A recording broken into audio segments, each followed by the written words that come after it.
Hello, hello, everybody. You weren't first, actually. Chainmaster GT Deinonychus beat you to it. How are my levels? I put a little chill, copyright-free music on in the background. Is it a good volume? Can you hear me all right?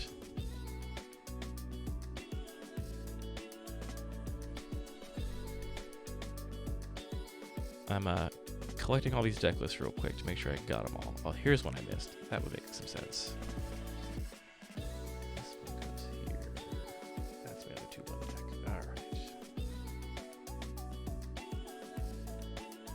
All right, good. I'm glad it sounds good.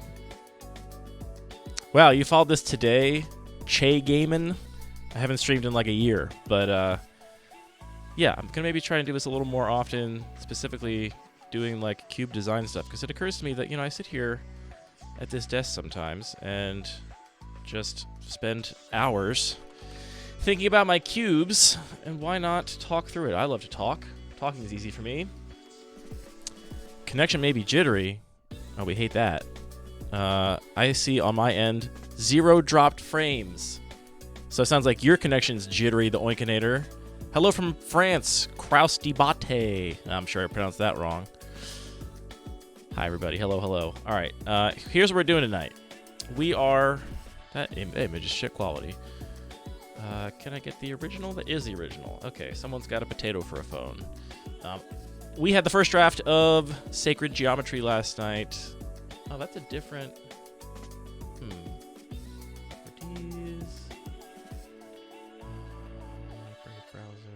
Brave browser. So many windows. This one.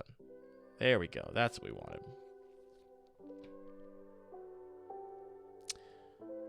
Connection's been cutting a lot for you too, Heavenly Evan? That's not good. We don't like that. Video and audio has been cutting out? Everyone's having it cut in and out. It sounds like a me problem. This is awful. I hate technology.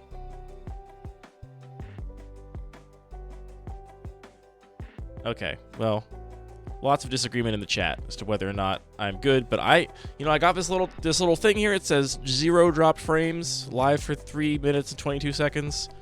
So I'm just gonna power through, because I also would have no idea how to fix it, even if I could identify for sure there was a problem. Because how does any technology work? Anyone else's guess is as good as mine. Let me get all these deck lists in here, and we can review them. All right. So, here's what we're doing. I've got this cube list. I'm going to talk briefly about this sort of... Let me hide this maybe board for now. I'm going to talk briefly about this, the list. I'm going to plan to upload this to YouTube, so I want this to be a little bit self-contained for somebody that doesn't know what's going on. Also, maybe somebody out there watching. This is their first time being exposed to this list. So, I'm going to talk about it just in the abstract first. Then I'm going to review all 8 of the decks from last night's draft, which was the inaugural draft of this list, which overall went really well, I think. And then I'm going to make a bunch of changes, because I got a lot of changes I was already going to make before last night.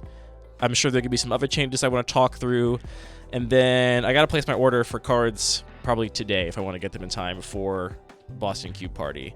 Let me real quick just send a Blue Sky post to tell people I'm doing this thing right now. I gotta do the social media part of this. It's a lot of work. These like content creator people, it's a hustle. It's a racket. It's a lot to do. Let's see. I say live now, and I post the link. Let's see.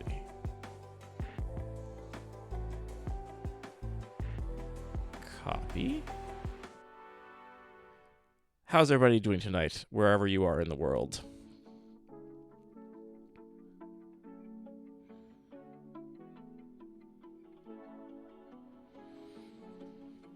All right. Blue Sky done. I'm done doing social media. Social media is over. All right. So, this cube is, in some ways, the weird love child of my own Bun Magic cube and Anthony's regular cube, in that it includes a lot of cards that are in both lists. It has a focus on the elegance of the individual card design, which is a whole topic I could talk forever about, because even though it's about the elegance of the individual cards, the elegance is always relative, right? Like, if you had, you know, one ninja in a list, that's not very elegant. If you have a ninja's theme, then the cards can be elegant and simple and straightforward. It's also just hard to define what elegance even means. So, in my case, I want the cards to be resonant and simple in the sense that it is easy to understand what they do. It doesn't mean they have to have very minimal text on them. They can have a lot of text as long as it's very clear, easy to understand text. A card I added just last night before the draft, which only occurred to me recently, was Eternal Dragon. A great example of a card that I think is pretty resonant. The whole package, right? It's called the Eternal Dragon. It comes back. It's eternal. It's a big dragon. It flies. And cycling's a bit of a theme here. This card definitely fits the goals, even though it's got a lot of words. It's kind of complicated. It definitely fits my sort of speculative, or my sort of specifics I'm going for here. Yeah, I am limiting tokens pretty aggressively. So I only have, let's hit the old analysis tab here. I only have these many tokens. So only 7 different unique tokens. And honestly, we're not really going to count the copy from Kiki Jiki. So 6 different tokens. Blue Drakes, Red Goblins, white soldiers, not human soldiers, white flying spirits, treasure, and zombies. That's a hard restriction. I don't want to add cards that introduce new tokens if I can really avoid it. Muppet Pastor X, no green tokens. I could not pick one. There were some cards that make wolves that I love. There are some cards that make elephants that I love. There are some cards that make sapperlings that I love. There are some cards that make beasts that I love. But there is no one token that has more than like a card or 2 that I really love that makes the same kind of token, which means they don't really work together. So for now, I'm not running anything. I've considered just playing Call of the Herd, which is the card I most want to play, and have that be the only card in green that makes any tokens at all. But at the point that you only have one card that makes a token, like, it kind of ruins the whole point of having similar tokens, right? Because you gotta go get the tokens for one card. Anyway, that's a hard restriction.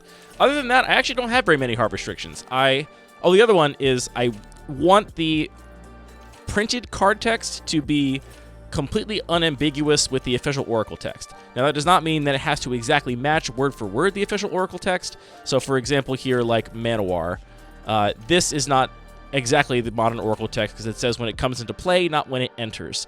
But I'm not worried about any players confusing comes into play and enters. I think that's all completely clear, so I'm okay to run this version of Manowar. However, I'm not running any burn spells that don't have the correct updated, any target if they can target creatures or players. I'm not running anything that doesn't have the reminder text for a mechanic, a non-evergreen mechanic. And I'm trying to limit mechanical complexity so that the cube is overall simple and games are sort of elegant and straightforward, which is how it played out last night. I'm very happy to say. So, those are the goals.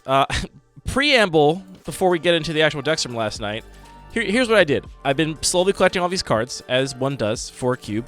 I had them all in a big cube box, and I counted them twice to make sure I had them all. And here's my counting technique.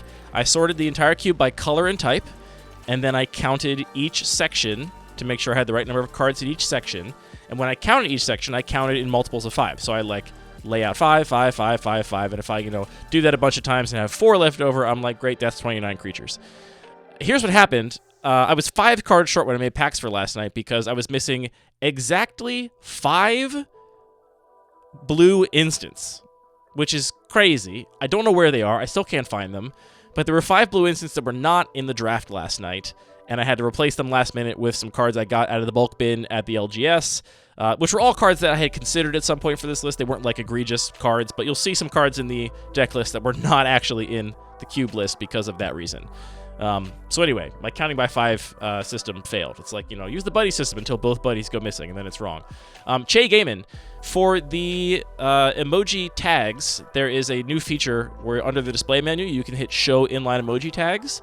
And then as long as your tag starts with an emoji, it might be able to be anywhere in the tag, but for all of mine start with the emoji, it will display the emoji right in line there, which I think is brilliant. This is a feature that I know was contributed by another developer, so somebody other than Gwen built this because they really wanted to be there, and I think it's a sweet feature. I've been using it on all my cubes, and I think everyone else should too. I think it should be on by default because I think it rules. So yeah, that's that feature. Anyway, let's get to the deck lists, and Well, no, because, I mean, Trex says maybe counted by 5, 1 pile was forgotten. Yeah, I mean, you would think that, but it would be on my desk somewhere, and I have no idea where they are. And I know for sure they're cards that I did acquire, because a lot of them are cards I had forever. So it's weird. I don't know how it happened, but the counting by 5 system fails me for the first time. All right, let's dive into the decks from last night. Starting with my own deck, which was the 3-0 deck. I was very excited to get the 3-0 last night with a deck that I was not super certain about. So this is a very creature-light Baleful Strix, Ironcrag Pyromancer, Kess Dissident Mage, my only creatures. The rest, all instants and sorceries, and Double Vision. Double Vision and Cruel Ultimatum specifically were 2 cards that I was not sure were going to be good enough here. There's a pretty wide power level band, and you know, some of these cards are really strong, right? Like a lot of these cheap spells, Thoughtseize, Inquisition of Kozilek, Burst Lightning, Lightning Bolt, Firebolt, Preordain. These are all cards, I mean, Demonic Tutor's in my list. These are all cards that I play in like the Bun Magic Cube, which is much more powerful than this list. And Double Vision and Cruel Ultimatum, I don't think we'd even begin to hang there.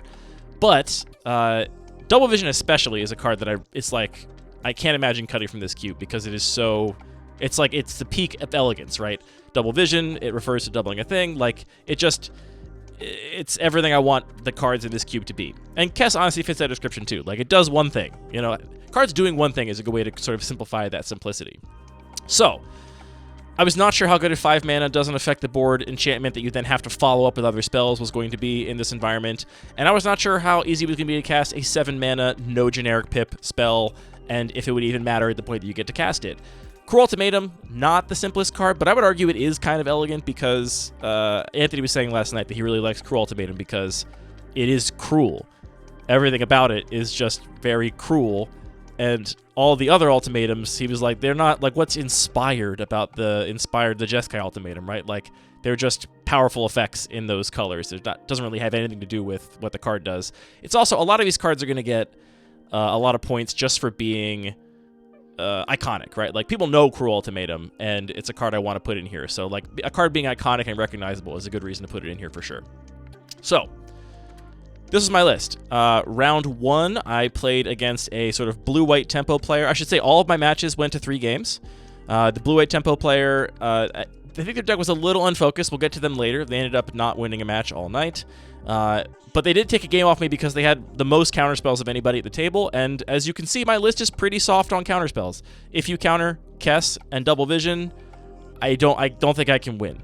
So that's certainly a problem for this deck. I do have, you know, the Hand Hate, Inquisition of Kozilek, and Thoughtseize to, you know, clear the way, and I did at one point get Kess back with Cruel Ultimatum, which was kind of cool. But the deck is definitely fragile to specifically counter magic, and that is how I lost a game in the round 1. But otherwise, the deck did its thing, and against that player, I did get to do the dream of Double Vision into Kess, into Temporal Manipulation to take 2 extra turns with Double Vision. In the first of those extra turns, cast Temporal Manipulation with Kess. Now I have 3 more turns on the stack, and then I just killed them by attacking with Kess and a couple burn spells to the face. So the deck definitely worked. That matchup did not feel too difficult. No shade against the player of that deck, but I think it wasn't the most focused deck, so I don't know how much we can take away the viability of those cards from that particular matchup. But that was that. Round 2, I played against Anthony, who was playing green-white, pretty good green-white deck. We'll get to his deck in a moment. And this matchup felt hard. He won a game just because he played a bunch of creatures with more than 3 toughness, and as we can see here, my removal for things with more than 3 toughness is either to double spell or Infernal Grasp. That's what I got. Innocent Blood, too, on the right board state. But, yeah, I know. Anthony on green-white. Who would have guessed? So, that was a hard matchup. The last game, Game 3, was completely carried by Double Vision, and really made me realize that card definitely has legs here in a way that was very exciting, because he had a board presence. I had removal for his board presence, but I took a turn off on turn 5 and said, instead of removing your stuff, I'm just going to take, I think it was like 9 or 11 damage on the chin to get this Double Vision in play.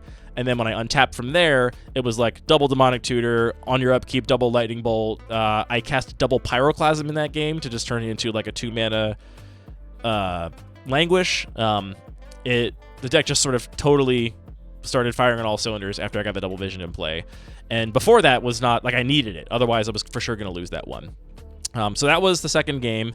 And then the finals, I played against Patrick, who was on a blue-white, also creature light deck. This was one of the sort of themes of the night that some players, I think, are now looking at this and saying, creatures are bad here, which I think maybe is a little bit of an overreaction. But it was also a creature light deck that was a Drakehaven control deck with 2 board wipes, Drakehaven, a lot of removal, and a fair bit of cycling to make the Drakehaven work.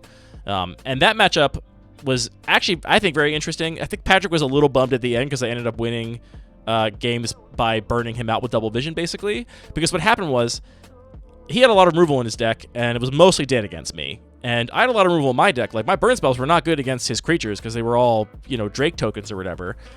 But once I got double vision in play, all my removal played double duty as now it's just a huge win condition, right? I'll just kicked burst lightning to 8 you, and then I'll 6 you with lightning bolt, and you've taken 14 off of like 2 pretty dinky burn spells. So that's what ended up mattering in that match. The game he took off of me was the game where he control magicked my own Kess and went off and did some dirty stuff, which I can't be mad about. That was very cool. That game was actually really interesting. He control magicked my own Kess. He had a couple turns of casting cantrips out of the graveyard, which is obviously bad. It's already going bad when your opponent is recasting their cantrips off the Kess they stole from you. But I had a window where I was like, next turn I'm going to have Cruel Ultimatum mana. I had Cruel Ultimatum in my hand. I was like, if this resolves, I can get him to sacrifice Kess. I can get my own Kess back because it doesn't target, unless that text is not correct, which if it's not, I got to get a better printing of the card. And then, start doing my own thing again. But he played Drakehaven right before I untap with Cruel Ultimatum mana, and I went for it, but he did in fact have a way to cycle and make 1 Drake, which he then sacrificed instead of Kess, and then that game was lost. But it was a really interesting matchup. I really liked it. Thank you, Baba Pastor X, for confirming it is still the correct text. Wow, it's Arlo. Oh, that's Arlo. Sometimes I don't read the names until I read them aloud. What's up, Arlo? Interesting for a cube that is focused on magic fundamentals to include some non-creature focused strategies. Yeah, I think that I kind of adhere to Richard Garfield's early vision for the game, which is that I get why Modern Limited especially is like all about creatures, and Modern Magic to a slightly lesser extent, but I think it's very cool when you can make a deck work that has very few creatures. I want it to be hard. I want it to be an uphill battle.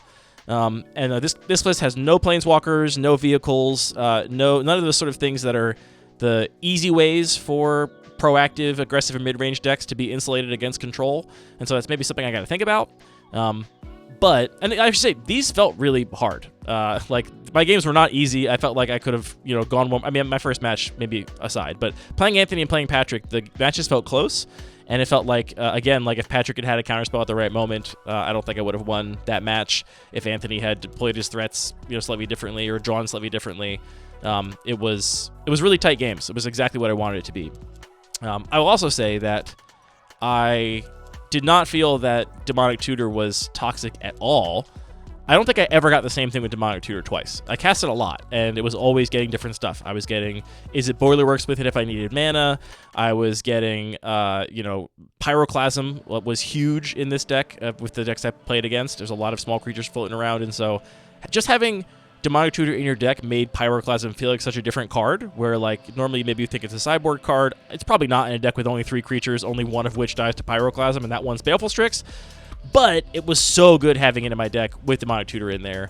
So I got that. I got Temporal Manipulation. I got Cruel Ultimatum. I had one game where I played Double Vision into Demonic Tutor to go get Is It Boilerworks and Cruel Ultimatum, because Boilerworks gave me the mana I needed for the ultimatum, and then I cast double ultimatum a couple turns later. It was wild. So that's my list. Honestly, I have no negative feedback about any of the cards I was playing, which sounds, I don't know, you could write that off as being dumb because I won with the deck. Of course I'm happy with it, but the matches felt hard. Cards I were worried would not be viable, like Double Vision and Cruel Ultimatum, definitely felt viable. Yeah, I'm bummed I have to get a different printing of Fiery Temper that has the correct rules text. For now, I'm just using whichever ones I have, and I happen to have this cool old border foil, but wrong text, so I got to replace that. Yeah, that was my deck. Now, the deck I played in the finals, Patrick's Cycling deck. Also 3 creatures, a Cursed Marauder, which is kind of out of place here, but definitely worked against me because I had 3 creatures and they really mattered. Archfiend of Ifnir and Eternal Dragon. Then a lot of cheap spells, a lot of removal. We have Bone Shards, Joust Through, Runic Shot, Portable Hole, Gallant Strike, Icerslick, whatever you want to say, 2 board wipes in Time Wipe and Day of Judgment, Cast Out, and Control Magic. So a ton of spot removal. Not a ton of card advantage. I see Night's Whisper, Impulse as card selection, Serum Visions as card selection, but really not a ton of card advantage here. But this deck was controversial, I will say. At least Alex from our local play group was mad that cycling was the thing. He was kind of in a salty mood last night, which, we've all been there. I respect it. Anyway, I guess you could kind of put Lingering Souls up here with the creatures. It's not a creature spell, but it's big. Oh, big, too big. Can I make this bigger, but not that big? There's no in between. So this deck, couple things. The Decree of Justice, one of the cards I added out of the bulk bin from the game store because I could not find my last blue instance, apparently. I'm not actually going to include this because it makes angel tokens, and it's complicated, and as much as I love it, I don't think it's the most resonant. So that one was a key win condition for him that is not actually in the cube, which I'm not sure how that would affect the viability of this list, but, that's a factor. Patrick did say, so I watched his match 1. He won both games by kind of going off with Drakehaven and making a bunch of Drakes. And, I mean, let's just check here. He has Bone Shards to discard a card, but not cycle. He has Gowan Strike to cycle. He has Ichor Slick to cycle, Neutralize to cycle, Cast Out to cycle, Eternal Dragon to cycle. So 5 cyclers. There's a Lonely Sandbar over here too, and Irrigated Farmland. So, and Decree of Justice. So 8 cyclers and 1 discard outlet that's not a cycler. But in one of those games, in the first, Deerl. What's up, Deerl? I guess Archfiend and Vifnir are also cycles, so it's 9. More cycling than I thought at first. In one of the games, though, he did repeatedly recur Eternal Dragon just to cycle it to make a Drake, which is kind of crazy. I mean, 7 mana to go through that cycle. I mean, 8 mana when you pay the 1 for the Drake is a ton of mana to make that happen. But it still ended up being worth it for him in whatever board state he was in. So he won those 2 games by doing the full Drakehaven thing, which I understand Alex and Parker's maybe aversion to what feels like making a bunch of your cards fungible and not matter. But I think if it's a sometimes thing, it's fine and can be very cool. So that was his first match. His second match, I know for a fact, according to him, he did not do a Drakehaven thing at all. He won both of his games in his second match without making any Drakes, just by, board wiping, playing Decree of Justice, maybe attacking with Archfiend and Vifnir. I'm not exactly sure. Lingering Souls will carry a whole game easily, so maybe he just Lingering Soul people. But that was his second match, and he didn't lose any games in his first 2 matches. So he was 4-0 coming into the finals, and I was 4-2. And then, yeah, I think looping Eternal Dragon to trigger Drakehaven is extremely based. I'm happy that happens. And if someone is like, oh, boo, they're doing the same thing over and over again, the thing they're doing is cool, so I'm fine with it. Then we played in the finals, and I already sort of walked you through that. You can see all the cards Patrick has that are really kind of dead against me. Bone Shards, I mean, especially Jouster is literally dead. Runic Shot, also dead against me because I'm probably never attacking with Kess, and that's the only creature you'd ever Runic Shot in the first place. Gallant Strike doesn't even hit the creatures that matter. Yeah, so a ton of dead cards in Patrick's deck against me, which is maybe one thing to do here is to try and just take a little bit of the creature removal out for more flexible general interaction, like maybe a couple more disenchants, for example. We'll see. What's up, King's Grave? So Patrick's deck, I'm committed to trying the Drakehaven thing, and I was thrilled that Eternal Dragon was viable. Decree of Justice is not actually in the cube, so it's effectively coming out. That's pretty easy to see. He was not maximizing Scout's Warning. I don't have a picture of Patrick's sideboard, but he didn't really have anything else on color. He was kind of strapped for playables a little bit. The one card I am interested to get people's opinions on here is Ichor Slick. I think this card is cool. It is very complicated, though, and I don't know how resonant it is. I will say that I had a little bit of a punt in the finals that was also a very cool moment for Patrick, which is that I did a bunch of stuff on my turn. I cast a... Oh, that's funny. Bones, it thinks your message is a chat thing. Bones is for Ichor Slick. Arlo is against it. I think these are both valid opinions. Anyway, there was a moment where I was tapped out. Patrick had 2 cards in hand, and I had Kess, and he had no board, but he had Drakehaven. And I was like, do I think Patrick can discard both these cards at instant speed to make 2 Drakes? And I said, no, I don't think you can. And he couldn't, but what he could do was cycle Iker into Madness, pay to make 1 Drake, and also give Kess -3/-3 to make her a 0/1. So effectively getting rid of 1 card still blocked my Kess. And, you know, I shouldn't have attacked there. That was just too much. Monument of Endurance is not in the cube. Let's get the Scryfall up. This is the one with the discard synergies. Okay, what the heck?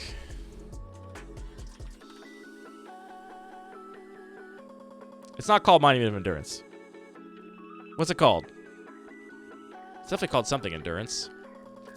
Monument to Endurance. All right. Discard a card, choose them.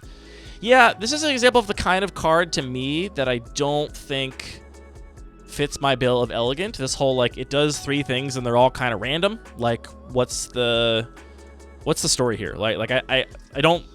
And I get that this is like a very fickle and probably maybe frustrating and subjective thing for me to, like, can I fix the green screen over here a little bit? This little, like, thing is bothering me. Zombie Infestation is actually on my maybe board. That one I think is very cool.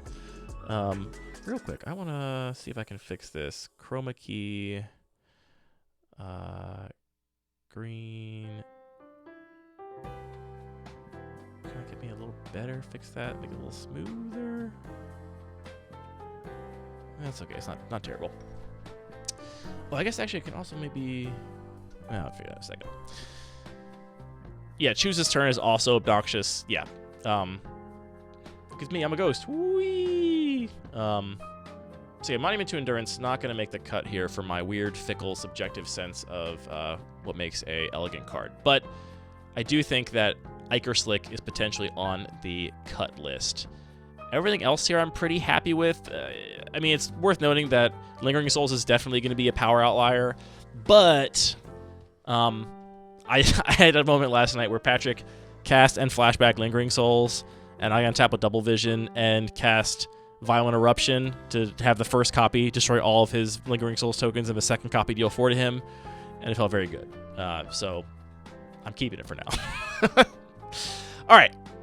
That's Patrick. Let's talk about another 2-1 deck here. This is a green-white deck that I'm actually looking at in detail for the first time. This was the better, or at least the green-white deck that won, basically. Yeah, so D-Wops in here says that Iker Slick was decided to be not strong enough for their Peasant Cube. I agree, it's not that strong of a card, and the card power level is not a key focus of mine here. I am playing...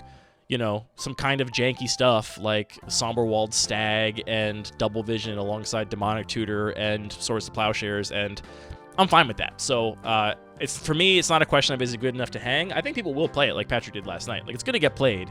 The question is just, is it elegant? Does it have that je ne sais quoi? And I don't know. I'm on the fence. All right. Let's take a look at this green-white list here, splashing red for just a Tarka, it looks like. Do I even play a mountain here if I'm Nate? You have Sacred Foundry, Wooded Foothills, so you have 2 red sources, plus Treasure from Jewel Thief, plus Lotus Cobra. I don't know. All right, let's see. Pellet Collector, Primal Might. Exploration is interesting here. I'll have to ask Nate how that was. Swords to Plowshares, and these are all creatures then, so very minimal interaction. We just have Swords, Primal Might, and Somberwald Stag and Triskelion for interaction. That seems fine.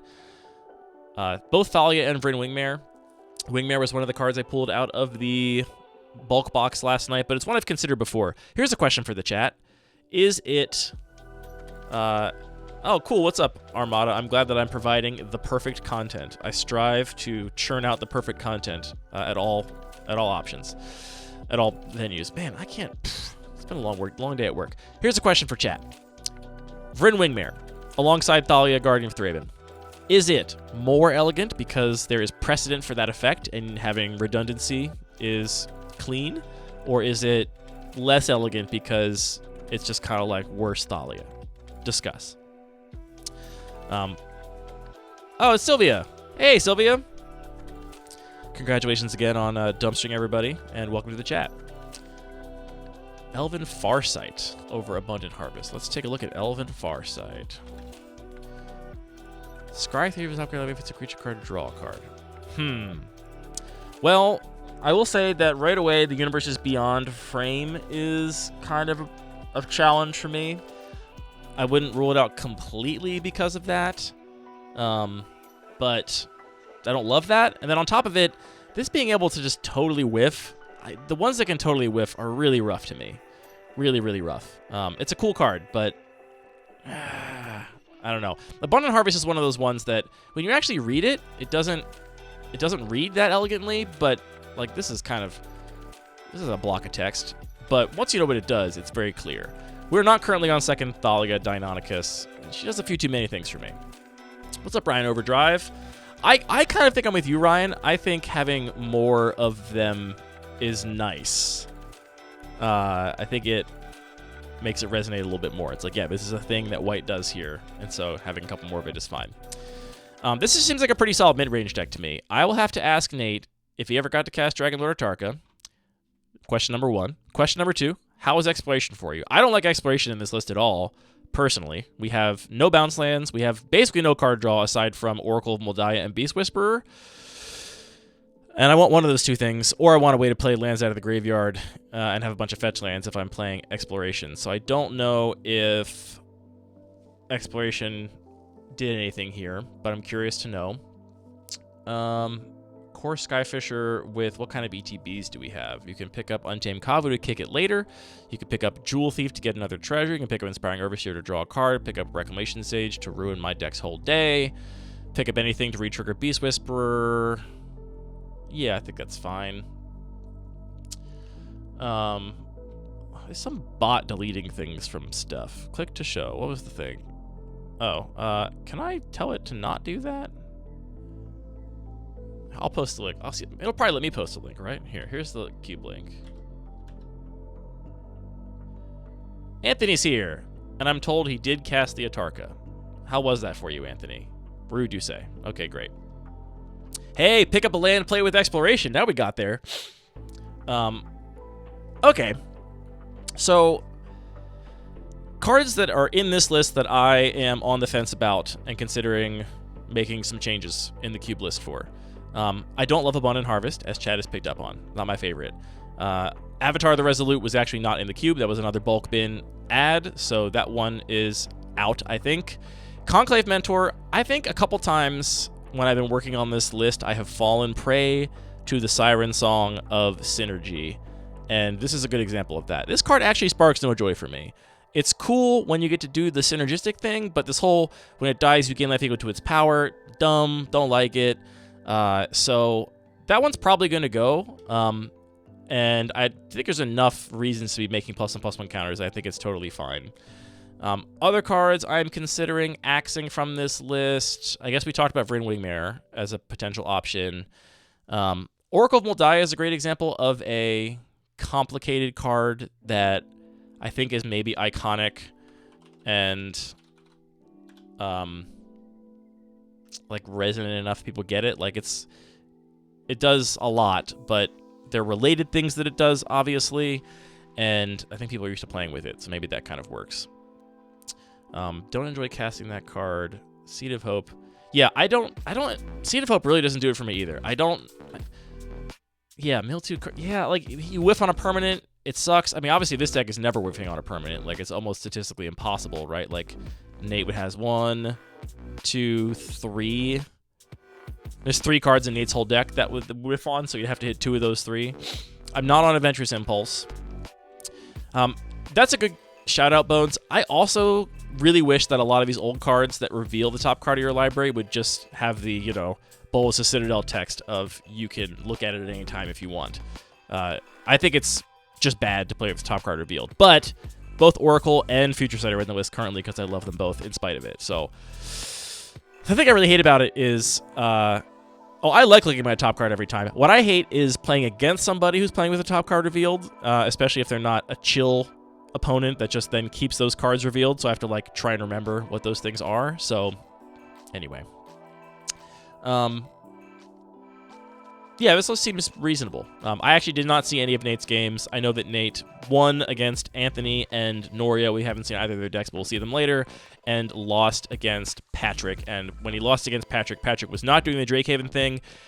This deck definitely folds pretty hard to Time Wipe Day of Judgment. So maybe something to think about there is how to give this sort of deck a little more resiliency against board wipes, because again, I'm not playing any vehicles, I'm not playing any planeswalkers, so maybe thinking about some ways to generate some value that isn't always attached to creatures would not be a terrible thing in this color combination or in this style of deck. Yeah, I can see this deck just getting absolutely owned by a couple removal spells and a board wipe or two. All right. Let's move on to another controversial list last night. Alex drafted his list and said he hates his deck. Not that he hates it, he thinks it's bad. He hates it in that he thinks it shouldn't exist, and I should cut it from the cube.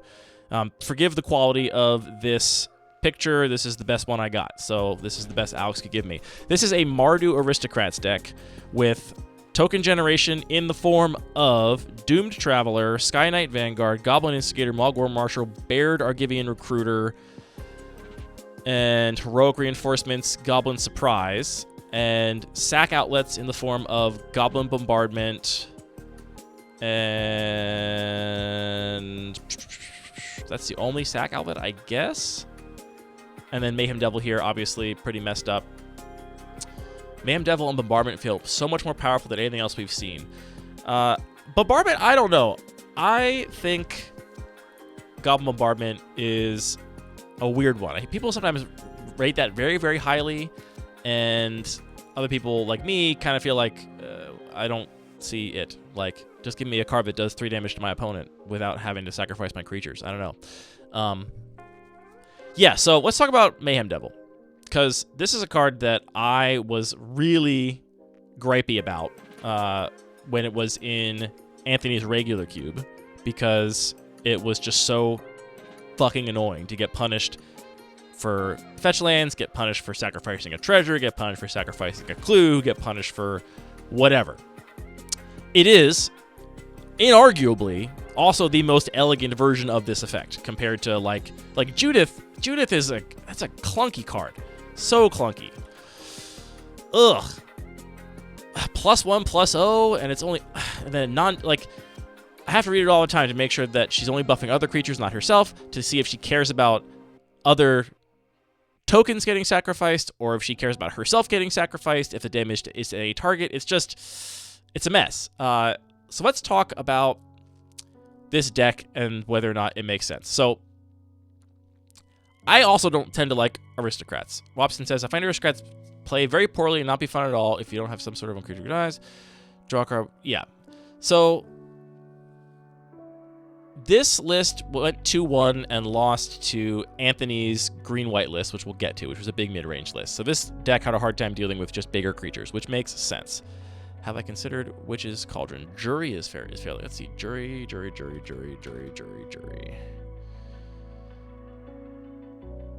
Yeah, Jury's... Yeah, I could see Jury being an interesting swap for Mayhem Devil. That's much more clean, I agree. Garna is super cool, though. It's surely not the original Garna.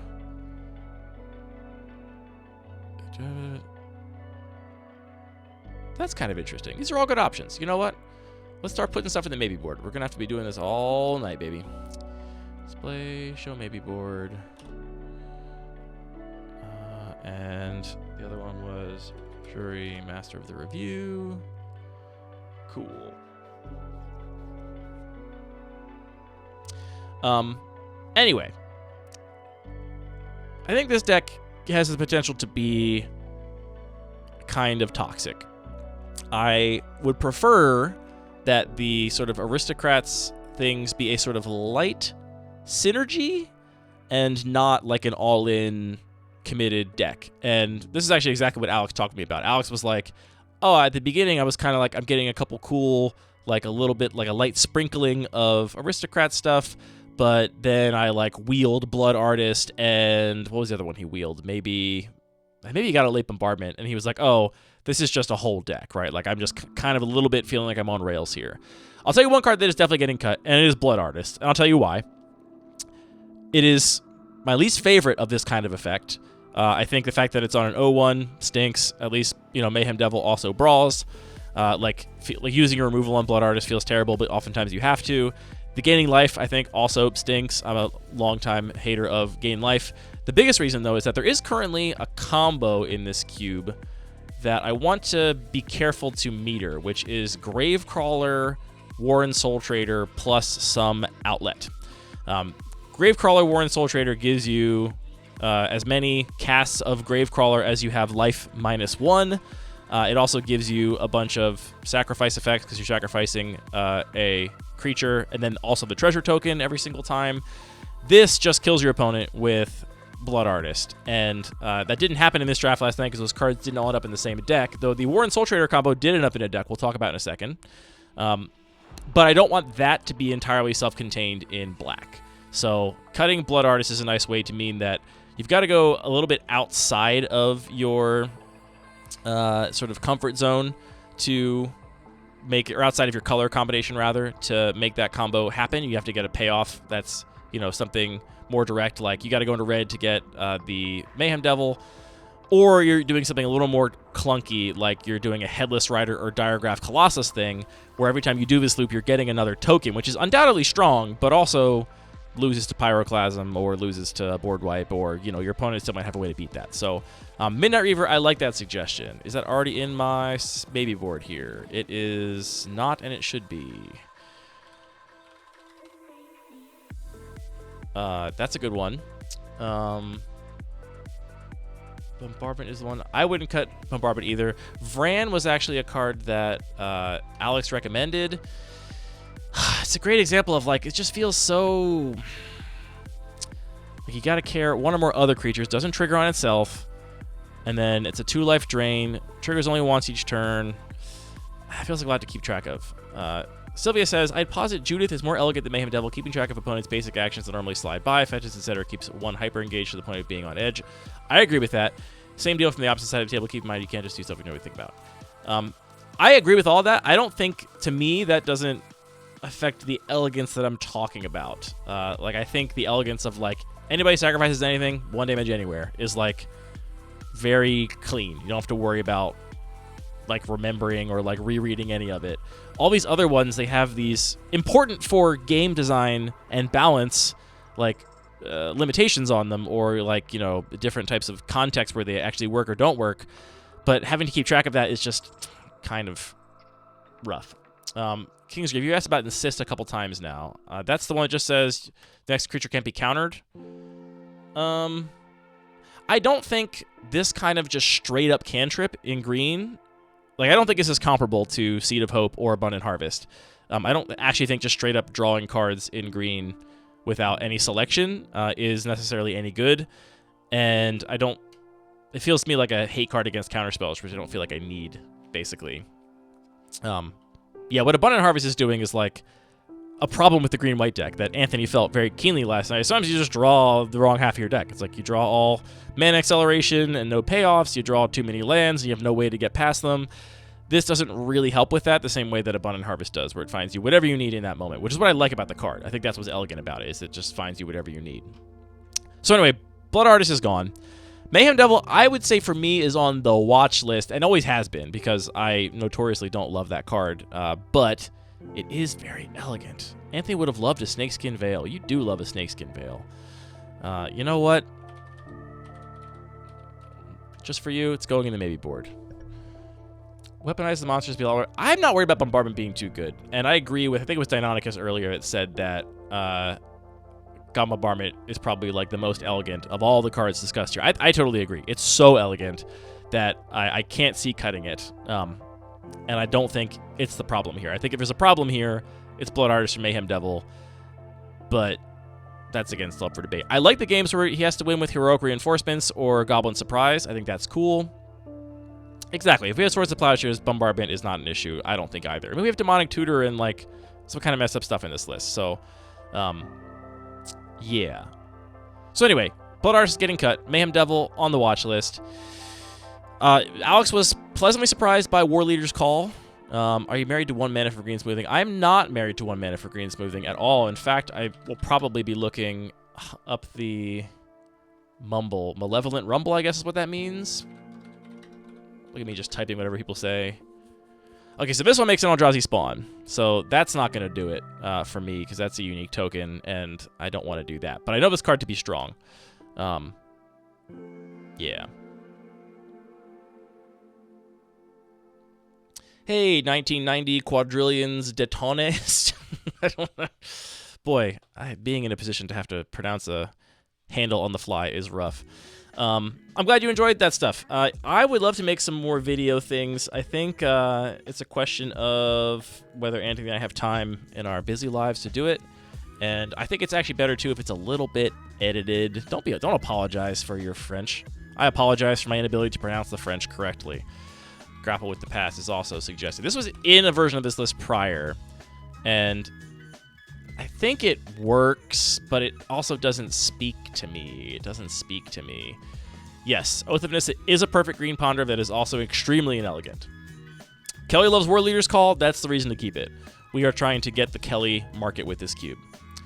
Cash Grab Brand doesn't have BS able to describe Fall I Go. Cash Grab. Cash Grab. Is that a card? Cash Grab. Mill 4 cards. Permanent card into your hand. If you control Squirrel, return a Squirrel card your food token. Yeah, I don't know. Like, I think the other kinds of cards like this, like, I think Winding Way is a card that Anthony plays in the regular cube that I think does this. It is a kind of card advantage card selection that I think matters here. It's the second time someone asked about Up the Beanstalk, too. I would assume it's not good here. It does replace itself, so that's fine. I'm going to put these things in the list so we don't forget about them. Winding Way is interesting. Here's the thing I hate about Winding Way. I hate when this, like, draws you one card or whatever. Like, it feels bad. I don't like having to, like, blindly choose. I do not have the card name Bot Theopolist. I'm sorry, I have not figured that out. It has not been a priority. Up the Beanstalk. 4 mana value greater. 5 mana value 5 or greater. How can that? I thought it was 4. 5 is crazy. That can't be good. I'll put it in the maybe board, but I can't believe you. Vengeful Blood Wish better than Blood Artist. So I think the thing is that I don't actually want to replace that effect. Of course, I would mess up the. Yeah, this is the Foundation's like fix. They did this interesting thing in Foundations where they basically fixed a couple of things that made you track your opponent's stuff. Like they fixed the Soul Sister. What's the Soul Warden? They fixed that too. With the bunny that gains life only for your own stuff. Yeah, seriously, buff Beanstalk. Why isn't Beanstalk any better? The curve is higher than on my average cube, for sure. But still, it's still one of my cubes. It's still very low. You saw my list. Like, look at all these 1-mana spells. Wee! Love that. Anyway, yeah. So the point is, I don't actually want to replace Blood Artist. I think I just don't want that effect in black specifically. Other than that, so Isamaru was a card that was pulled from the bulk bin. It's totally elegant, but also it doesn't really do a whole lot for me, so that's probably just not going to make the list. Sev's Reclamation is interesting here. Let's see. Commune with Nature. Yeah, D. Wopson, I feel you about occasionally getting a land Vindicated and it feeling bad. There is no more elegant card, maybe, in all of Magic than Vindicate, though. If anything, that's an argument to cut the, like, 2 bounce lands I'm playing. But, whew. Let's see. Commune with Nature was suggested. Wow, you can commune with all kinds of things. Top 5 cards that you have a creature or a card from among them, put it in your hand, put the rest of the bottom of your library. That's okay. This goes back to Champions of Kamigawa. The thing I don't like about this is when you need it to be a land. Like, none of these are touching Abundant Harvest in terms of their elegance right now for me. Anyway, let's move on. Alex's goal was to get this deck nerfed, and I think he will in the sense that Blood Artist is going to go, and I might also trim a couple more like replaceable token makers like Goblin Instigator. Like, that card doesn't really spark any joy for me either. That could just be, you know, I think if your Goblin Bombardment is so much worse if your cube is, your deck rather, it's just playing cards that are creatures instead of making a bunch of tokens. So Anyway, we talked about Adventurous Impulse already, right? I definitely thought about it. Yeah, that's probably the next... Honestly, that is the only one that competes with...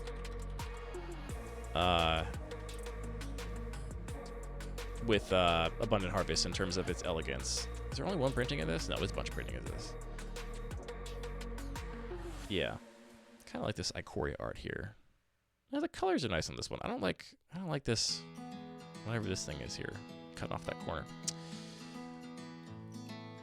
Some people think Abundant Harvest is stinky. Some people think it's good. Yeah, I also like Traverse the Ulvenwald, Ryan, but this is definitely not the place for it. Oh, the Cube Person of the Year is officially in the chat. Hello, Cube Person of the Year. I am not cutting Echo Blue from Ornithopters. Thank you for your input. We have put it in the ignore bin. Scout the borders, but it's a bit clunky. Scout the borders. Stop it. Creature land card. Put the rest in your graveyard.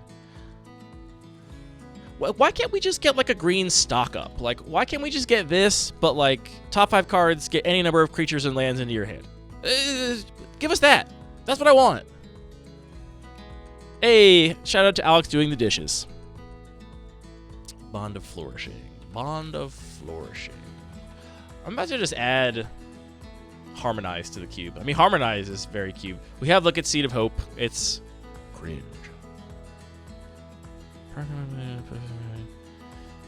Yeah, this one, the incidental life gain can be very good.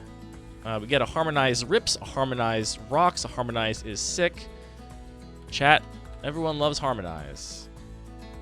That's got to be in the maybe board already, right? All right, that is. That's already in the maybe board. That one's probably going to get added based off of how... we don't need a green cantrip that badly. I think people are just... Some people are eager to replace... Eager to suggest something that will get Abundant Harvest cut. Tim, in with the extreme controversial opinion that Harmonize sucks. Chat, get his ass. Green stock up is Presence of the Ages. Someone suggested the green stock up was Collected Company. I can't quite agree with that. Creature card and or land card from among them into your hand. Put the rest into your grip. Okay. Okay, in the Presence of the Ages. Now, I would like it a lot more if I could get any combination of 2. Hey, we're talking about Harmonize here. Lead the Stampede. Hey, there are so many Magic cards now, y'all. It's cool. Yeah, if it could just get lands. Lands. Lands are so important. Cruel Ultimatum sucks. I think that is a completely defensible stance, but I also disagree. So we find ourselves at an impasse. All right. Moving on to the other Aristocrats deck at the table. These decks were actually very similar, and I think, you know, they were 2-1 and 1-2 respectively. They played each other in the 3rd round, which, you know, affects those records for sure. Kingsgrave must be Julian, if you are suggesting Vessel of Nascency. It's weird. You can keep naming shady green trips. I'm just going to start ignoring you, but it's fine. You can keep going. Sylvan Ranger. Okay, that's the one that just, like, puts a card on top? It's like a 2-mana 1/1 that puts a land on top? That goes in your hand, at least. Okay. Yeah, it's fine. It's got a cool old printing, right? Yeah. Based. I love the tree! This guy is very into trees. Can I link the Cube Cobra list? Oh, it's Crimson Yoshi. Crimson Yoshi. Well, have we talked about Vessel of Nascency? Or are you just laughing because you know it's not elegant? For some reason, this bot is blocking everybody that posts links. I don't know how to change that. Hey, bot, can you just, like, chill with it for a second? I'm just gonna block. Can I block it? I don't want to do that. I trust my chat to post links. Okay. Anyway, on to this other list. I was most worried about this deck. How do I dance with the bot? I was most worried about this deck, honestly, because it has the Warren Soul Trader Gravecrawler combo with both Diregraph Colossus and Headless Rider. Combining Soul Trader plus Gravecrawler plus either of those 2 cards gets you a 2/2 zombie for every life you pay. which is pretty nasty stuff. And you can do it at instant speed, and et cetera, et cetera. I was a little worried about it. It proved to not actually be that effective as the record would indicate, but I do think that this deck came up against its worst matchup, which is the deck that has Mayhem Devil in it, which Noria did not complain about, but it would definitely have me complaining if I were Noria. Though Noria does have Flame Slash, Fatal Push, Cut Down, Eliminate, Grasp of Darkness. What's this 2 mana? Ends in an H. What is that? 2 mana ends in an H. Let's see here. That is going to be Bitter Triumph? Surely Bitter Triumph, I imagine. Yeah, it's got to be Bitter Triumph. So enough ways to maybe interact with the Mayhem Devil. I think I'm in a mode right now where I'm liking having a little bit of combo in most cubes. Even cubes like this that are kind of like about the simple, straightforward cards. I think these cards are, generally speaking, like Gravecrawler, dead simple. War and Soul Trader, dead simple. Heavis Rider, Diregraph Colossus both have a little more going on. But I like that you can combine these dead simple cards and make a combo. The question is if it feels completely out of place in this environment for somebody to be able to like go off, basically, at a moment's notice. I feel better about it if it doesn't have Blood Artist, which this deck did not, and the cube will no longer have. So that means you can't just win on the spot. You have to like make a bunch of zombies and then pass the turn and hopefully figure something out. Or if you actually combine it also with Goblin Bombardment, then good on you. I think you deserve that win. But maybe, call me crazy, but I think that one you earned. I think I'm going to keep it for now. If I had to cut something, it would be War and Soul Trader, for sure, which would just make, it would go immediately back to being just a synergy thing and no longer having any kind of combo potential. I want to talk about this on the podcast at some point. I feel like combo is one of the best ways to have, like, comeback potential in a cube, where you are not just like dead if you fall too far behind. It's a really interesting way to add the ability for people to like have big swings in the advantage in the game, which I more and more am like really valuing in the cubes I design. But this list I think is strong. Cards I don't like here. I am on the fence about Molten Gatekeeper. I don't really like it. I think it is kind of clunky. Impact Tremors is cool, but not good at all. Is it a big swing in the game or completely negating the game up to that point? That's the question, Alex. I think if it just feels like it's negating the entire game, then no, it is not cool. But if it is giving you comeback potential, then it can be cool. I think if the combos are like Arlo says here, if it's a fair deck with a secret combo, that can work. Especially if the pieces are interactive. And these are all creatures. I mean, Gravecrawler is not very interactive because you got to exile it. But Soul Trader, Diregraph Colossus, Headless Rider, you can just kill those things, and then they're gone. And that's, I think, pretty forgivable. At least how I'm currently feeling. So I think I'm going to keep that. I think I'm going to cut Molten Gatekeeper. It's not doing it for me. I kind of hate Sling Gang Lieutenant alongside Siege Gang Commander. It just makes me mad. The card mechanically does a lot of things that I like, but it's a black card that makes red tokens. And it's just this like stupid callback, which I hate. So that one's probably going to go.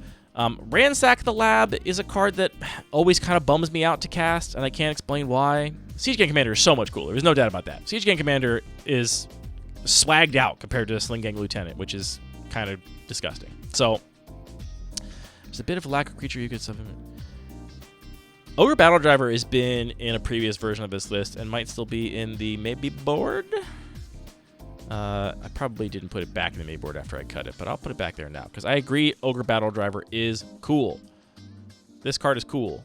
Haste Enabler, weird little pump thing, very cool. Both of my gangs are beautiful, perfect babies. Sling doesn't even make a black goblin rogue like it should. It doesn't make a black goblin. It makes a red goblin, which is one of my complaints about it. So that one's also on my list of potential cuts. Grim Bauble. As much as I love the card, and if you listen to the recent episode of the podcast talking about it, I do love the card. I don't think it's for this cube. I think this is the cube for Disfigure, which is also in here, but I think Grim Bauble's actually got too much going on. It's not elegant, so that one's going to get cut too, honestly.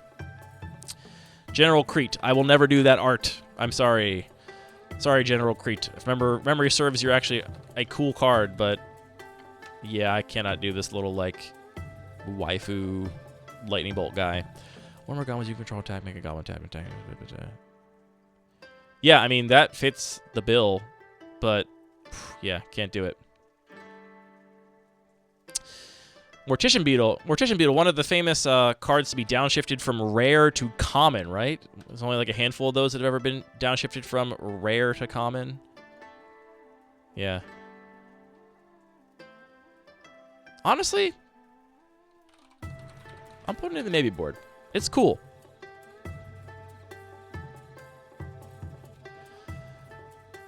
All right. So this list, I think the presence of two of these lists that were doing similar things is not a great sign, and I think I talked about the ways in which I want to make some cuts to kind of address that.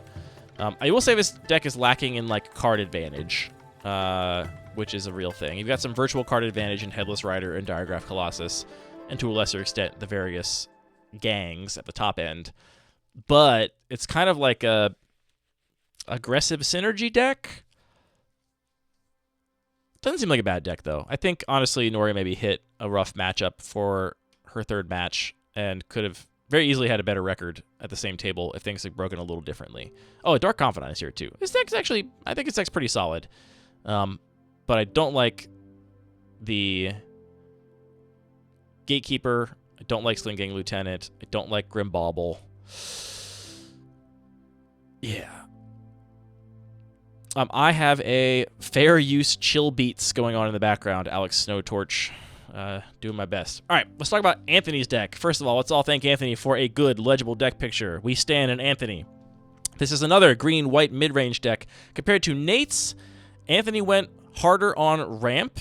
Nate has Exploration, which is kind of ramp, Lotus Cobra, Sakura Tribe Elder, and Jewel Thief and Rishkar. So 5 ramp cards, only one of them at 1 mana. Meanwhile, Anthony has 1, 2, 3, 4, 5 ramp just at 1 mana. Then Galagreater's Edge of Autumn at 2 mana, Llanowar Visionary at 3, into a nice sort of chunky top end here. Could Haunted Dead... Silver Ranger would be good in the Anthony deck. It wouldn't be bad, but also would it be good? Could Haunted Dead be cool here? I will be looking up most of the cards people post in chat. Haunted Dead. Yeah, maybe. If I want like a jankier kind of way to support the what was the original set this was in? Oh, right. If I want a jankier way to support the Aristocrats or token deck, I could see this. It's a really slow engine to like make tokens. It's not sparking joy, though, I will admit.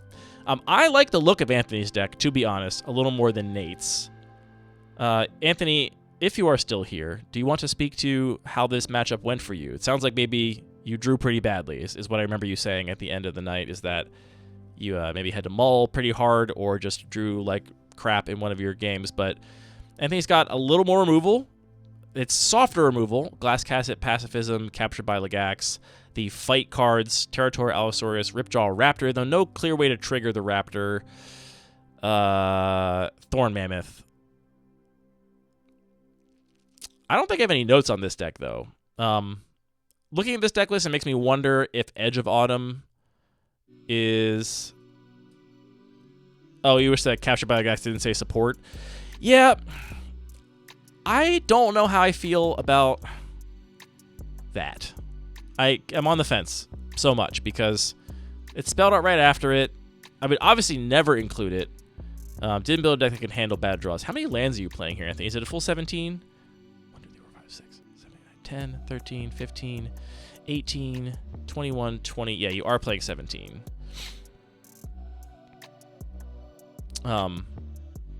I wonder if this is just a 16 or even 15 land deck with all the ramp you have, is maybe a thought. Perhaps. Anyway, Edge of Autumn, looking at this list, I wonder if that's clean enough. I also don't love Simian Simulacrum as a card very much. But I love that Anthony had Archangel of Floon and Colonian Hydra. I'm obsessed with these two as like perfect complementary top-end cards. They're like the perfect example of like they're self-contained enough to be like a very threatening Baneslayer style card, but they also have kind of like fringe synergy, which is very cool.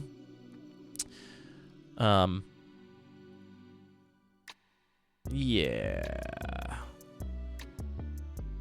I think his deck is cool. I like it. Very light on mana fixing. How did y'all get so few? How did y'all get so few lands? Noria has 2. Anthony has 2. Alex has 1, 2, 3, 4, 5, 6, 7, 8. Okay, so Alex is responsible. Nate has 1, 2, 3, 4, 5, but Sacred Foundry is really only for a splash color, so like 4 fixing lands for his main colors. Somewhat reasonable. Patrick, reasonable. Now me. 1, 2, 3, 4, 5, 6, 7, 8, 9, 10, 11, 12. Eat your vegetables, children. What about Buried in the Garden? O-ring with a great name. Oh, no. Nope, sorry. Can't do it. Too much. All right, you lost me at Enchant Land, then the text just kept going. It is kind of flavorful, though. I get the sort of resonance of Buried in the Garden. You attach it to the land, land's the garden. But I don't think I can do it. Tapping lands being annoying is a real cost. So yeah, I think I'm going to clean up this Simium Simulacrum and probably Edge of Autumn from this list. And also I think Anthony's deck would benefit as well, just like Nate's deck, from more things that generate value outside of just the creature's body itself. I mean, like, some of these cards, like, I was ostensibly playing a control deck, and 5 toughness was super annoying for me. Llanowar Visionary was super annoying for me. I did pick Anthony's Hand Apart with some card hate, which was good, because otherwise Eternal Witness and... Oh, Eternal Witness was a sideboard card, Anthony? Because you definitely had it against me, but I'm not seeing it in this deck picture. Green-white Banisher Priest that taps for any of the imprinted card's colors. That would be, honestly, pretty sick. That's base bones. Yeah. I mean, I guess Wild Growth also makes tapping lands annoying in defense of Buried in the Garden. Can't be hypocritical here. But anyway, I'm happy with this deck. This is the kind of deck I want to see in this cube. So the question is just how can I make it maybe a little more resilient to heavy control elements. All right. Let's talk about one of the O2 decks. They ended up drawing in the finals just because they ran out of time in the day. I don't think it is because of anything intrinsic to the cards themselves. These players were just a little less experienced, and I think we're going a little slower just because they were trying to sort of get their legs under them, which, to be fair, I want this cube to be approachable for them, and I felt like it probably was approachable, but they did end up going to time just because they were kind of long games and they were taking their time. This deck, I think, was probably the most unfocused of the night. Again, no criticism to the drafter if you happen to be listening. But I did not, as a cube designer, envision these cards going together, which is, of course, fine. I like when my players do things I don't expect. But I think in this case, this player did things I didn't expect, and also it didn't really work out. A lot of these cards point to like a hard control list with 1, 2, 3, 4, 5 counter spells, 1 board wipe, Icy Manipulator, other removal in the form of, well, I just kind of, I guess not really removal. There's some bounce here. There's like, you know, Repulse and some card advantage in Hieroglyphic Illumination and Brain Surge. Ponder, Consider. But then the list also has like Soul Warden and Tatyova and Curator of Mysteries, which are not like the most out of place, but Cathar Commando seems really out of place here. It seems kind of like a control deck that didn't find a proper win condition, and so instead just kind of slotted in a couple cards from like off strategy decks. The Gearhulk, I think, is a good finisher. Tolarian Terror is a reasonable finisher, though not really what I'm looking for in a control deck, because it does have Ward, but it will also just die to a removal spell. You know, I mean, your opponent can still pay 4 for their Doomblade or whatever eventually, so it's not a super reliable win condition. I like Tarwin's Invocation a lot as win condition for control decks, and I really like Martial Coup here. I think Martial Coup is pretty cool as my like third board wipe. I'm on Day of Judgment, Time Wipe, and Martial Coup in the blue-white color combinations. I think it's a nice little suite with enough variety and texture. Yeah, I don't know what to say here. In terms of cards I don't like for this cube from this list, Soul Warden is probably going to get cut, if I'm honest with myself. I don't like that card for a lot of reasons. Having to track your opponent's creatures is annoying. It's just annoying to have to track anything that happens that triggers that often, and that's kind of annoying. And also, I'm not even sure what it's accomplishing, and in this case, seems to have maybe like pointed a drafter in the wrong direction. So that's nothing good to say about that, certainly. Tolarian Terror is also a card I'll be honest and say I don't love. It doesn't spark joy for me. It's like it does the thing, but in the least exciting way possible. So I don't love that one either. Again, excitement is not the goal here, but I guess it also feels like not that elegant. Terror has gone down for me since DMU. Yeah. Also, I will say I don't love Torrential Gearhulk. I think that card feels off to me. Like, Curator of Mysteries feels right. It's like, it's a big Sphinx, cool. Big giant robot with flash that, like, it does everything. It's like a cool, Titan. And I think for me, Verdurous Gearhulk feels better. It feels a lot simpler to me than Tellurian Terror. I'm seeing suggestions for Frost Titan. I'm seeing suggestions for Hullbreaker Horror. All right. Frost Titan, I know that one, but we're going to pull it up to look at it anyway. Tap anything down. I do have a lot of the Titans in my maybe board. I think the Titans are actually pretty elegant. I don't love this one, though. It's probably my least favorite. I would like to unsuggest Hullbreaker Horror. Now, hear me out. Flash can't be countered whenever you cast... Hear me out. Hear me out. Everybody is very mad. Fuck this card, bro. Andy, no. Retracted. I would like to unsuggest it. Yeah, no, I don't think it's elegant enough. If it was elegant, you'd be in trouble. Because I don't care that it's really powerful. I got a pitch for Arcanus the Omnipotent. Look, I love Arcanus. That's hard not to get me excited about that. I would argue Arcanus is really not actually a finisher, though. It's a 3/4. It doesn't actually end the game. It just draws more cards. It's another enabler. Tidespout, Tyrant, love the Big Lobster. We got some love here for AI Breddy coming into the chat, loving Hullbreaker Horror. It costs 7 mana. You should win the game at that point, right? Right? Now, this is elegant. Okay, this is actually so much more elegant than the Hullbreaker Horror and doing a very similar thing.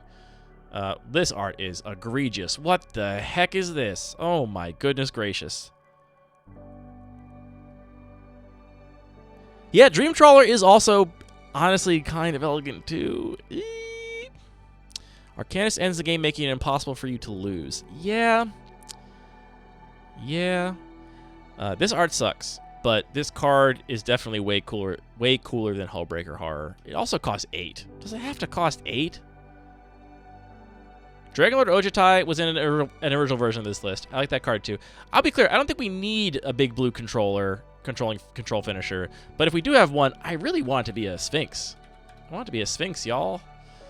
Sort by, release date, ascending, Asperia the Inscrutable. Okay, I could get rid of, not reprint. All right, Petra Sphinx, the first ever Sphinx. Okay, Consecrated Sphinx. There's one. Consecrated Sphinx, very elegant. Okay, now we're talking. Actually, is that already in my list in here? Did I already think of that one? I did already think of that one. So, good suggestion, but also you're not cool. Sphinx of Jwar Isle is a recommendation here.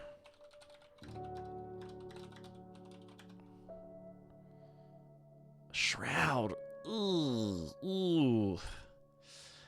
And you can look at the top card of your library, but not do anything about it. I do like Dream Eater. I don't love the unique mechanic. I guess actually it's just a surveil, right?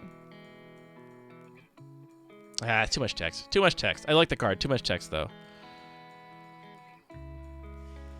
Brady, we're talking about the Sacred Geometry Cube, Sphinx of Lost Years. People are just naming Sphinxes now. We're going to go through all the Sphinxes, everybody. That's it. I hope you're ready. 83 cards. Buckle up.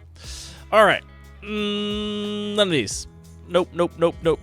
Sarah Sphinx. There we go. We found it. No. Sharoom is already in. Sharoom, perfect. Oma.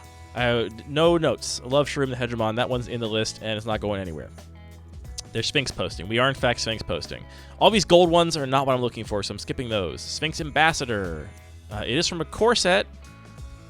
No, we are not searching other people's libraries for cards. I refuse. Sphinx of Lost Truths. This one's actually kind of cool, but not filling the role I want it to fill. Sphinx of the Magosi is pretty simple. Sphinx of the Magosi is pretty simple. It's not the. It's just Sphinx of Magosi. Sphinx of Magosi. Conundrum Sphinx. Too much text. Ardent Sphinx. Metalcraft. No. Consecrated Sphinx. Already in the list. Chancellor. Too much text. Sphinx of Uthun. That's a lot of text, but it's the Factor Fiction one, right? So that is pretty straightforward. Yeah. I do kind of like Wind Reader Sphinx. This is a card I played in my starter deck for a little while. Sphinxes do tend to have a lot of text. It's true. But there's some clean ones here. They exist.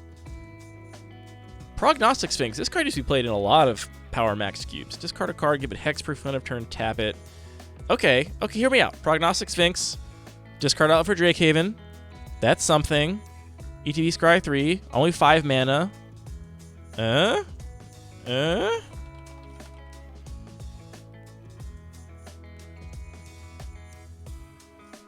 Is Flashback Sphinx from Foundations in the cube already? No, the Flashback Sphinx is not in the cube already. I don't even know what it is. I'm going to get there eventually. I'm sorted by reverse chronological.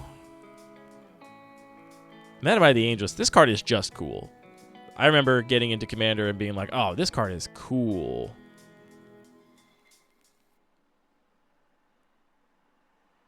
Alhamret. Too much text. Guardian Tazim. Landfall. Origin of the Shifting Flame, not a control card, and it's gold. Sandstone Oracle. Actually, this card is kind of cool. I kind of like Sandstone Oracle. It does not, what we're looking at right now, is it already in my maybe board? It is not, and it's going to be.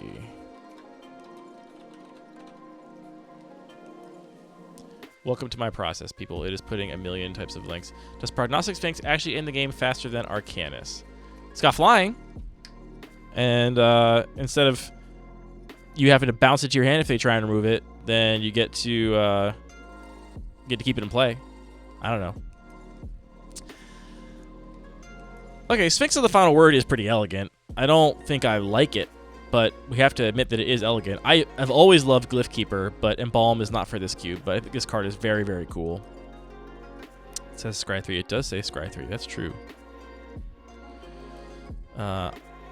Ominous Sphinx. No. Unesh. No. We don't want Sphinx spells costing less to cast. Azor Lawbringer. No. Cloud Reader Sphinx. Not doing enough. Dream Reader's cool. Rhythm Master Sphinx. Return target. That's. Why is this a rare? Why is this a rare? This is a common. Why is this a rare? Riddle me that, Sphinx. Why are you rare? Inspired Sphinx. Nope, Mixed Opter. Sphinx of Foresight. Cool, but not for me. For this cube.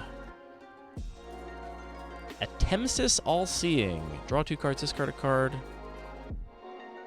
Yeah, no, definitely not that. Sphinx of Enlightenment. Nope. That's helping my opponent. Don't want to do that. You know, people are going to hate me. I am going to put Dream Trawler in the maybe board. I just have to be aware of it, right? Sometimes you put things in the maybe board just so you know that you've looked at it and you've ruled it out. But I'm just putting it there. Sphinx Mindbreaker. No, we don't like Mill. Oromos Archive Keeper. No, I can't. Just too much text. Can't figure that out. Hard to read. Sphinx of Lost Trove. Scroll of Lost Trove. Too much. Prowl, no. Master of Winds, no, that one's weird. Let's also just save ourselves this. Okay, this song sucks. Let's skip this one. This is supposed to be chill. This is not chill.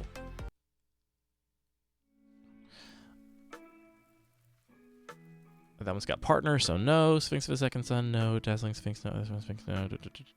Okay, Rafine Scheming Seer is very cool.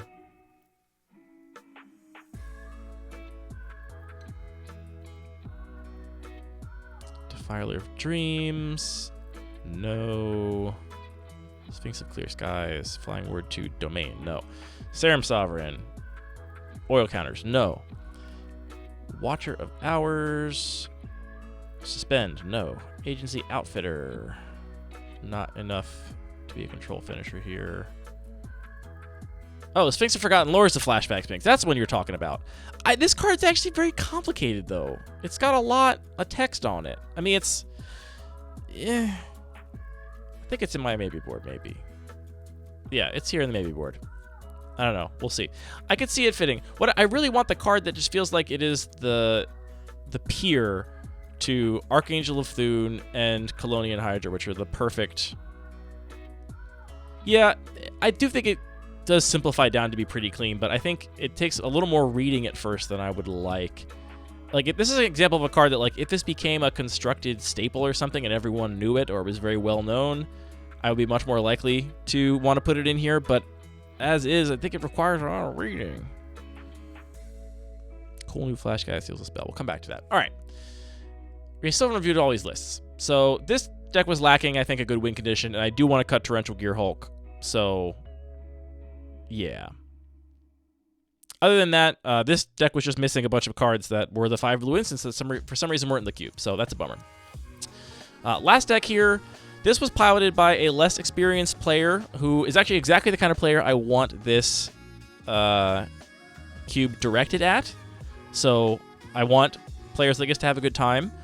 They won 1 game, and they're kind of split between a couple strategies. They have a little bit of like a blue-black tempo thing going on with all 3 ninjas.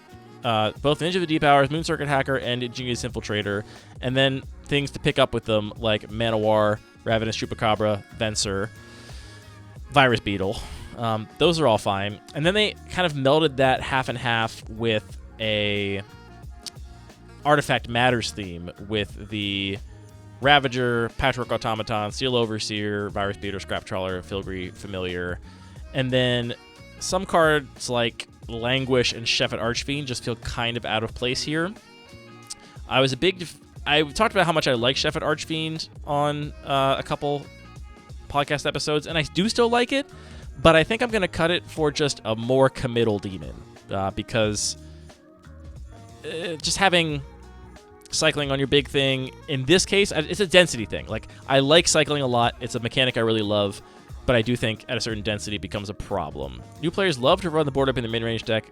They love it. It makes them happy. Yeah, I mean, I saw Kelly get somebody with Languish, so, I mean, yeah. But nothing I can do to stop them from doing that. It's fine. They're allowed to do what they want, and I'm happy for them. I do think this deck was kind of split between 2 strategies, and it means we can't really, I think, evaluate either strategy for viability, but we can talk about the cards on a vibes perspective, and the 3 ninjas are something I'm curious for chat's opinion on. I have just Moon Circuit Hacker, Ninja of the Deep Hours, and Ingenious Infiltrator. I think Ninja of the Deep Hours especially, and to a lesser extent Ingenious Infiltrator and Moon Circuit Hacker, are just some very fun and cool cards to play with, and actually very elegant. Like, I think they just works. I've heard some players complain that the ninjutsu is a frustrating mechanic, because if you haven't played against it and don't know the cube, you don't even know it's a thing that can happen to you, and so that's a bummer. I also think Moon Circuit Hacker is a gorgeous design. Ninjas are cool. Ninjas are cool. Ninjas just feel like a less experienced player trap. Say more on that, Alex Snowtorch. Ninjutsu feels a little off here. Arlo, I think you are most in sync with me in terms of my perceived vibes for this cube. Ninjutsu feels off to me. It doesn't feel classic. It doesn't feel like an iconic core part of Magic design.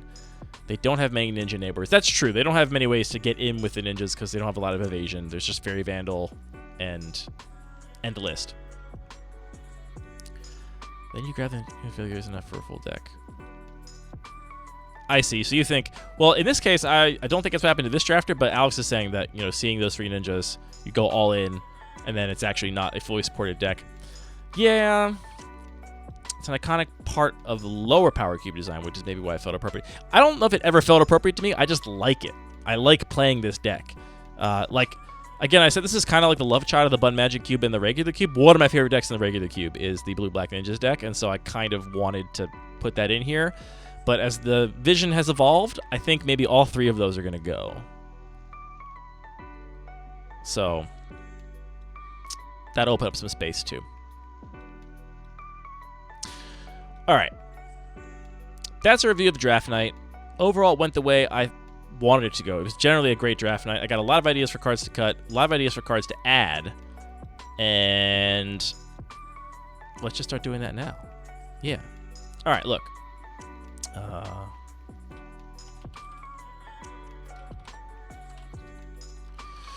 Oh, it's so embarrassing. People can see how much I mess up typing.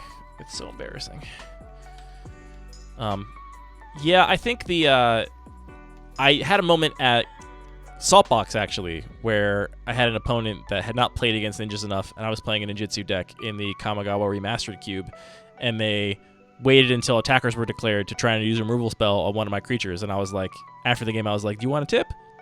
Just always remove my stuff pre-combat if I have any ninjas, because otherwise you just give me an opportunity to blow you out by picking my stuff up, so that's kind of rough. Okay.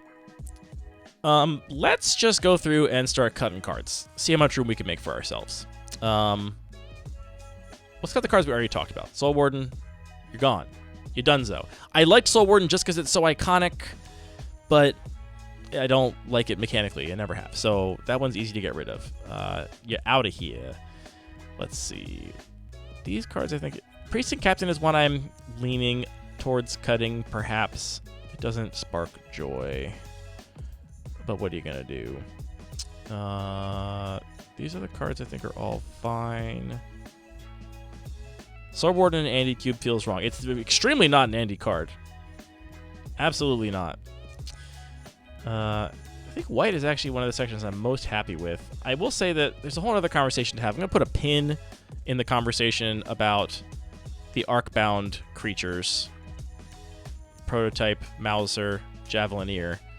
Because I want Arcbound Ravager to occasionally be a thing, but I don't like any of those cards. Just gut instinct. But we'll come back to that. One easy cut in blue. Cuts in, or one easy cut in white, rather. Cuts in blue. Ninjas, out of here. You are not iconic and cool enough. Torrential Gear Hulk, sorry, you're gone too.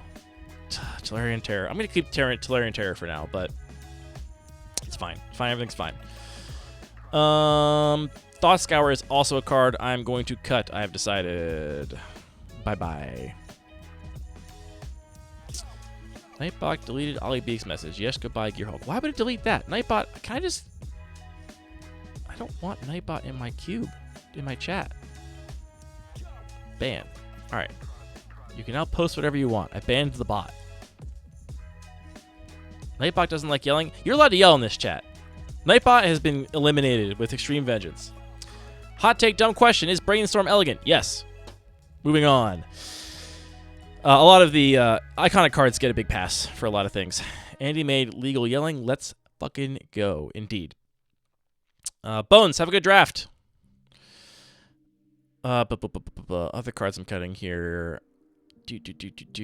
I like all these cards. These are all fun cards. Good. These are all good. These are all good. These are all good. These are all good. Seal removal I'm playing in here mostly for Muldrotha. But no one did the Muldrotha thing at this draft. I think it could be pretty good in the right deck. Black. We said we were going to cut Blood Artist, and we are. It is gone. Portent goes in every cube too. Portent does not go in every cube, unfortunately. I love it, but it does not go in this cube. Brainstorm is an iconic class and card if we are trying to make something accessible for newer players learning about. Brainstorm Lock seems rough. I would say that appealing to specifically newer players is like a side benefit here. Could we swap Ravenous Trooper Copper for Skin Render? Now you're asking the real questions. Andy Fleury, welcome to the chat. How are you doing? They don't know it's Brainstorm Lock, they just feel unhappy. That's true. They don't have the words for it. They're just like, wait, I already saw this card and I didn't want it, and now you're making me draw it again. That's good. We're not cutting Brainstorm, so it's fine. Just to clarify, I do think it's important to clarify, I want accessibility to new players to be like a side benefit of the core goal, which is make this iconic and make the cards elegant. So, yeah. Anyway, we cut those cards. Great. Let's get back down in here. I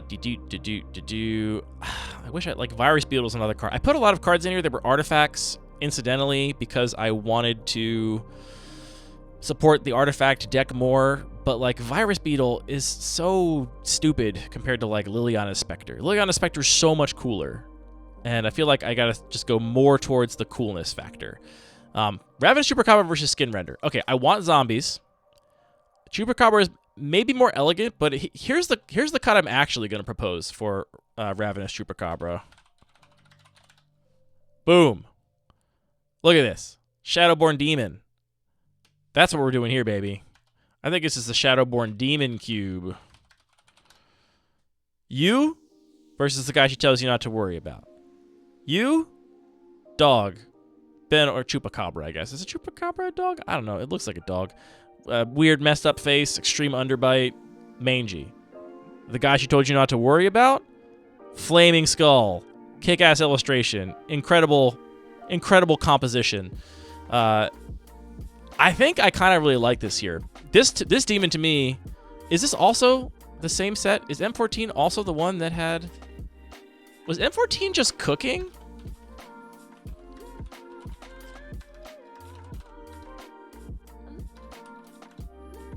Yeah, M14 was just cooking with it. Look at, this is such a sick cycle. Scourge of Valkus and Windreader Sphinx are the misses, but Shadowborn Demon, that's pretty fucking sick.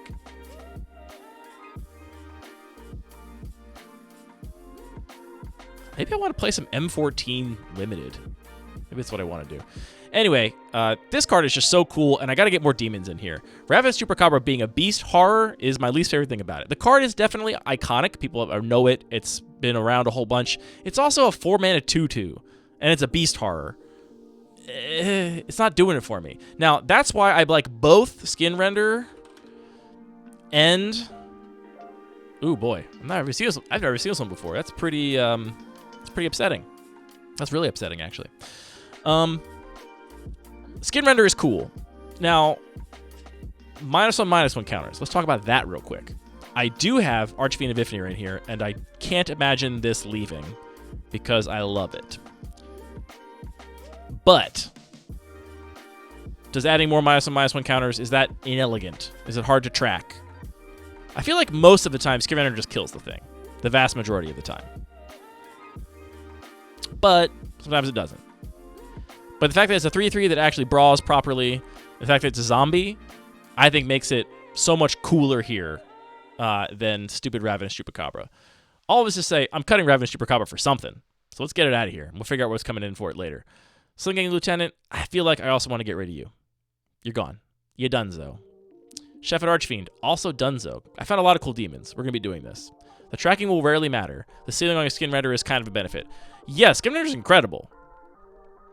Ollie says -1/-1s are elegant in general, even Ifnir, sorry. Do you mean to say inelegant? Why would you apologize for saying it's elegant? Cut Trooper Skin Render and Sling Gang for the demon. You did mean to say inelegant. I understand that. That's why I asked the question. I think it probably is to some degree. I kind of want to put what's that 3-mana instant opponent sacrifices the highest mana value creature or planeswalker they control. I could type it in, but you're all going to tell me in like 2 seconds, which is way faster. You know the one from Zendikar Rising, I think? Soul Shatter. Thank you, Deinonychus. This is why I have you all here. I kind of like Soul Shatter here, maybe. Yeah, that's cool. Let's go in the maybe board. Soul Shatter. Yeah. Okay, so we're cutting more cards in black. Black is getting a little bit overhauled here, which is good. I don't mind that. I like this other removal. Blood Chief's Thirst, Bone Shards, Duress, Innocent Blood, Inquisition of Kozilek. Raven's Crime. What does chat feel about Raven's Crime? Reanimate Thoughts, Unearth, Changer's Edict, Demonic Tutor, Fell, Night's Whisper, Ransack Love. Ichor Slick is the other one. I think I'm going to keep Ichor Slick for now because it is kind of cool.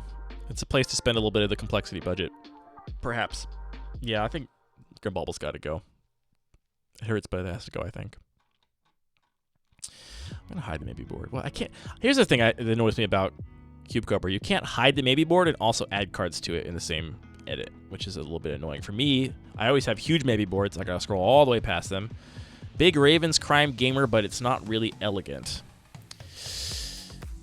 I think it's pretty elegant. Like, what I love about it is that it's so straightforward. It's like, my card for your card. We're just going to be 1-for-1 you the entire time. And if you build a deck that is better off discarding cards and making your opponent discard a card, like you can make it into a cool engine. Justice for Raisin's Crime, Retrace, easy to follow. Retrace is weird. It is weird. I will admit that. It's a very weird mechanic. You can see here I've got this little emoji tag for unique mechanic.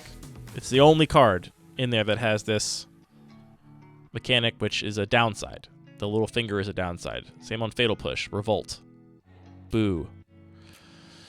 Archfiend of Ifnir, -1/-1 counters, Boo. If ninjas are weird, Retrace is definitely weird. Yeah, I think the odd card being a little weird is okay. The first time I added Raven's Crime, drafters told me it was a trap because I didn't have Dakmor Salvage. Raven's Crime is elegant, but not very appealing as a standalone card. I think here it's kind of like a payoff for like the Drake Haven deck, or honestly, I had Thalia's Geist Caller in mind, which is a card I feel like maybe some of you are going to say is inelegant, and you could be it's understandable you would say such a thing, but I think I really like this card, so I'm on it for now. Very good with Raven's Crime for sure, as is Gravecrawler with Thalia's Geist Caller. It's a cool little, like, the black-white deck. I imagine I want to have a little sprinkling of like cast stuff from your graveyard, and that's kind of what I imagine for it. But anyway, we made a bunch of cuts in black. I feel good. Is Ransack the Lab one of the cuts? Do people enjoy casting this card? Does this card spark joy for anybody in the chat? Because I'm feeling like cutting some of these dopey cards that don't inspire. All right, first two answers were no. How many black cards did we cut there? We cut 1, 2, 3, 4, 5, 6. So much room for demons. Isn't that great? Think of all the demons we can add. We can add a Rune-Scarred Demon. We can add Shadowborn Demon. We could add Bloodgift Demon. There's a clean one. Someone kept asking about the Xanthrid Demon, which I don't want to ignore your... Oh boy. Is that it?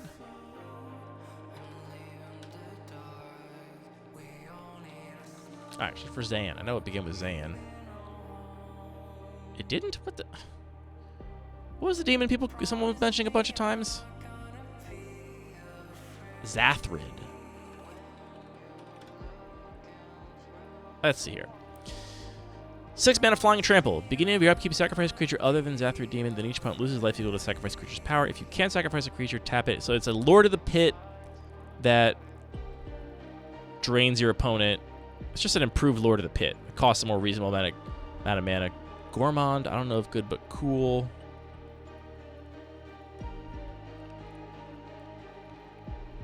These are the same rules text, right? There's no Oracle text reason I have to play this to the commander version of this card. I think this card's cool. I don't know if 6 mana is where I want my demon, but worthy of a maybe board ad. The other one I really like is Demon of Catastrophes. I think this card is very cool. Can't believe they made a card stronger than Lord of the Pit. You know, 10-year-old me never would have believed you. Burning Rune Demon is my fave. It's a big block of text, Brady. Exactly 2 cards. No. What the? Boo. Boo. No, this is poo-poo. Sorry, Brady. This is not for this cube. No shot.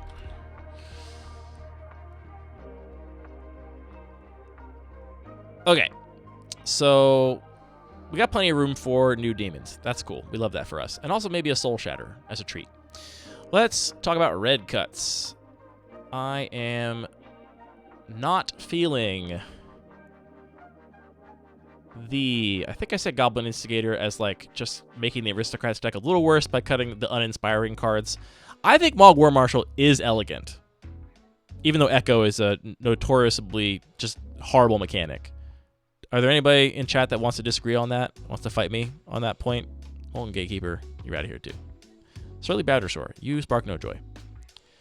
Surly Bowdersaur is me trying to be synergistic. Don't be synergistic, just put cool dragons in. I need more cool dragons. War Marshal, highly iconic. I think I agree. I think it's pretty iconic.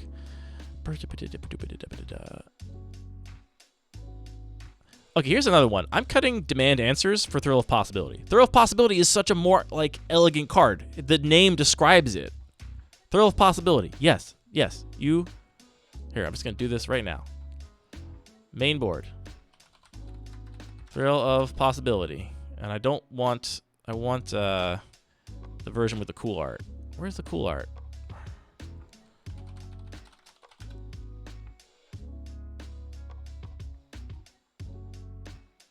Oh, you know what I'm thinking of? I'm thinking of the sorcery one. That is the cool art.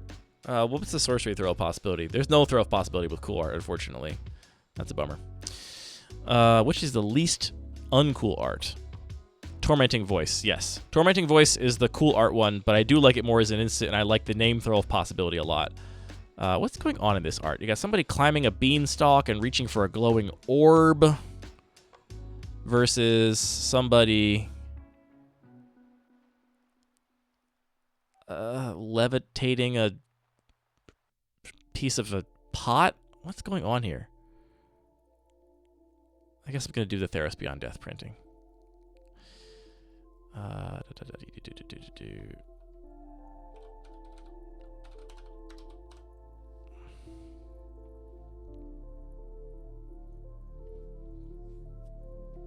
We're gonna get to dragons. Everybody hold your dragon. Hold your dragons. Wait, I didn't do the right thing. I'm supposed to do... Someone said like the DMU version. What is that? Is that like a little like... This guy looks like fucking, what's his name? What's the weird, like, bondage fighter from Street Fighter that does the, like... Is it Street Fighter? Or Soul Calibur? You know what I'm talking about? This is like a weird bondage goblin. Valdo. Thank you. Thank you for immediately getting the reference. Let's pull up Valdo. How long until we're against TOS? Yeah, this guy... This, like, little leather freak. Anyway. Tell me that this is not Valdo. This is Valdo.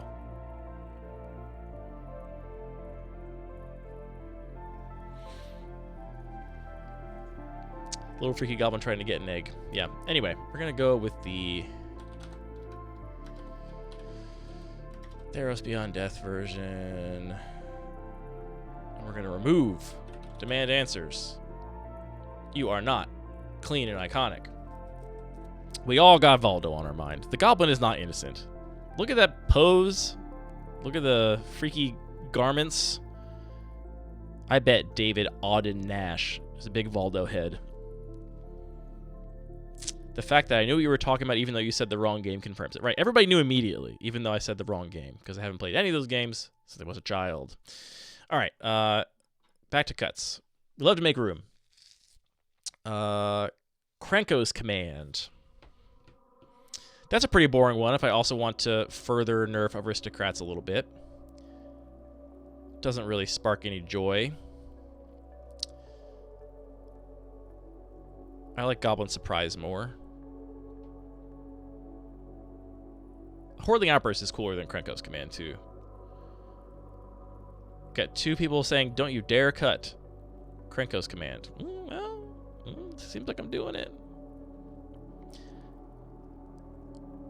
Iconic to all people who are in high school in the 2010s, you are making me feel so fucking old, and you have to stop right now. It's very important that you stop. I will ban you from chat. Alex, you really love Krenko's Command? Oh, no, you're just mad at it also being called old. Yeah, no, I get you. Command has great art? I think I just want more one-for-one creatures in red to nerf the Aristocrats thing a little further. So, that's what I'm doing, and you can't stop me. On to green. I said I was going to cut, and I will stand by that I'm going to cut the Simian Simulacrum. Again, me trying to, like, make artifacts a thing, play into the +1/+1 counter synergies, just not there enough. I think I'm getting a little full up on fours here, but I kind of like them all. So Nate had Elvish Piper in his deck last night. This deck, or in his pool rather, had access to Elvish Piper and didn't want to play it, which makes sense considering there's only 3 cards that cost more than 1 mana. But I wonder how much, being able to just massively reduce the cost of 1 creature a turn and make it instant speed is worth it. And I wonder if this deck maybe should have been playing Elvish Piper. I like Elvish Piper. It's cool. Gallagrators does not seem very elegant to me. You are right. You know what? I'm just going to cut it. It's gone. Poof. You spoke it into existence. Summerwald Stag, currently very underpowered. I got the feedback that there were too many fight creatures in the cube, which there are quite a few. Filter. Oh, fight. We have Overhaul Tracker, Territorial Allosaurus, Summerwald Stag, Thorn Mammoth, Primal Might, Surly Badgersaur. I just cut Surly Badgersaur. It's 6 cards. Everyone should just chill out. Fight creatures are cool. I do wish there were just more viable fight creatures. I wish ones that were more aggressively costed. Here's one I've considered. Foe Razor Regent. It's weird to have a flyer in green, but this is kind of a cool fight payoff. I know. Where is the 4-mana 4/4 of the ETB's fights? Just give it to us. It'll be fine. It will be fine. It will be so fine.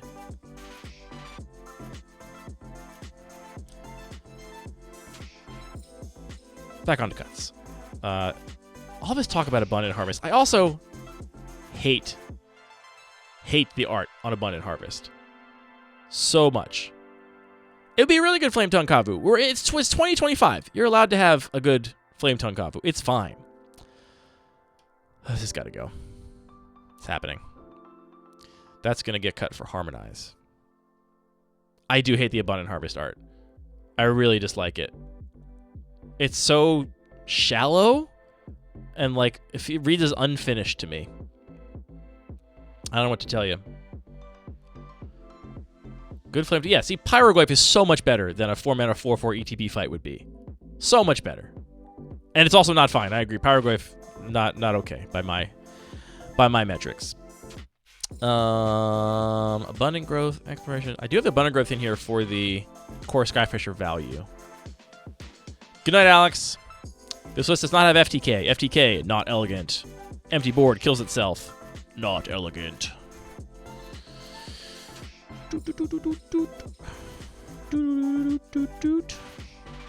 Wilt, also not elegant. Get out of here. Yeah, Mana War is the same. You're right. I'm a hypocrite. Send me to prison. It is less bad to balance your Mana War. There are reasons you might actually want to do it, theoretically, where there's really no reason I can conceive of where you'd want to kill your own. I thought a lot about Tarmogoyf, Ryan, because I love Tarmogoyf. I think tracking the power and toughness is so annoying, and that alone makes it inelegant, even though, the game piece is elegant. Just a 2-mana beef is great. If it was a better... I have a bunch of other, 2-mana beef cards in my maybe board, like Garrick's Companion, Colonian Tusker, Saddle Rhyme Stag, a couple 3-mana ones, too, like Leatherback Baloth. I think just beef is cool. But having to track that shit is just kind of awful, I think, unfortunately. Bums me out because I do love that card, but I don't think it's right for this cube, for my goals. All right, that's some cuts from green. Cuts from artifacts. Here's what I'm going to cut. I'm going to cut Containment Construct because I think it is really clunky alongside Madness cards, of which there are quite a few. It's redundancy for it, but when you have both, I think new players are like, what happens here? I don't know what to do, and I feel bad about it. So that's gone. Brainstone, arguably not doing much for me here. Same with Prophetic Prism, but I'll give these cards a little more time to shine. I did not like Protect the Negotiators. It's got too much going on. And it's so narrow for a counterspell because you gotta be making creatures for it to work. I think I was drawn to it because it makes the kind of token that the cube uses, but it's not doing it for me.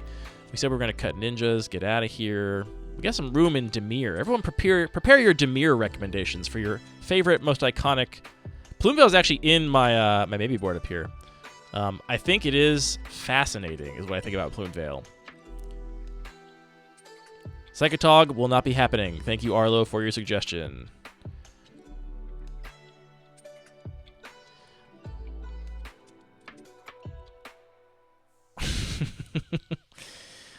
All right. I'm keeping Mayhem Devil for now. Everyone can be mad about it, but it's going to stay there for now. I love Living Twister. I think it's so cool. I got to keep it. Conclave Mentor, you're gone, buddy. You know what else is gone? Good Fortune Unicorn. Sparks No Joy. We got some room in Selesnya, and I got a lot of Selesnya cards I love. There's no reason to play ones I don't love. Small aside here, Graceful Restoration has been so fun. Such a great card in this cube list. I have really loved it. Sick to get back Arcbound Ravager and Triskelion. Sick to get back Colonian Hydra and something else?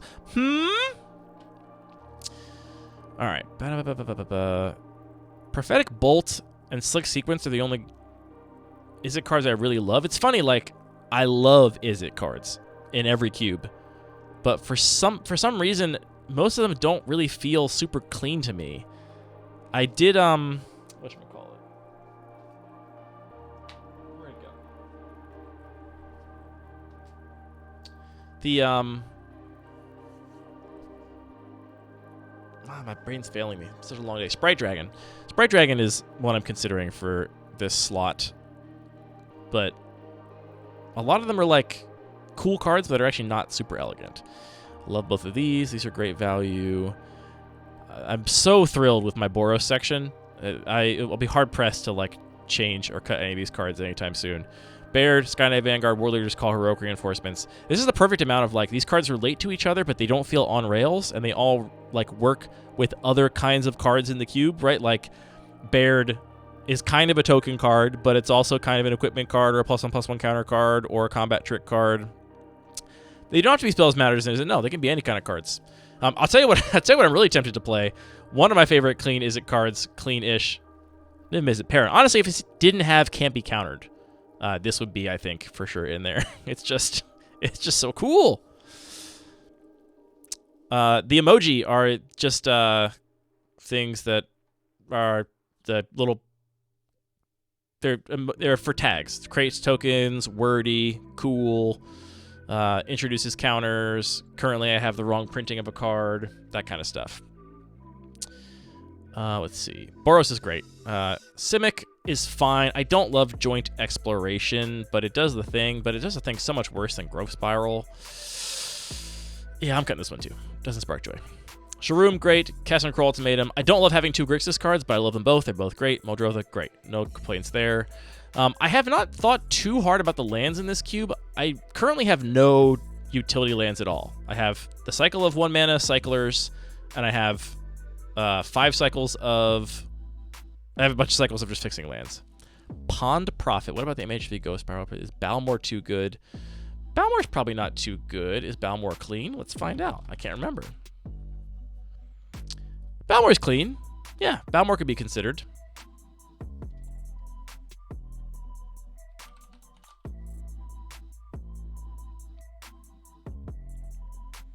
Trample is probably easy to forget. Pond Prophet. People mentioning cards I've never heard of makes me for sure want to look them up. Oh, ugh. I don't know. This one's not doing it for me. It's not doing it for me, I don't think. You mean it pays off like both token decks and Spellslinger decks, Brady? Because you can either have a bunch of tokens and cast like 1 spell, or you can have a couple creatures and cast like 3 spells? Is that the suggestion?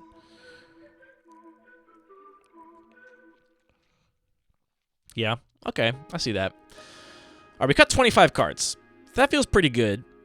That's some space to add some cards. So let's go through and add some cards, starting with maybe boards. A couple cards I have just intended to put in here and I haven't found space yet. And one of these, Season Howlblade, get in there. Easy, easy add. I also have been intending to find space for Levitating Statue. I want to try this as a control win condition and or anti-control card. Howlblade's great. Howlblade's so good.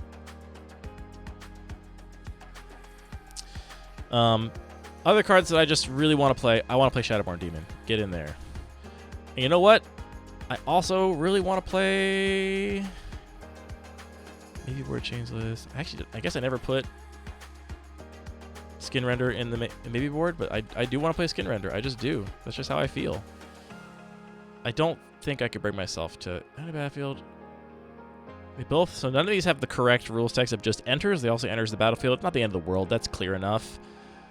So it doesn't matter which printing I go with. I'll see which one I end up ordering. I don't think Levitating Statue is very good. Oh, people are Hollowblade haters.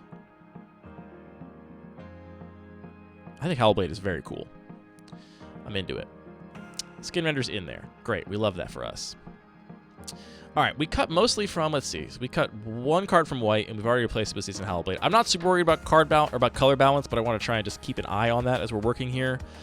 We cut 1, 2, 3, 4 cards from blue. Hollowblade is a pale imitation of Adanto Vanguard. It's a completely different card. Completely different card. Hollowblade is so good on defense, and Adanto Vanguard does literally nothing on defense.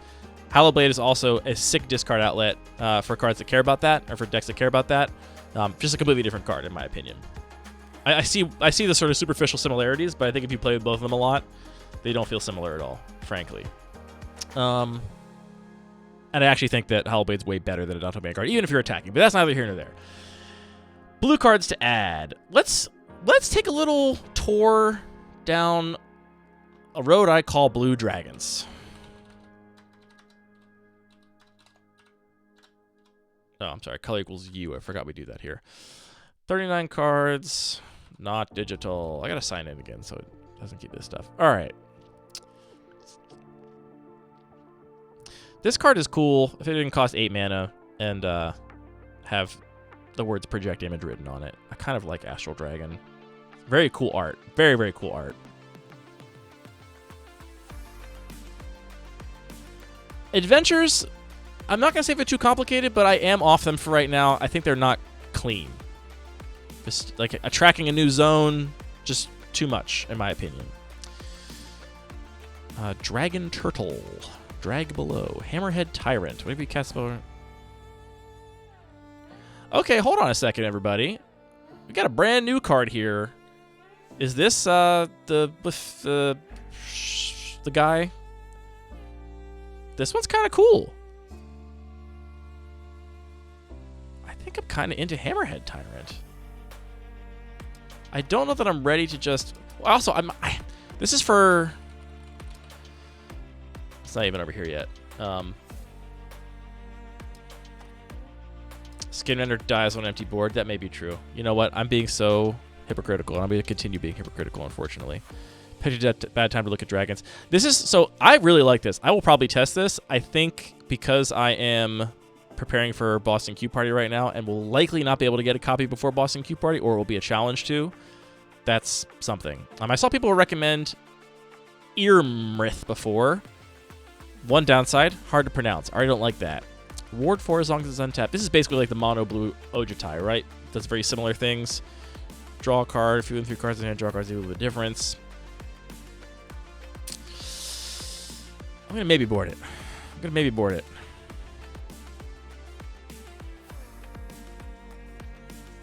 Bones likes that one. Yeah, it's fine. No. Keg is clean. Keg is very clean. I don't think it quite does what I want it to do, but it's very clean. There's no denying that.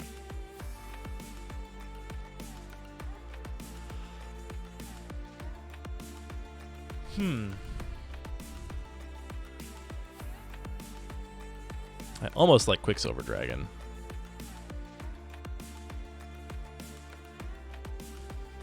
Hard to find cool and clean blue finishers. Yeah. If I was playing Adventures, I do really like Young Blue Dragon. It's not really a finisher. 3/3 flyer is not great. Voracious Bibliophile is such a cool card. I don't think it's what I want. It's very, like, weirdly build-aroundy.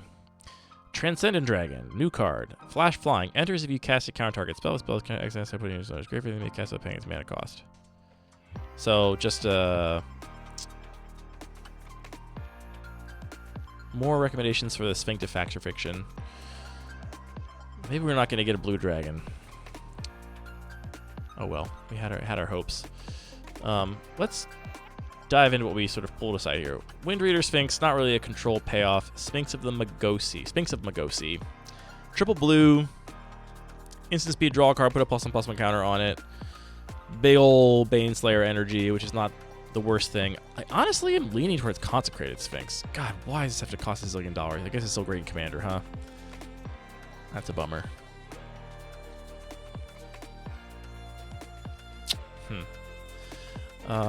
Prognostic Sphinx, Mold Drifter, Air Elemental. Air Elemental definitely clean. Whirly Rogue, Wax and Shape Thief, Sphinx of the Forgotten Lore, Sower of Temptation, Nara Meha. I will say these cards are in this baby border all over the place. It is I love Nimbleclaw Depth, but recognize it's not good. I hate that. Which card do you hate, Brady? Is it Consecrated Sphinx? Yeah, why has it got to be so much stupid money?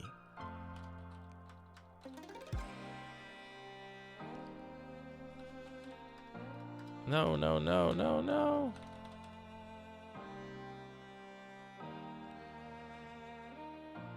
This is a cool printing of it.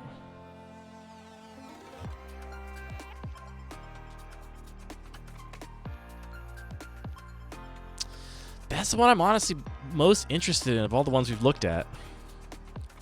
It's really clean. It feels right on power level. Feels impossible if you don't have an immediate answer. Yeah, I mean, that's what I want my 6-drops to be, though. It does give you a window to interact before you even draw a card. Even if you let them draw 2 cards, it's like a pretty good Mold Drifter, I guess. I don't know. It is very clean. Am I a Consecrated Sphinx gamer? Is this what's going to happen to me? Yikes. Factor Fiction. Just talking about regular Factor Fiction. I've got a cool old printing. An old foil printing I could put in. Because that one's got, that rule 6 has not changed. Where did I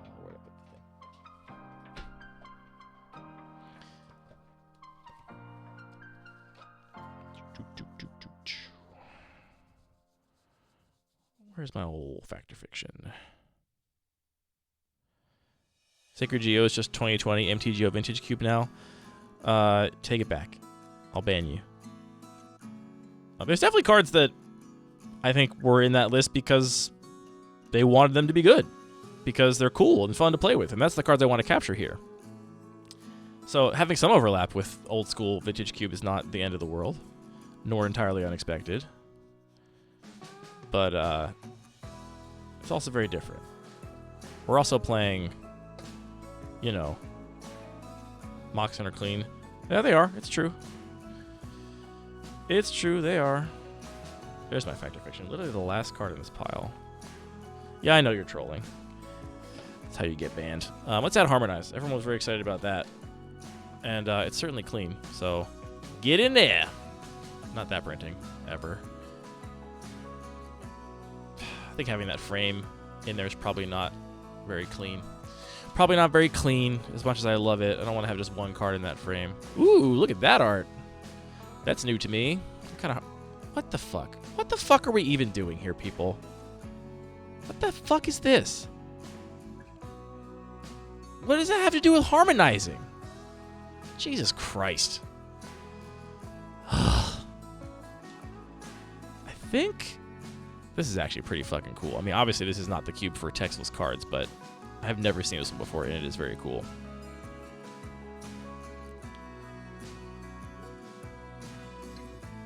I think I'm gonna play. Do we like the Garrick one or the Ceton one? Probably the Ceton one, right? A little iconic first art. But the only thing we can get it in, I guess we can get it Modern Masters 2017.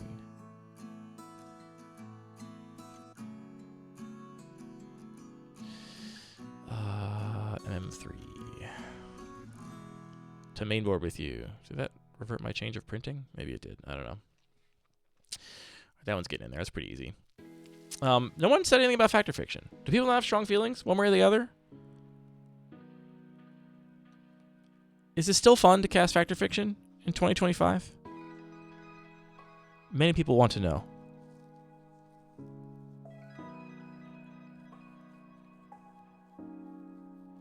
It is elegant, I think.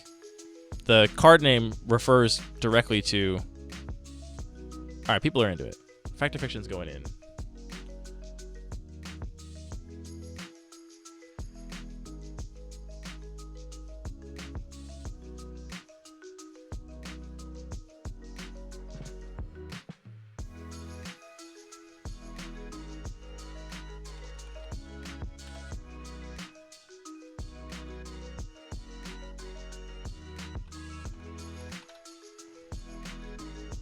Off is cool, but a bit of a yawn.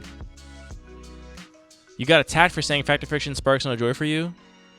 Well, you shouldn't be attacked, but I'm kind of, I don't know. I'm not, like, if I'm in blue, I'm not going to be like, ooh, Fact or Fiction when I open it in a pack. It's just, I'm just not going to feel that way. It's like, all right, fine. It's card advantage. I can play it. It's whatever.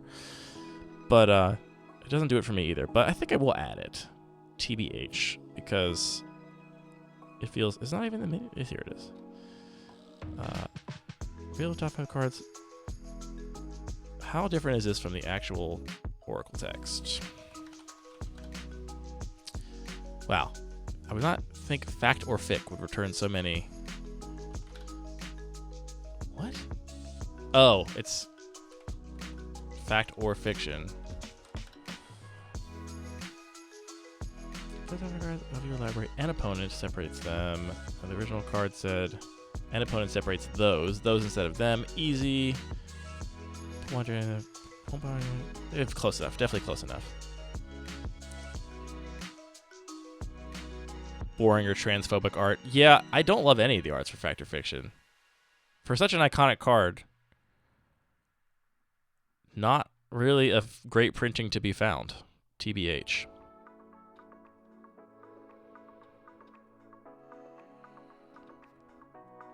What's the UB creature that does a FOF kind of thing? You're thinking of the 3-drop? The... Yeah, I know the one you're talking about. Also, every time anyone says UB now to mean blue-black, I think of Universes Beyond, which also is so sad. Very sad. Doot, doot, doot. This song, what is this? This is like some... We can do better than this in terms of our free, chill... royalty-free, chill music. Come on. Let's do better. I believe in you. Chill, lo-fi vibes, no copyright. Here we go.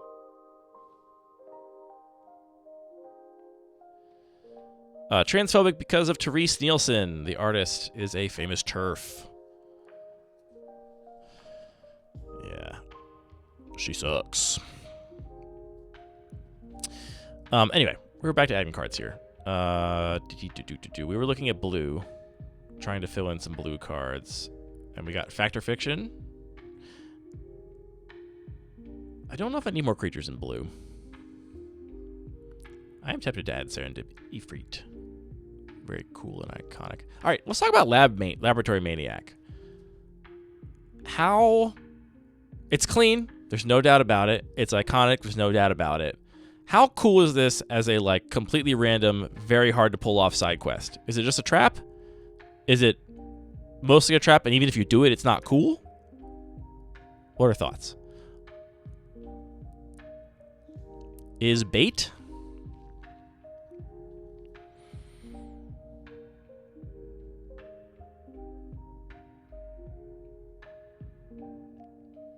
What I have for support is normal card draw. There are no, like, exile your library nonsense. There's no milling nonsense. I do like Evacuation as a clean card, by the way. I don't know if it's something I should put in the cube, but I like it. I like it.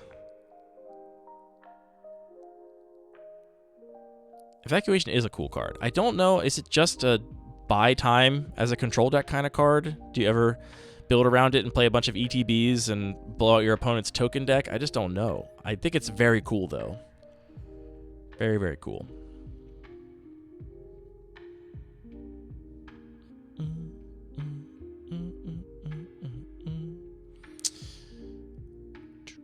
Should put stock up in the maybe board.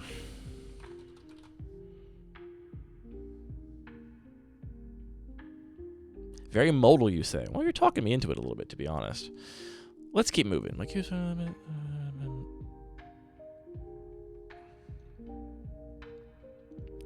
Alright. We had a lot of black cuts.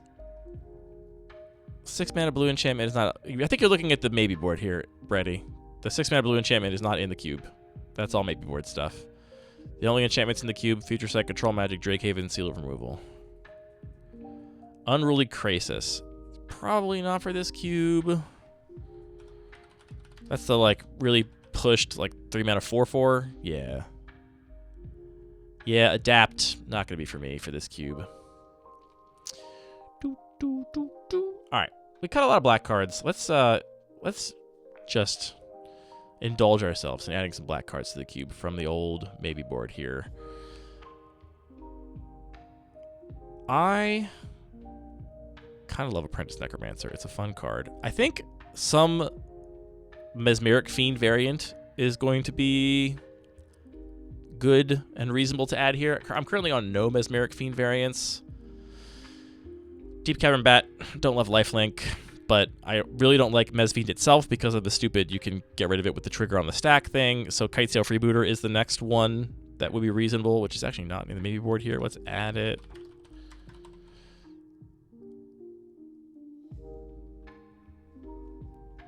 Let's see here. Dusk Legion Zealot. I think Doom Dissenter is cool as like a... You know, I cut a lot of support in red for the like token artifact or aristocrats thing. Doom Dissenter is kind of cool to make you work for it a little bit. It's 2 bodies if you need them for your sacrifice deck, or you can just like upgrade it. Let's get Demon of Catastrophes in here. I just want it. Another sort of sacrifice card along with Shadowborn Demon, which is also in here now. So now we got more things to sacrifice, and we got 2 more demons, which I feel really good about. I love having demons. Tidehollow Scholar is cool. It does have the same problem where the abilities are separate, so you can do something to it with the trigger on the stack, but maybe it's not a problem. I don't actually know.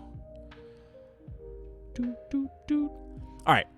I think I love the Midnight Reaper suggestion. Doing that. I have a Liliana Standard Bearer, which I kind of like, but I don't... It's not like a slam dunk. I can't explain why. How many we added now? 1, 2, 3. Only added 3 black cards, and we cut 1, 2, 3, 4, 5, 6. So we can definitely add some more black cards here. Maybe I'll just get it in there, test it for a little bit. I think it's cool.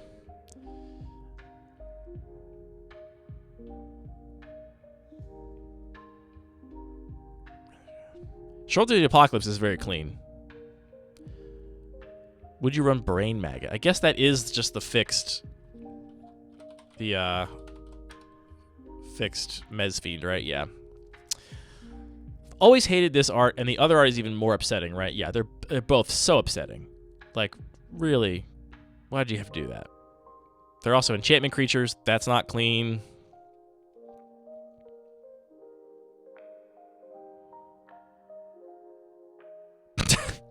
Oinkinator. Yeah, crazy that it's not starting when you're home on the internet. Strange. What about Costly Plunder? Way better than Ransack for black card draw. Okay. So what's the Costly Plunder effect we like the most? Are we out on Bat? Bat is not in. It has the lifelink. Here's the thing. I'm not avoiding lifelink or life gain in general as hard in this cube as I do in most cubes. And it would be very cool to trigger your, like, Archangel of Thune with your bat. That could be cool. All right, I'll try the bat. I'm going to do it. To main board with you.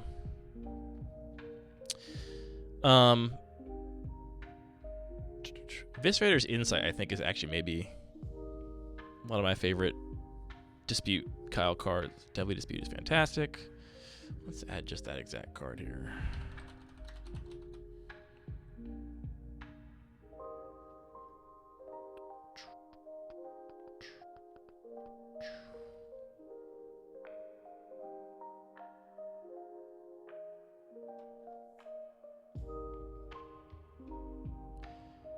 Oh, it's down here.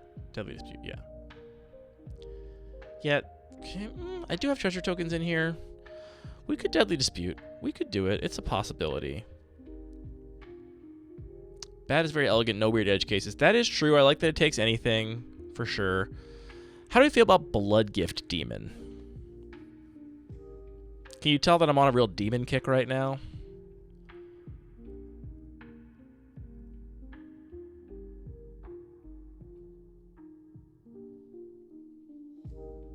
A weird Dark Confidant that can also just kill your opponent if they're at like 1. You just make them draw and lose.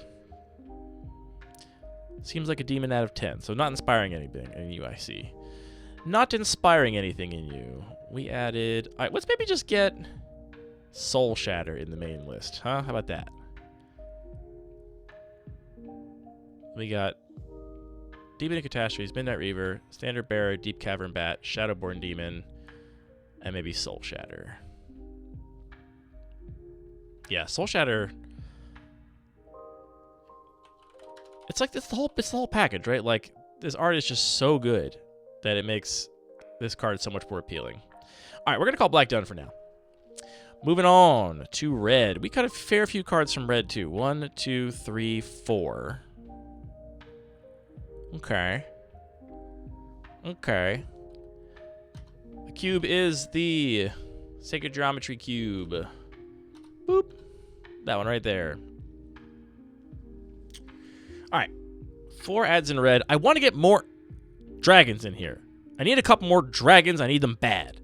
Let's talk about dragons. I already went through and maybe boarded all the dragons that I really liked, which actually there weren't as many as I thought. Thunderbreak region. I like it. I think it's cool. We're talking about mono red dragons right now. Kingsgrave. Varix Bladewing, not that cool, but it's clean. I do like Kicker, and making 2 4/4s for 7 mana is good. Caldera Pyremaw is a new one. Shivan Devastator is somewhere in here. I actually don't know how I feel about that one being so good when it's not that big. I think we should just add Shivan Devastator. Is it on the big? I definitely had it in an universal. Yeah, it's right here. Okay. Yeah, let's get it in here. I've already got one too, I know for a fact, so that's a bonus there. All right, that's one more dragon in there. Thunderbreak Regent, Varix Bladewing, Caldera Pyremaw. I'm gonna Goldspan Dragon. I'm gonna rule out. Hoarding Dragon. I'm gonna rule out. Terror of the Peaks. Very powerful. Maybe too powerful, but also I think between like the Hydra and the I'm thinking of putting Kali in this cube. Red shirt on. Genuinely thinking about it. Clean but nutty with it. Terror of the Peaks is in fact nutty with it. Twin Flame Tyrant might even be more nutty with it. This card also. Commander, why? $23. But it's very clean. Very, very clean. Foundation's, surprising nobody, a source of clean cards. Rorik's Bladewing, also clean, but sparks no joy. Volcanic Dragon, exact same thing, clean, sparks no joy. Yeah, I know. $23. Bogartan Hellkite, also clean, also 8 mana. So, not going to work. I'm not putting Exert in here, dear ol'. It's got to be clean. Exert's not clean. No good way to indicate it. Wait, you pull it halfway out of the sleeve, flip it all the way around. Nope, ugly, not doing it. So, I think that puts me between Thunderbreak Regent and Terror of the Peaks. How much does this one cost? Also $20? Gah! Archwing Dragon. All right. I did go through all the dragons, and I pulled the ones that were appealing to me, but let's see what else we got here. What? Well, tell me what you like about this. Terror was playable in Standard, right? Isn't that part of what dictated its price? Okay, well, if they're both $20, do we like Terror of the Peaks or Twin Flame Tyrant more?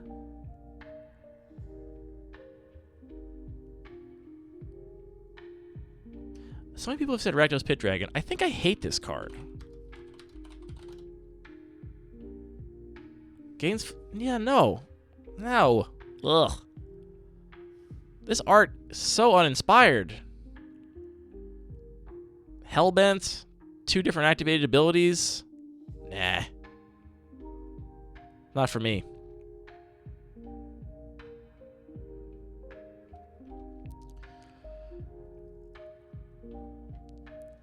Seems like people are more into Twin Flame Tyrant than Terror of the Peaks.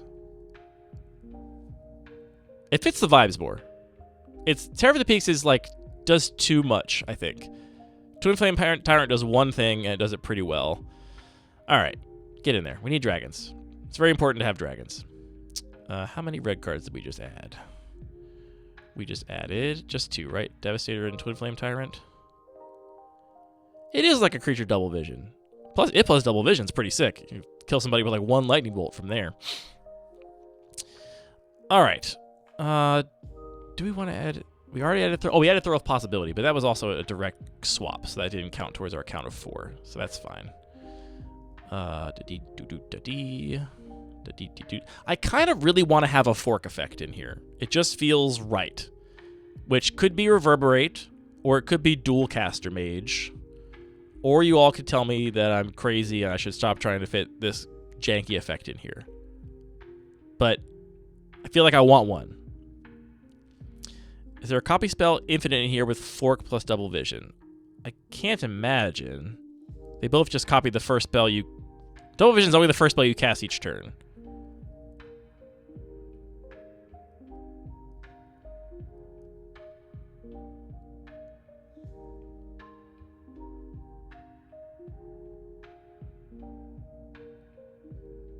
Double cast?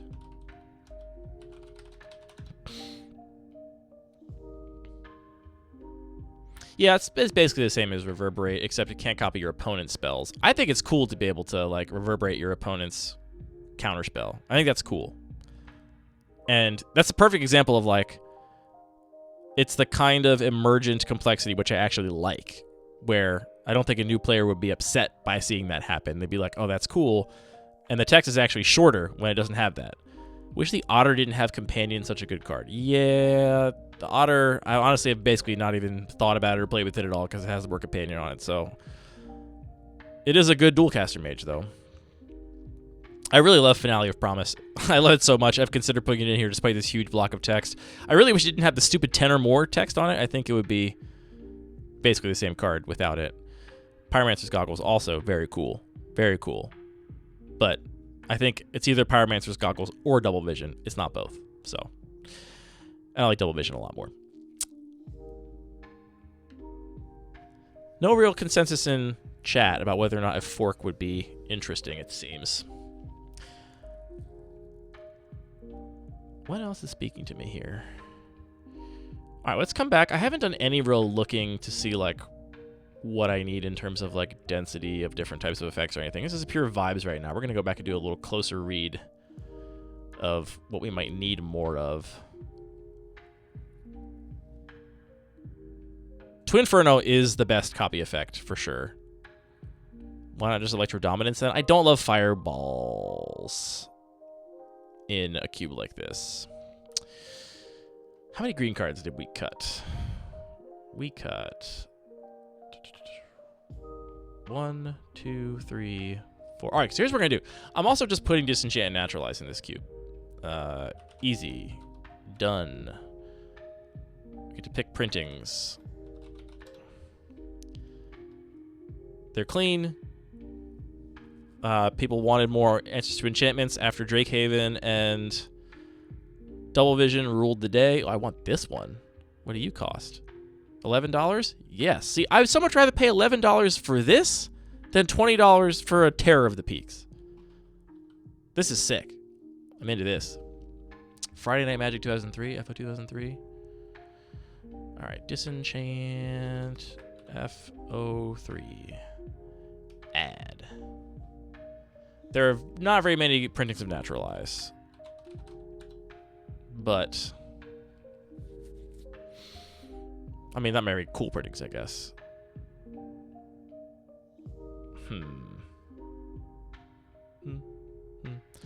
I like including core set printings of things when I can in this cube. It just feels kind of right.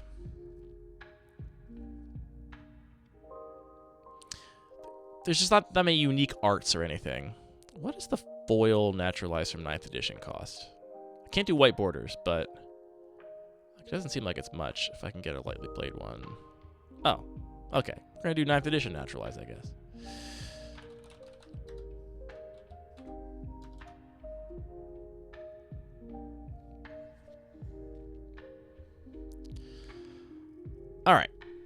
We've added 15 cards. We're getting there. We're making our way up.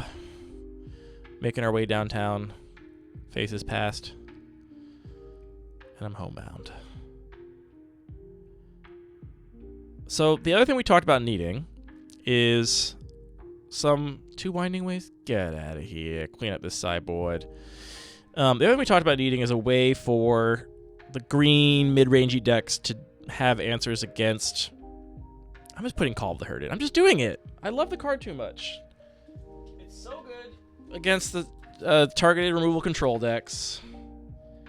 Got my beautiful foil right here, which I think is going to say remove from the game instead of exile it on the flashback reminder text. It does say that. Am I going to be okay with that? I think I probably am.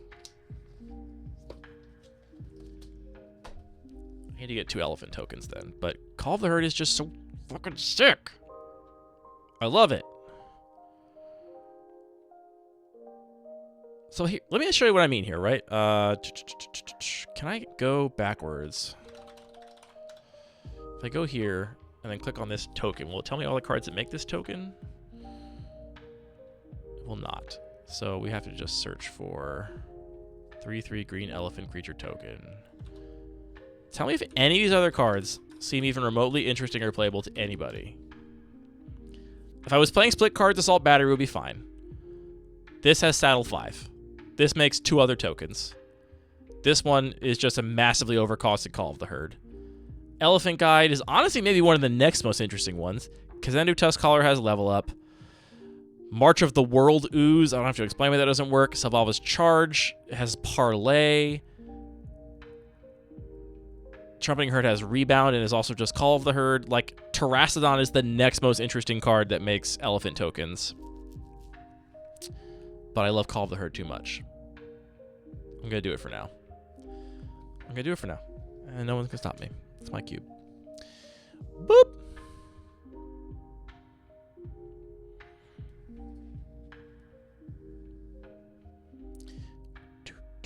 So we added just 2. We added 3 green cards. Harmonized, Naturalized, Call of the Herd. All right, other ways for green and/or other mid-range decks. I mean, adding Harmonize and Call of the Herd is a great way to boost green against control already. That's a good step in the right direction, I think. Anthony requested a Snakeskin Veil, because that's what Anthony likes. He's sick in that way.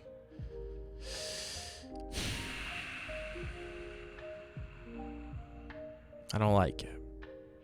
Now, what I don't mind maybe...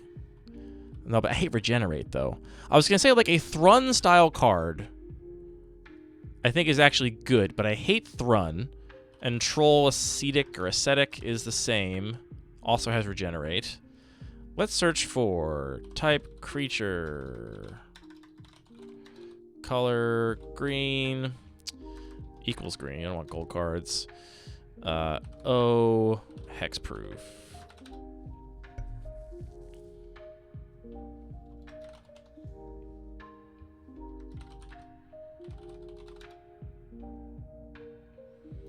The vast majority of the removal is Destroy. There's a couple exile things floating around there, but the vast majority is Destroy.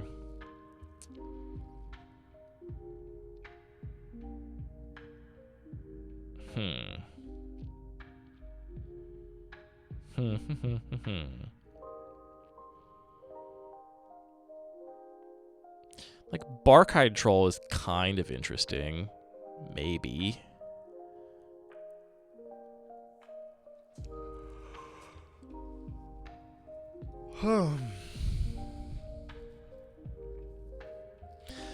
Autumnal Gloom is a card I've just always really loved. I love the art on Ancient of the Equinox.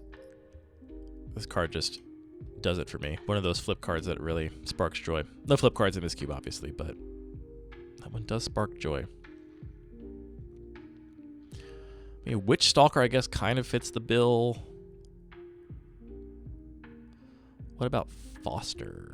I don't know. You tell me. What about Foster?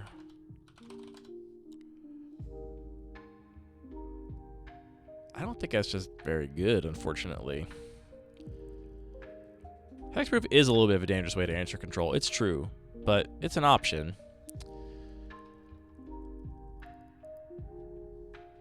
Other things, and it's also, it doesn't help against the best control tools, which are board wipes. Yeah, Ward is my favorite. I love Ward. I love Ward. Yeah, also doesn't solve Ravs. I kind of like Canopy Gargantuan. It's also a dragon.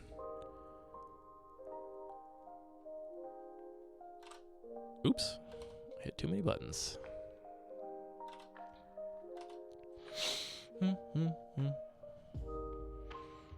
Hey, turns out all the royalty-free music sucks.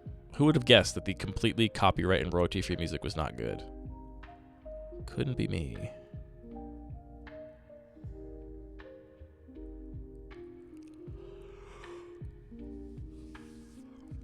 The Tarask.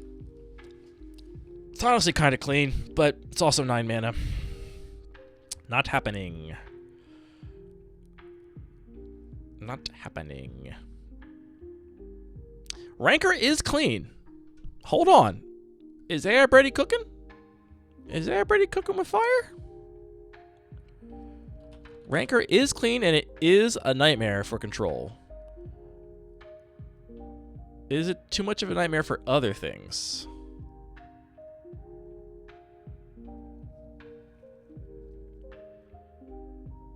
Where's my foil Rancor right now? Is it in anything? Is it in this binder?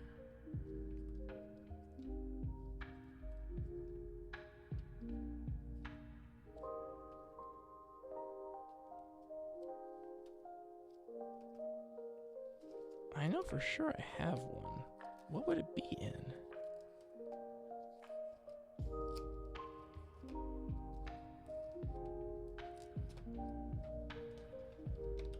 Got too many cubes, y'all. I can't keep my shit straight.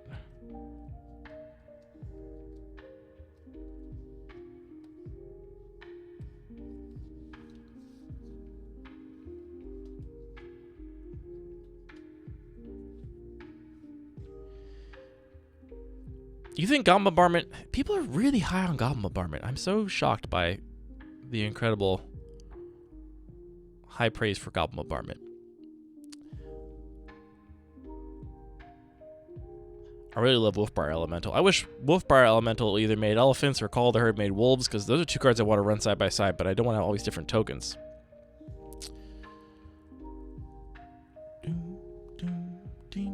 New Surak. We have a suggestion for new Surak in the chat. Surak Elusive Hunter. Can't be countered. Trample.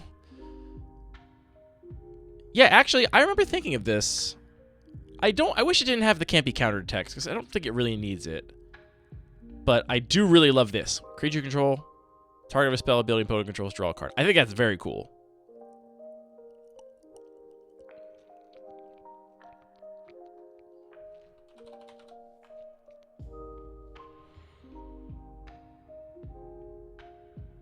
God, these are pretty nice. Okay, here's another question I have for people. If I want more answers to artifacts and enchantments, do we play Acidic Slime? AI Brady is still here. AI Brady can accuse me of being the, circa 2015 Magic Online Vintage Cube. That's fine. I already have Reclamation Sage. I already have a... whatchamacallit? Cathar Commando.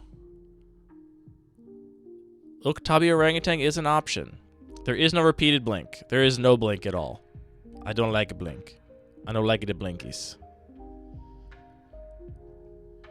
The real question is, is Acidic Slime the next cleanest version of the Reclamation Sage effect?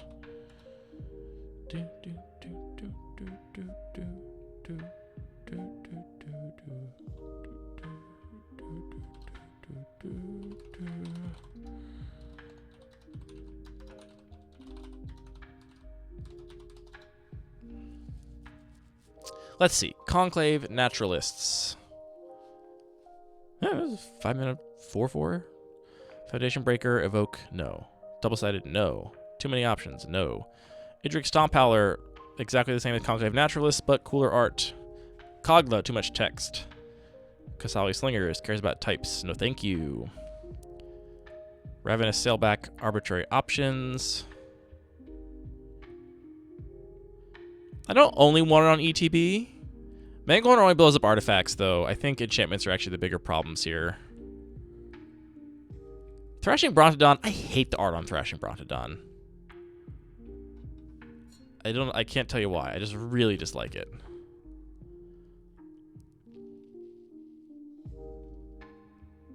I wish any of these had swag.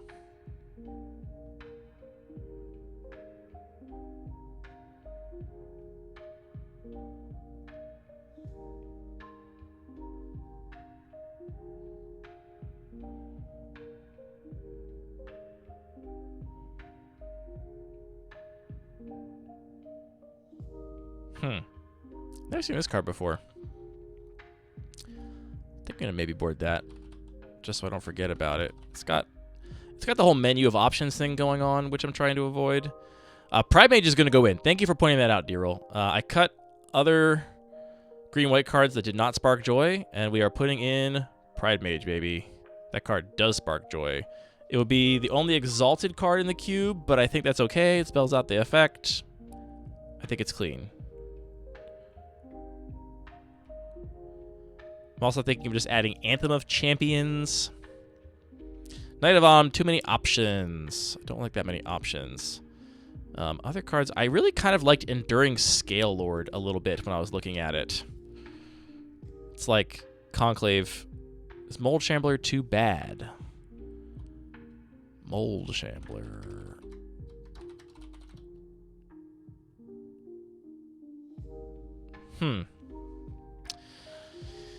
Probably compared to Acidic Slime.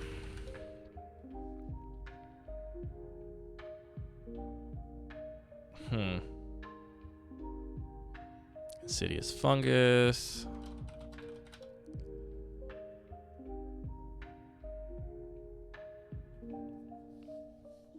Okay, so at least 1 mana 1/2, 2 mana sack, disenchant, or do a weird explore.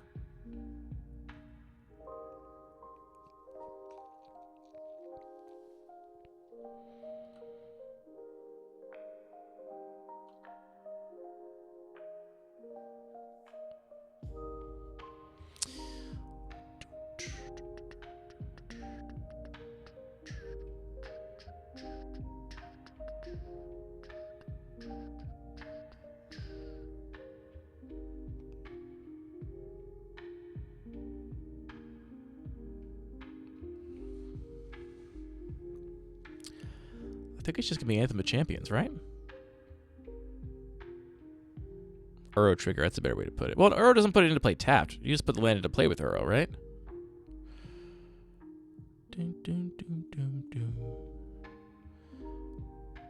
Yeah, I think it's Anthem of Champions. Yeah, we're doing it. All right, we only gotta add 7 more cards. We're making some progress here. We also added a lot of disenchants. The people demanded it, and we added disenchant, naturalize, Pride Mage. We cut 1, so I guess we added 2. What could we do with 1 more, maybe? Haywire Might. I hate the stupid... Like, it only is non-creature artifacts or something, right? Haywhite Might. Nailed it.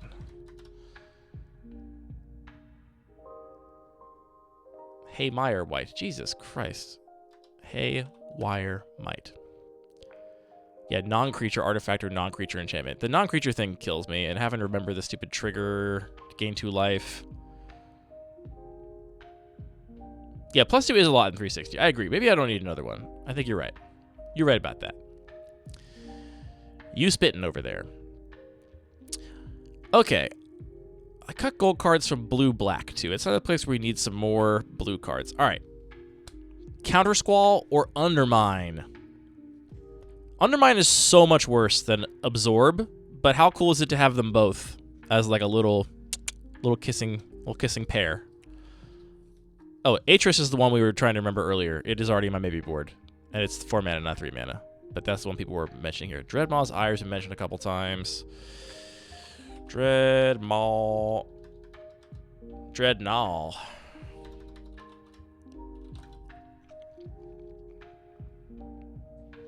Again, it's just artifacts, so I'm more worried about enchantments is the thing. Just add Atris and cut Foff. Ugh. Counter Squall is cooler. I don't see how you could argue Counter Squall. Look at this. Look at this. What's cooler than this? What's cooler than this? What other options here? Hostage Taker is already on my maybe board. It's kind of straightforward. Jinrovahar is very cool. I've always liked Wazov Multifarious. It's not the cube for this. I've always had a soft spot for this card too. I've always really liked that it can deal with any creature, but just in different ways. I wish it was a little better. I don't know how you make it better, but it's kind of rough to have this be a gold card when you have like Infernal Grasp as a black card, you know? I don't love the art, you're right. The art's not great. Now this art though, woo! Ooh, Massimiliano Frazzato, you got my number. Woo! This card is actually quite bad though. It's not a very good card. Turns out that you don't really care about draining your opponent for 3 when you're sacrificing stuff. Yeah, I love Drown in the Loch as a card. I adore it, but Graveyard Tracking, definitely not clean. Not what we're looking for. There's gotta be better. I do really like Master of Death. You've won with Undermine once, and you're back after the dishes? Recoil is also, I think, iconic and pretty cool. Dishes and Walk the Dog. We're diving in, folks. Color identity equals UB. Go. Not digital. That's so many cards. Oi. We're gonna do a little sort here just to get cards that. Okay. I guess we want color equals UB, not color identity equals UB. That makes so much more sense. Okay, that's fewer cards. Baleful Strength is the one we already have. Fine. Wow, Drown in the Loch being played a lot in Commander, it seems. That's cool. None of these cards make any sense for what I'm doing. Urtai's almost clean. Alright, Thief of Sanity was actually in an early version of this cube. I think Thief of Sanity is... It's very wordy. It was the wordiest card in the cube, which is why it got cut earlier. But it's shortcuttable to be very reasonable, I think. And it is so cool.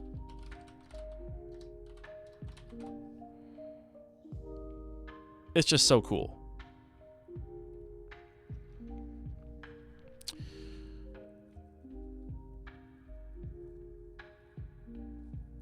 Siphon Insight is cool. I don't think it's cool enough to be worth a gold card. This song is just playing one thing over and over again. I hate royalty-free music. This sucks.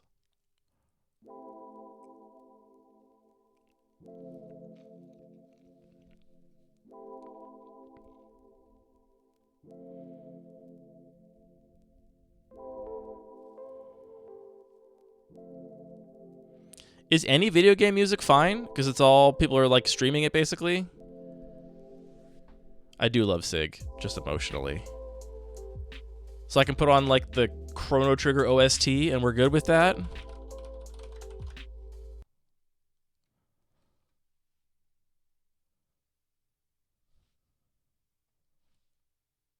All right, Arlo, if you get me demonetized, I'm sending you the bill.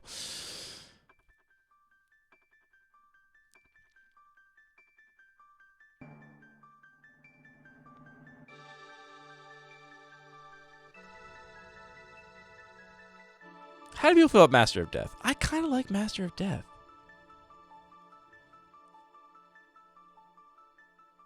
I'm kind of bummed they wasted the card name, The Ancient One, on a card with Descend 8. Master of Death is sick, but kind of toxic sick. I think in lower power cubes it's kind of toxic. I don't actually know if this is the kind of cube where it would be like, I just get it back every turn and you can never win. Given that the 2 decks that went to the finals were both very low on creatures. Yeah, we got Source of Plowshares in here. And Path to Exile. Tainted Indulgence, though. Tainted Indulgence, though.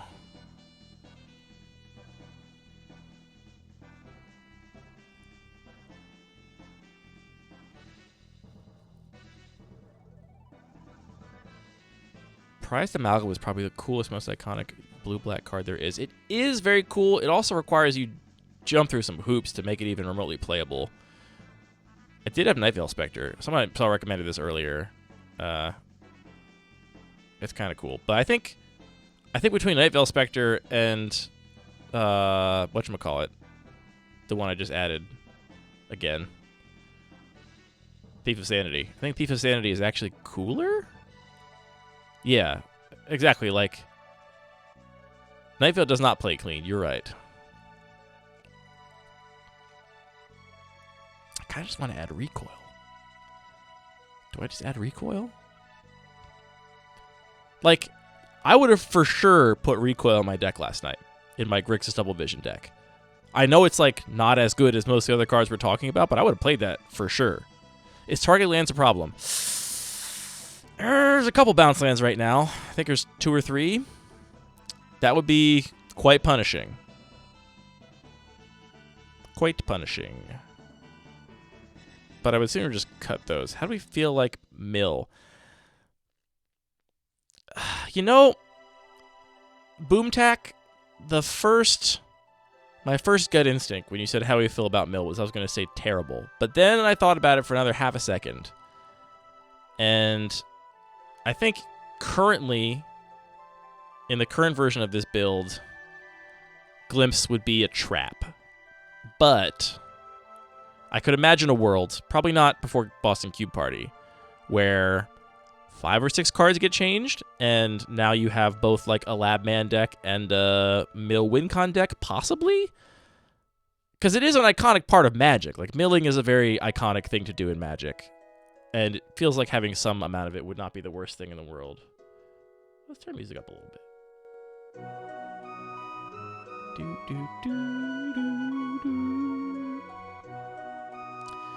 Millstone in. Millstone not in. Let's see. Yeah, disinformation campaign in the cube that has a bunch of copies of Surveillance is pretty disgusting.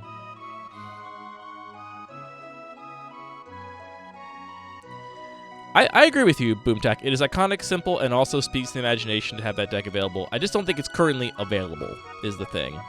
I think I would need to make some changes before it was actually a thing that was available, as it were. Which is the problem. This is Chrono Trigger OST Zoidraft. I don't know why did you censor yourself? I don't love Agony Warp.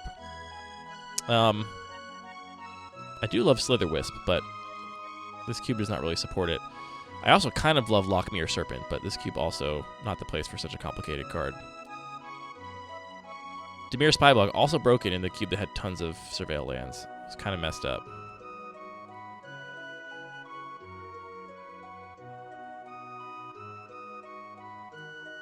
Ugh, I love Cavern Harpy.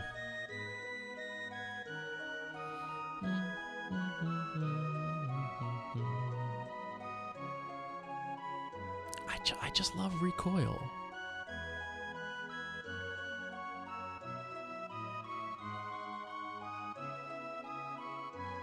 We do have Baleful Strix. Baleful Strix is the only blue-black card on the list right now.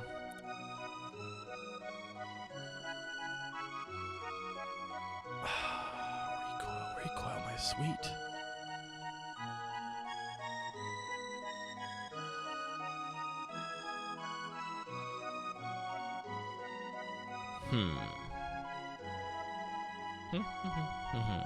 Second Talk should be higher in the EDH rec rankings. What's up with that? Where's the swagger amongst the EDH players? Like, Skeleton Ship is up kind of high, for swagger reasons, presumably. Why not get Second Talk up there? I have never seen this art before. This art is kind of sick. This art goes kind of dummy with it. That rules. That is so cool.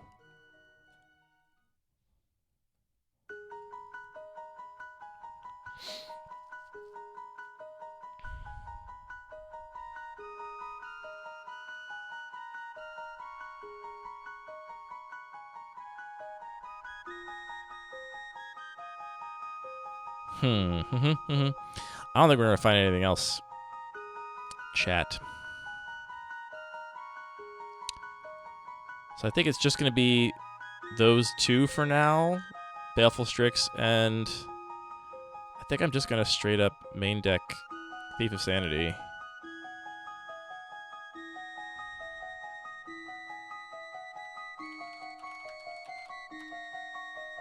Just, the card is so cool.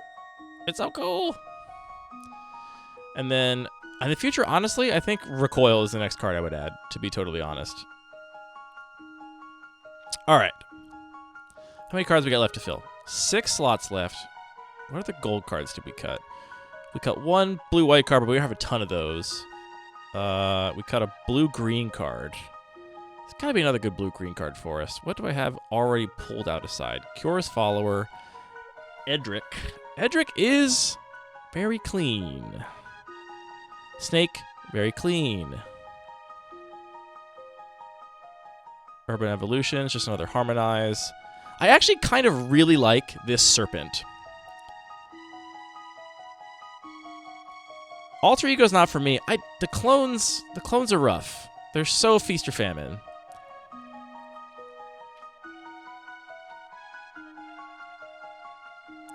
A lot of affection for Snake in the chat. Is it just nostalgia, folks? What do we love about Snake so much? I have 2 copies of Beardmake Dragon in here. What do we love about this card so much? Just that it's cool? No nostalgia, just good, clean magic.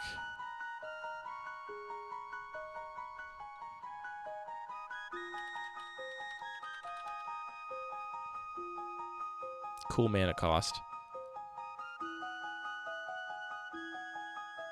Okay, it never occurred to me that it's literally just bear and counterspell stapled together with the exact bear and counterspell mana. That's something.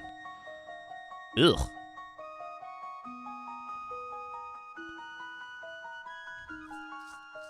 Alright, Che, look, if we're going to do Snake, we're going to do Snake. We're not going to do Frilled Mystic. We're not going to do Mystic Snake at home.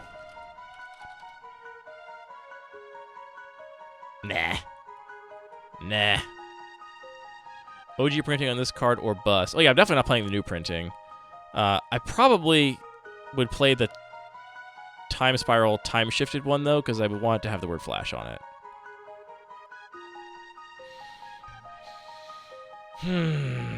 Snake. I don't know. I just don't know.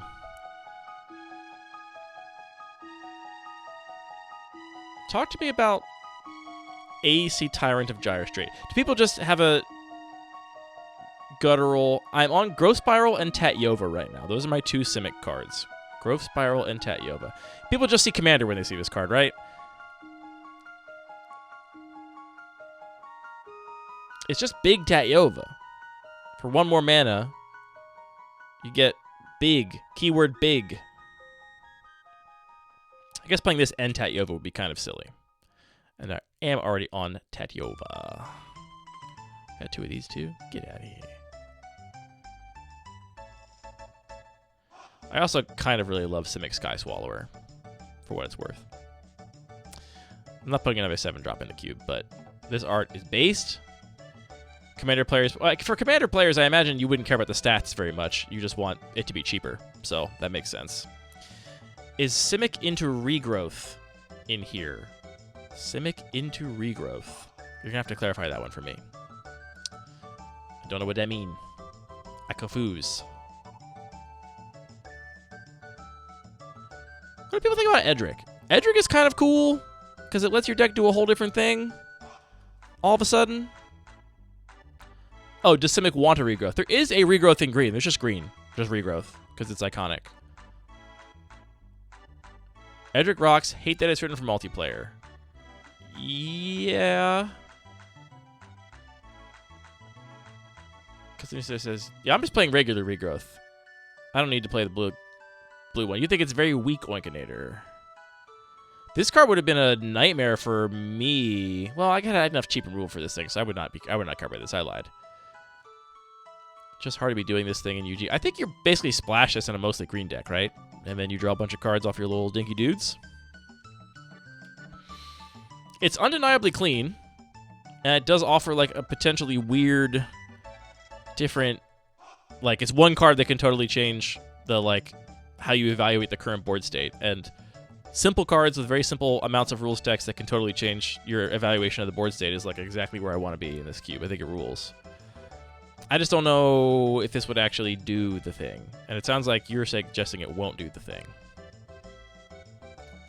We're going to table that for a second, and I'm going to talk about a couple of 3-color cards. First, let's talk about Corvold Fey Curse King. I am finding myself drawn to having some weird symmetry in this cube because, you know, it's the Sacred Geometry Cube. Sharoom is sick. Kess is sick. Muldrotha is sick. I kind of want... I think there's room for a couple more gold 3-color creatures. These cards are all in and they're not going anywhere, so don't worry talking about those. The question is, if you look at that set of cards, does Corvold fit? Does Kalia of the Vast fit?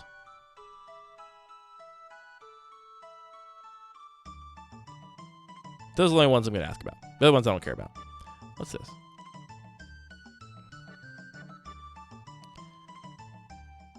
No, those are commander cards. No Kalia. Kalia does not gross, but Corvold is fine. Are you trying to tap into EDH iconicity? Because that's the thing about all of these cards. I think there's like some conflation going on here. Like, yes, I'm sure Kalia is a big EDH card.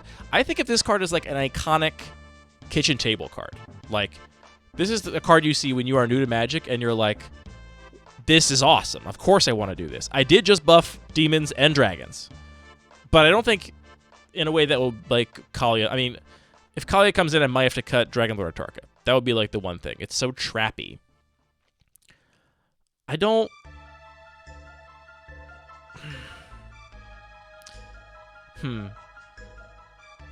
Well, Corvold, I think we can agree, is not trappy. This card's just good. I think this card is definitely just good. Orkanadir agrees that Kalia is a kitchen table card. It was actually, Niall, Joan Rivers, was talking on Twitter the other day about how getting excited about Kalia was like one of the first things she remembers about getting into Magic. Here's the thing, Antiquarian Sam. I'm okay if a card is cool and not good. I don't want it to be like an utter trap, but I don't think it's actually going to be. I mean, right now we are adding 1, 2, 3. Well, you're not going to put in Shivan Devastator off of Kalia. So 3. We're adding 3 more dragons and demons, and what's already in there, type angel or type demon or type dragon.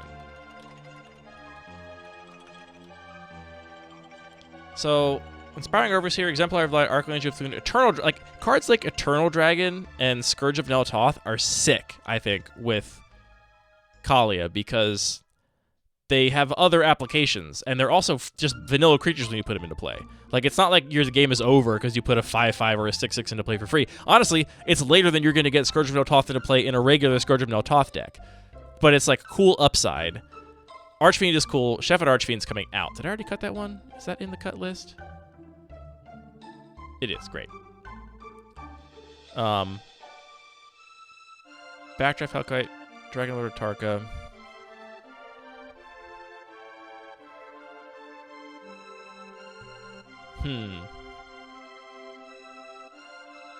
I've also come very close to adding Archangel of Wrath to this cube.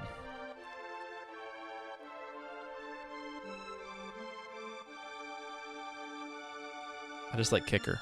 Kicker's cool. Yeah, it's too good, I think. But what are you gonna do?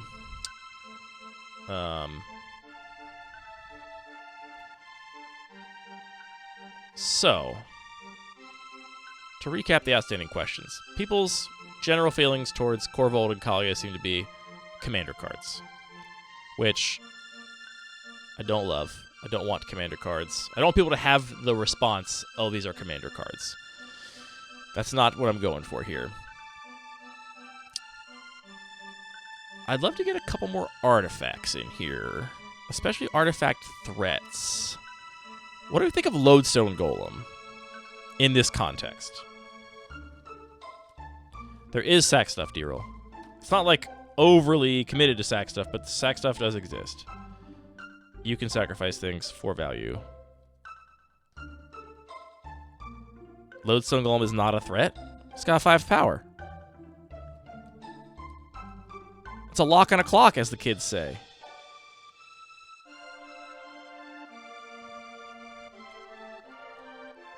Keldon, I have one goal now, and it's to kill you with Lodestone Golem in some cube someday.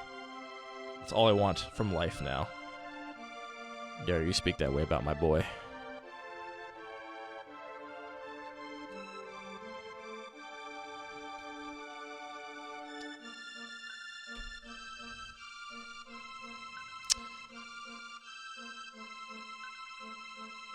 I mean, the other things we're comparing it against are like Mindless Automaton, much less of a threat.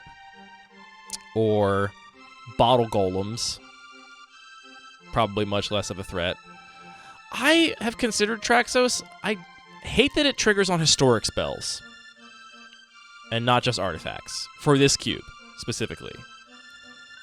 Like, I love that it's a callback to, like, Colossus of Sardia and Phyrexian Colossus and all the old school, like, huge creatures that you had to untap in some other way. But it doesn't have that clean factor for me. It just doesn't have it. Other things I'm considering are... I'm going to add Phyrexian Revoker. Actually, I already know I'm doing this. Flexible, clean, answer to some stuff. We love that. Get that in there. Let me actually double check. I know I ordered some other things. Let me check in a different tab and make sure I'm not missing any cards that are already coming for this cube.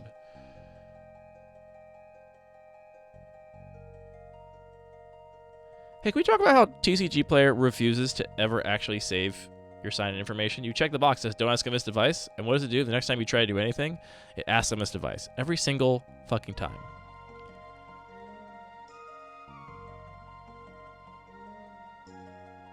No, there's no other cards that I already acquired with the goal of putting in this cube. Yeah, why have the stupid checkbox? It never works! Ay, ay, ay.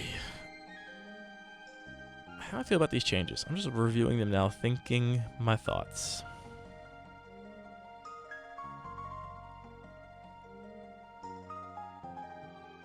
Season Hallblade helps against the board wipes too, to be honest.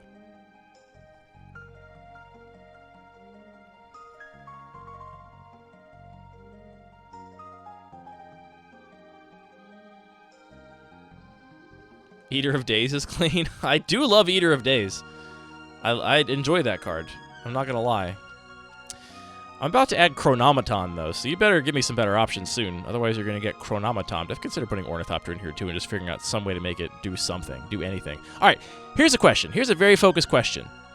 Monoskellion in a cube with Triskelion. Is it discordant to have Triskelion, which you pay no mana to remove counters from to do damage to something, and Monoskellion, which you do have to pay mana for?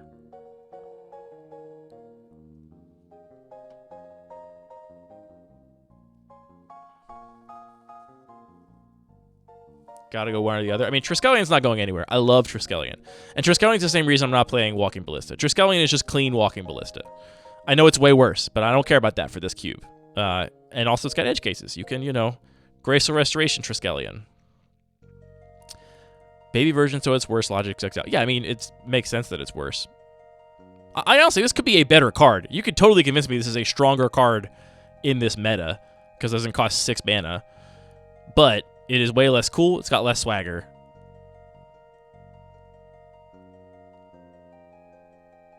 I'm going to maybe do the rare sort of opposing Arlo here and maybe play them both. I think I kind of agree. Hangback Walker is a threat, but I have no Thopter tokens right now. It is in the maybe board because Thopters are the next token I've considered adding, realistically, but I currently have no. It does, in fact, stack no paper, as the kids say.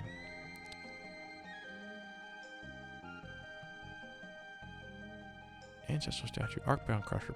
I kind of like bottle golems.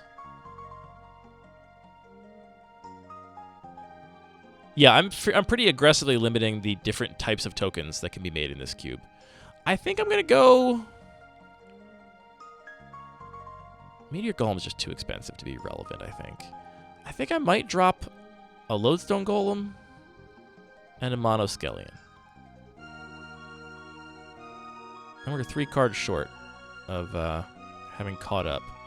How have we skewed the color combinations right now? White we did evenly. We had 2 cards of black. 3, 4, 5 cards, 6 cards in black. I think we definitely had enough black cards. I think blue is the place where we cut the most and didn't add to make up for it, right? We cut Ninja, Gearhulk, Thought Scour, and only added 1 blue card. Masticores are... Razormane is probably the one I would add.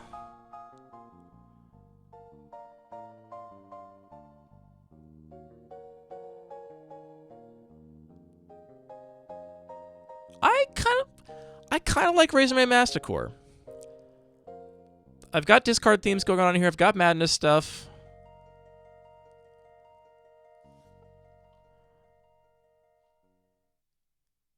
It's got a lot of text. You think getting Master of Death in here as well makes sense?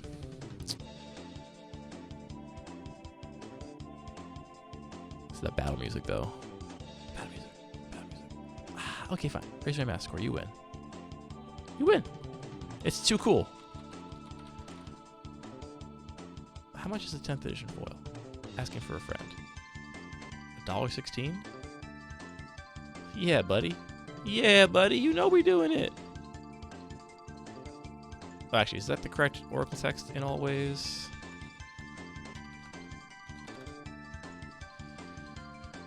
First strike. Beginning of your upkeep. Sacrifice this creature. 10th edition. So Razor says its name inside this creature. Beginning of your draw step.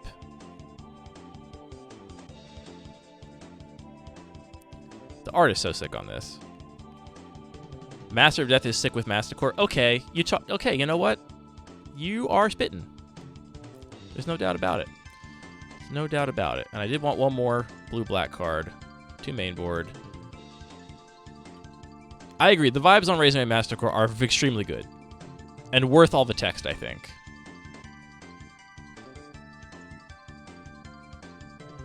Alright. I got room for 1 more card. I think I want it to be a blue-green card. We're gonna go deep. Color equals UG.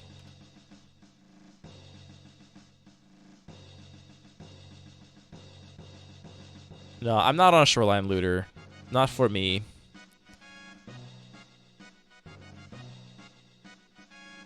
Sort by release date. Not digital. Everyone gets to see my secrets now for how I figure out which cards I like. I look at the oldest ones first, because as the closer I get to the new ones, the more likely I am to not like a card. There's Mystic Snake. There's Temporal Spring. I do love Temporal Spring. Trigon Predator crossed my mind because I was thinking it wouldn't hurt my life for Mystic Snake in this cube. I mean, Arlo, you know I value your life so much. Temporal Spring is extremely gas. And if I put Temporal Spring and Recoil in, I think they're such a cool combination.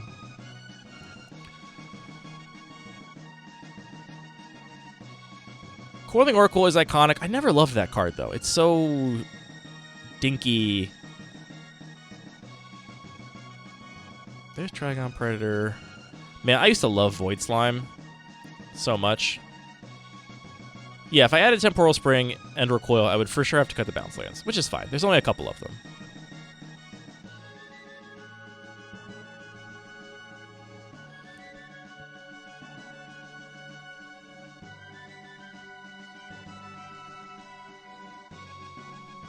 Lore Scale Quaddle is clean, but also I think a trap.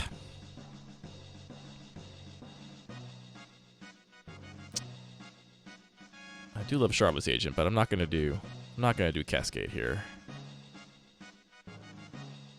Void Slime seems like a Sacred Geometry card to me. There's the, like, they made Dismiss or whatever they made a mono blue Void Slime. So, I would just play that one probably. I don't think it justifies being a gold card in this context for what it's doing. Man, I have loved Biomass Mutation in the Ornithopter Cube so much. It's been so sick.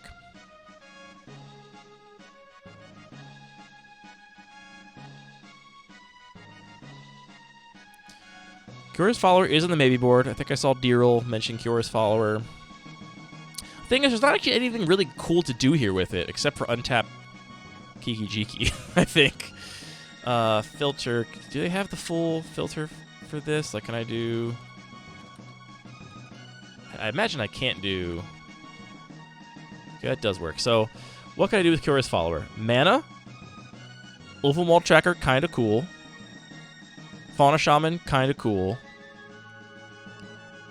Elvish Piper, kind of cool. It's cool with Wild Growth as well.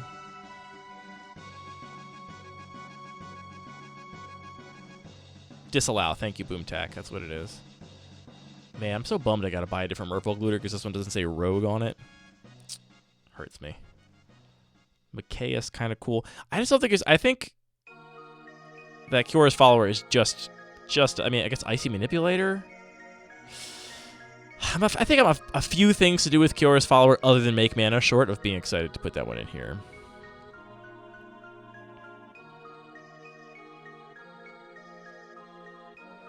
I could use a couple more blue cards. It's not... It wouldn't hurt. I don't hate Disallow, but also, what kind of abilities are you countering with it in this context? I'm not actually sure. I have to, like, do a pretty deep dive to figure it out. Tayova is just a perfect card. I love that card. It also really sparks joy for me, personally. Growth Spiral, but yeah, Growth Spiral and Tayova are just perfect. I don't know what else rises to that level. Neoform is kind of interesting.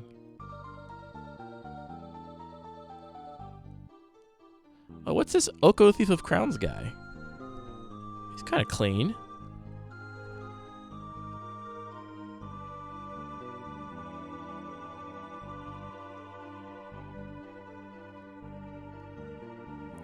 I don't know about his text box, but that torso looking clean on Oko. Am I right?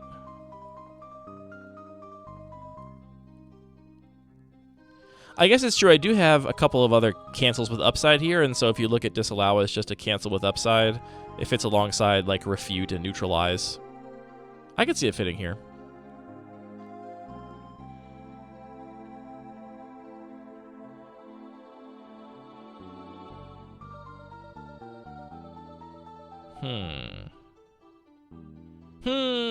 We're getting into the cards I don't like anymore.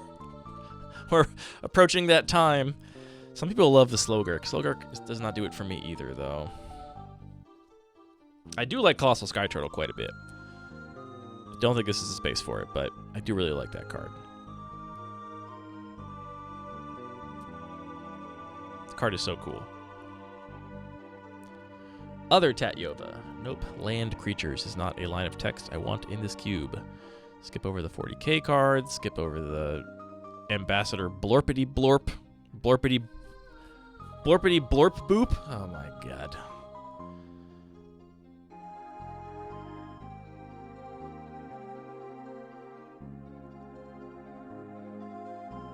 Mutagen Connoisseur gets +1/+0 for each transformed permanent you control. It's kind of a wild set of text.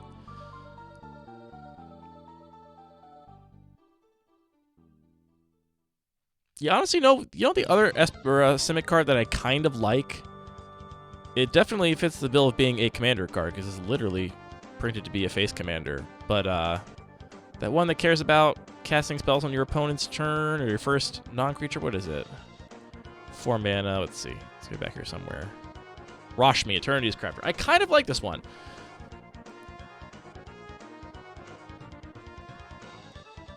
It does one thing.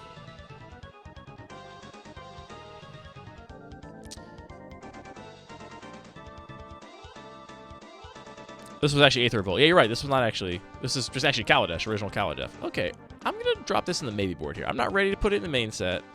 I'm ready to drop it in. But I really like that it rewards playing at instant speed in a, like, kind of novel, funky way. I think it's kind of cool. Yeah, it's like... Do stuff on both turns. Profit. Profit in funky Simic ways. Is there anything I'm missing here? Is there any obvious card that I'm overlooking? It's going to be Mystic Snake for Boston Cube Party based on Arlo's threat. I don't think I love it, but I will do it for Arlo.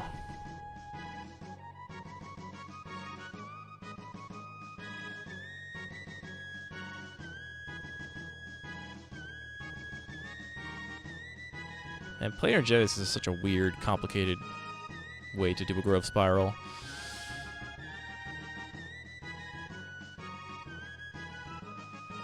Can you convince me to play Wilderness Reclamation? You can try. I'm not opposed. It is simple.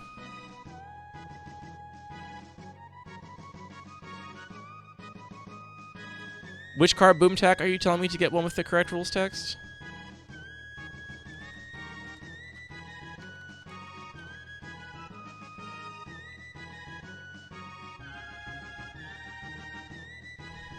All right, friends. I think we have our changes.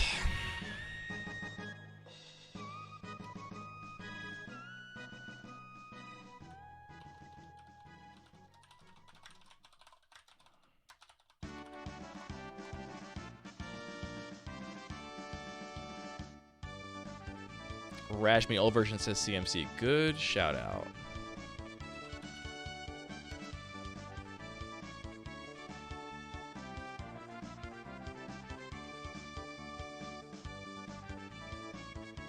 Yes, I have to get a Duskmourn House of Horror at the end of the world. All right.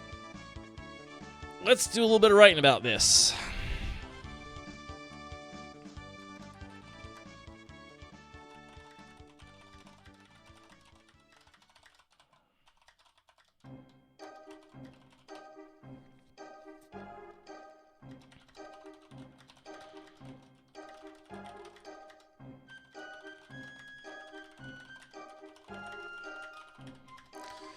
I wish when I was editing a cube, it would show you like some statistics for. I want to see like the word count on the Oracle text of the cards I cut versus the cards I'm adding. Just want to see that every time I make a cube edit. I don't know if we simplify it here. It's probably about a wash, is my guess.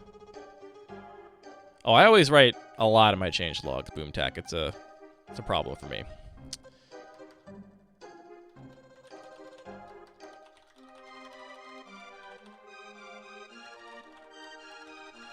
Now this becomes a watch Andy write stream, because it turns out I can't write and talk at the same time and say other things other than what I'm writing. But I am going to like go through and review everything we've added.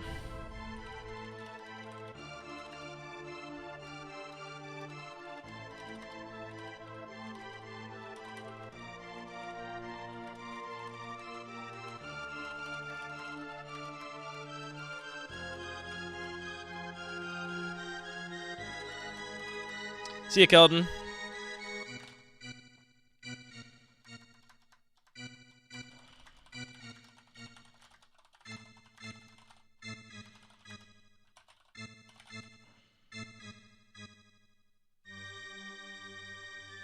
You could always just write a blog post, Che, without a bunch of edits and just say, like, summary of whatever last time I've edited. I can't believe I gotta buy a Twin Flame Tyrant for, like, 20 bucks. Ugh! Annoying.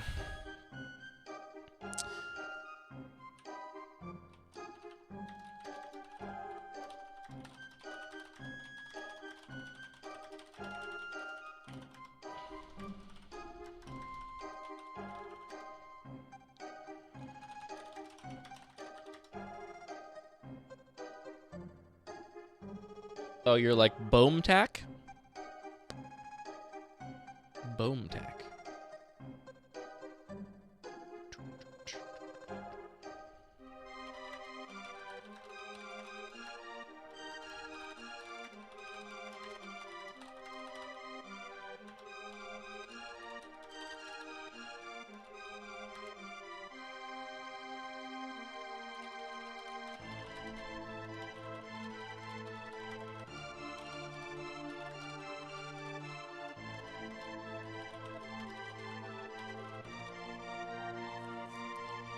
Boom tack. Boom take. All right. Were there any other goals? Oh, yeah.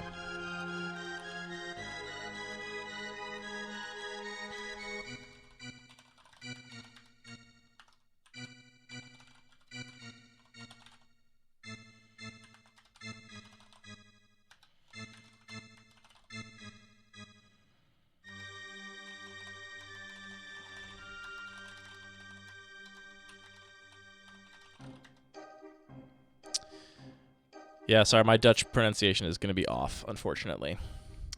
Unfortunately.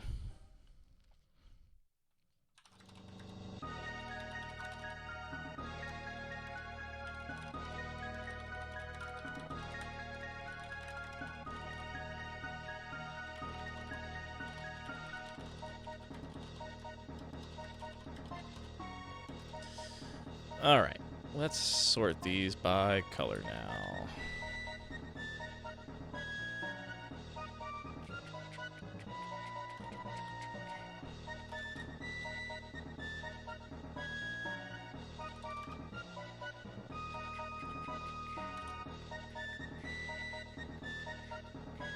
That's annoying.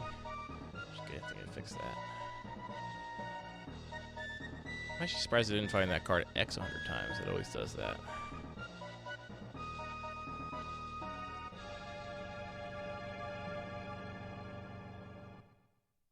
Alright, what order do I want to talk about these in? I'm really excited about Razorman Masticore. I think that's the one I'm most excited about after all this. Dang. Alright, Disenchant, get up here. Factoration, get up here. I'm going to be low on blue cards after this change, which is fine. It's just surprising because I love blue cards and usually have far too many of them in every single cube. And this one was the same until tonight. Alright, white, blue, black, red, green, artifacts, gold. Yeah. Boop.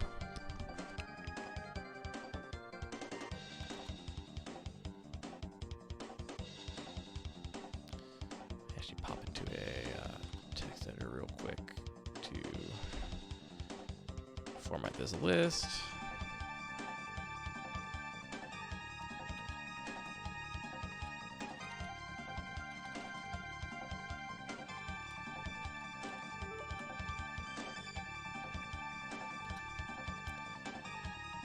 Get a nice insight into my process here. All right.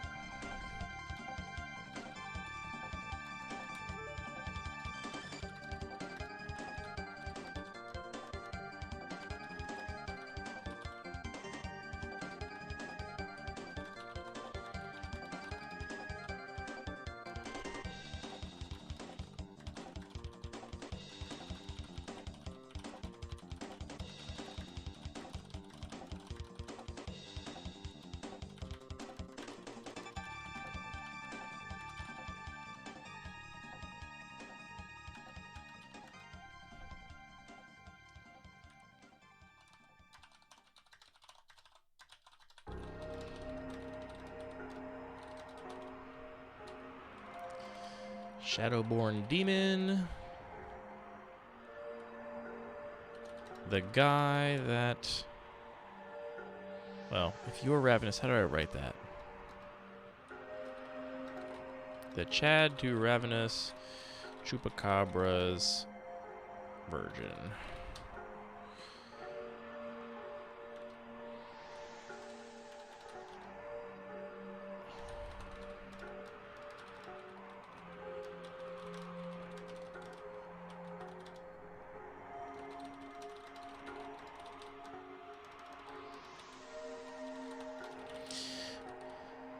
Skin render.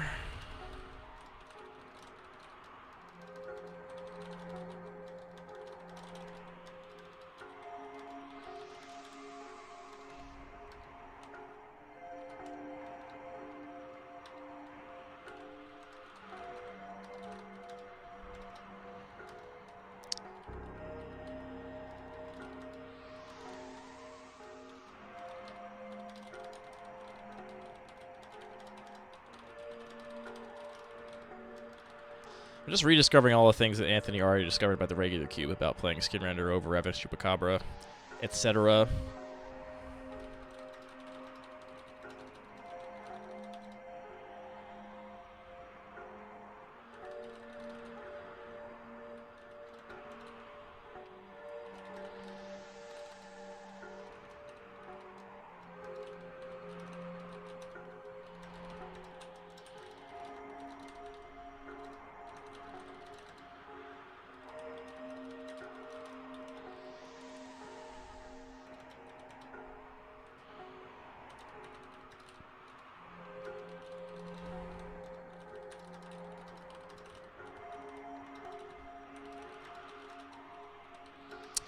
We're adding Deep Cavern Bat to help these decks against control.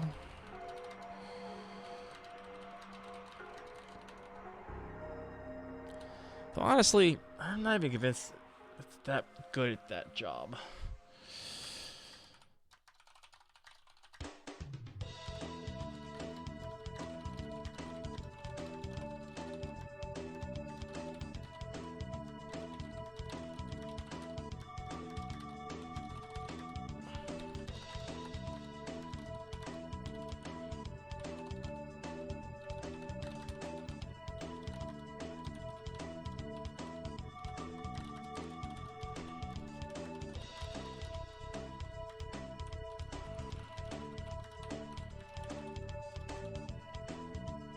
I'm not getting Exemplar of Light's Fool's text wrong, am I?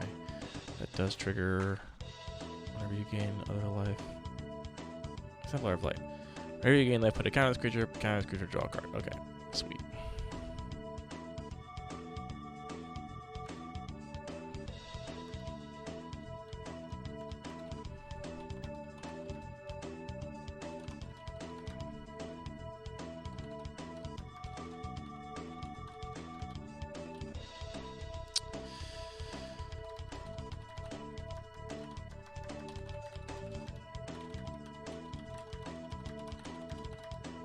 Still a little torn on Shivan Devastator because it feels wrong for dragons to be small. I'll just say it.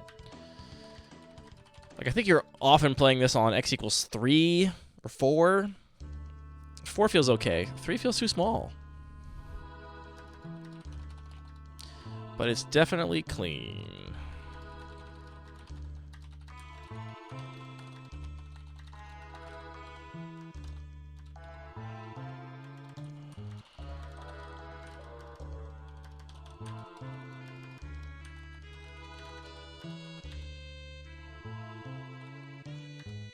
Hey, what's up, Donald K. Magic?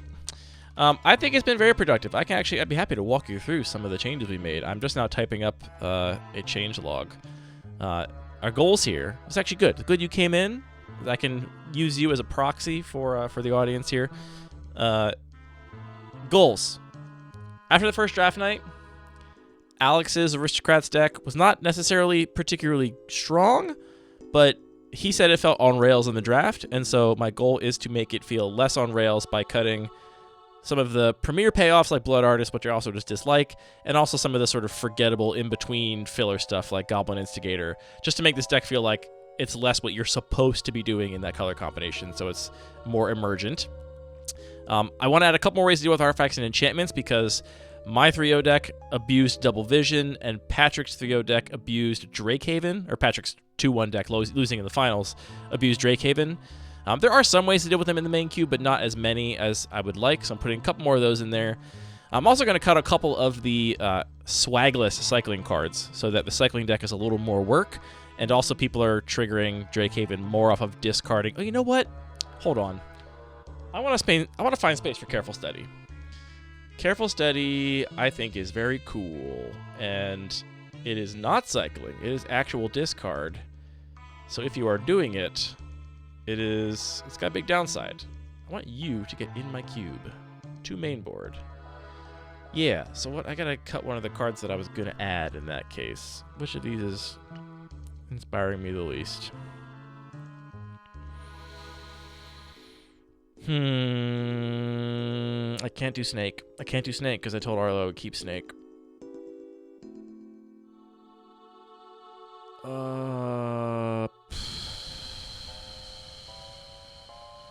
I guess just Standard Bearer. Nothing really to speak highly of that one. Alright, Standard Bearer's gone. Liliana, Standard Bearer, get out of here. Careful Study, get in here. Above Fact or Fiction. Anyway, the cycling deck, I still want it to be a thing. I think it's very cool when it comes together. I want it to be a little more work. Just kind of like just like the Aristocrats deck. I want these to just be a little bit jankier and a little more like you're scrapping for the cards to pull it together, and less like you feel like every card coming your way is perfect for your deck. I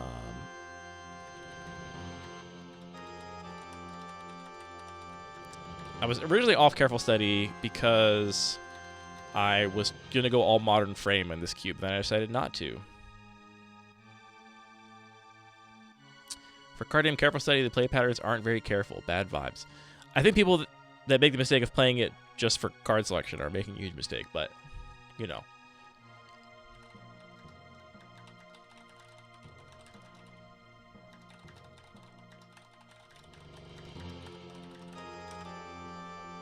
I do have a foil careful study too, which would be fun.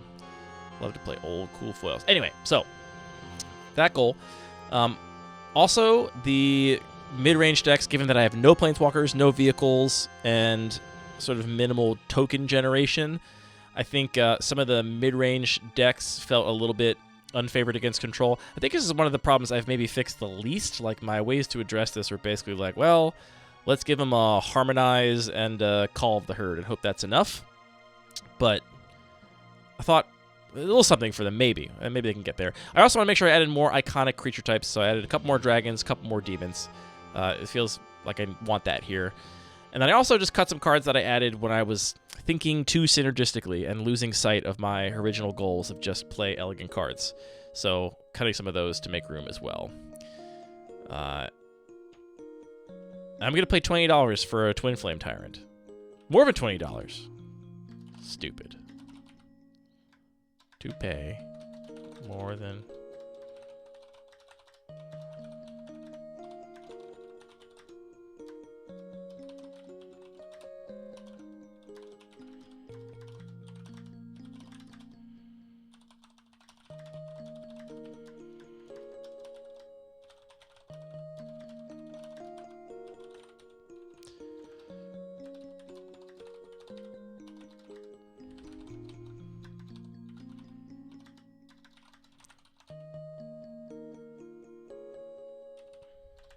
I think if you reevaluate careful study Boomtac to be that you have to be careful when doing this studying, then it matches the name. You got to be careful with your careful study, you know? Chat absolutely popped off for Harmonize. I did not expect that.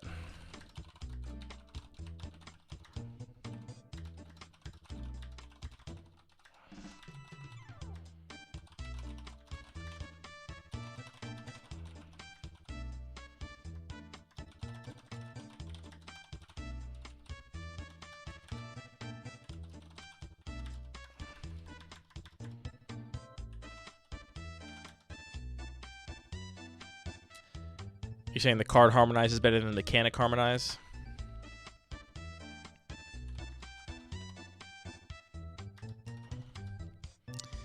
I do. I really like the original frame Harmonize, but that would stand out here as the only Planar Chaos frame in the whole cube, so not gonna do it.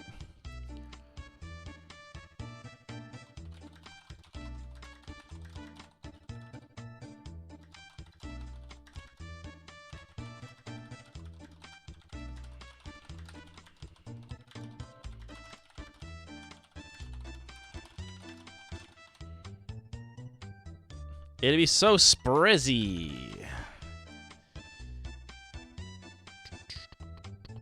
I guess I should also add that I wanted to increase the density of colorless.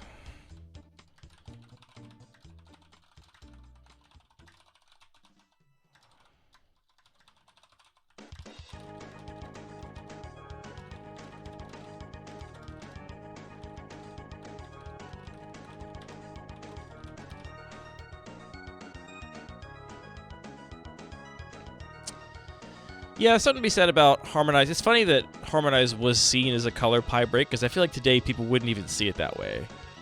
I definitely see the argument there, for sure. And for what it's worth, overall, I would say that I am like... I feel maybe 75% happy with this cube. I'm really happy with the direction it's headed, but I would say at least, I don't know, a quarter of the cards I'm still not happy with, and it's going to take a long time, I think, of iterating and trying different permutations to get to where I'm happy with all of them. And so it's very possible that eventually when we get there, Harmonize will not be one of the cards that stands the test of time, but...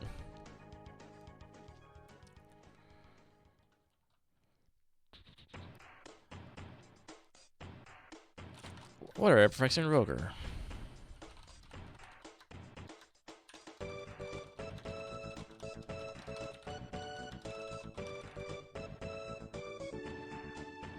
card goes. This song goes dummy.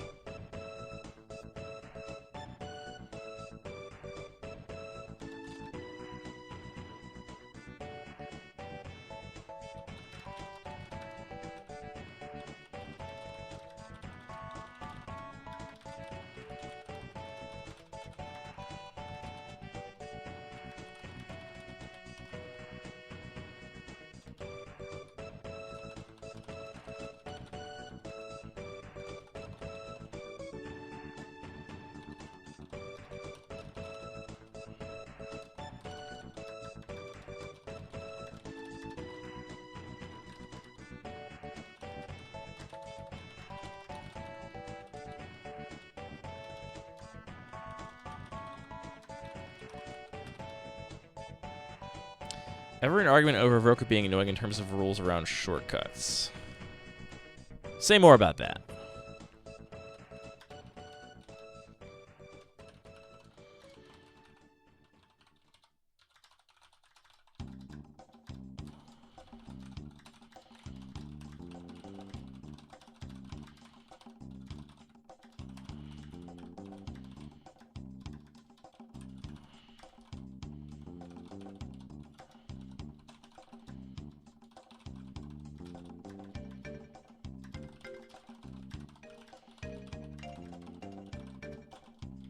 Actually, I should just cut levitating statue.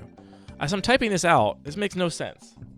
Like, I wanted control win conditions without planeswalkers, and so I was looking for things that survive board wipes that would allow you to like get in for damage. But it turns out that just Drakehaven and Double Vision are way better creatureless win conditions. So levitating statue is actually out. And you know what's back in? Is that 3/1 flash zombie. Liliana Standard Bearer. Get back in there, Liliana Standard Bearer. Liliana Standard Bearer. Get you out of here. Get you out of here. This is actually, I mean, genuinely why I like to write revert removal. Sure, to main board. This is actually why I do genuinely like writing these descriptions, because I feel like having to externalize my thinking, oftentimes I'm like, wait a minute. Wait a minute. Who are you? I feel like it doesn't make sense. If you name a card while you announce the casting and an opponent takes a game action, you can change it. Oh, yeah.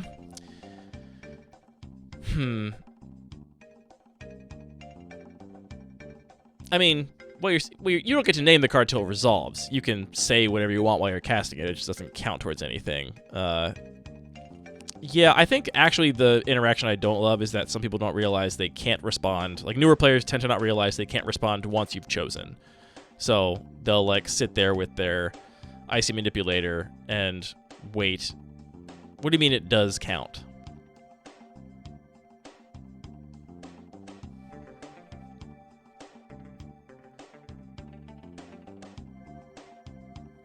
If they take no action, you have to choose that?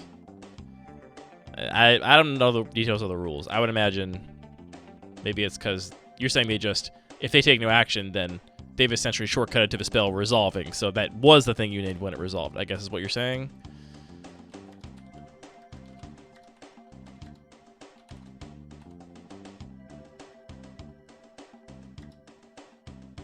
Yes. Once it enters and you choose, they cannot respond at all. If you announce that as you cast a spell, you're proposing a shortcut to the spell resolving with you saying it. Yeah, that's starting to like edge into like angle shooting to me. Like, if someone wants to do that, they can do that with a lot of cards. Not that exact thing, but you can angle shoot with a lot of cards in this cube. I don't see Phyrexian Revoker as encouraging that at all. I think it does open up people to the thing I described a second ago, which is that if you don't realize you can't respond to the choosing, that can be kind of a bummer. But I'm not that worried about that. We'll see if it ends up being a problem.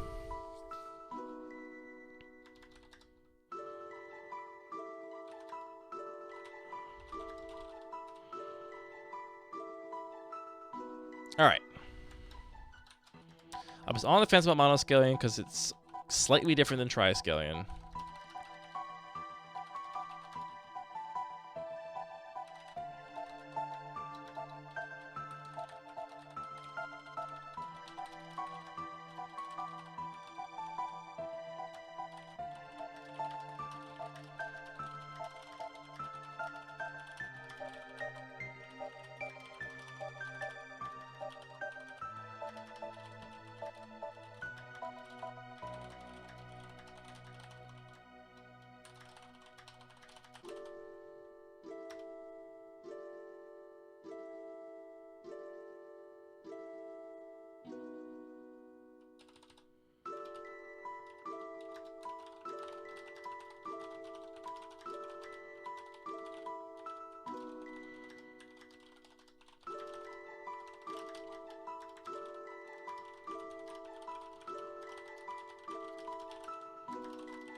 I should put these two together. I think of sanity. That should go together.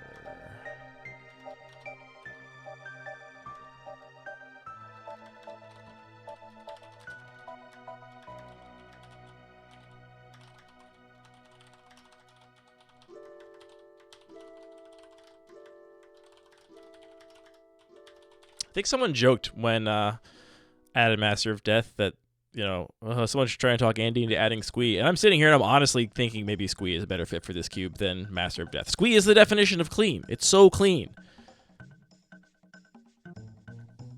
How? Hold on a sec. Hold on one ding dang second. Filter. Oh, discard. All right. Squee is good with Instant Neonate, Scrapwork Mutt. We cut Surly Badgersaur. It's not good with Fiery Temper. It is good with Lightning Axe. It's good with Thrill of Possibility, which is now Demand Answers. It's good with Thapus Looting.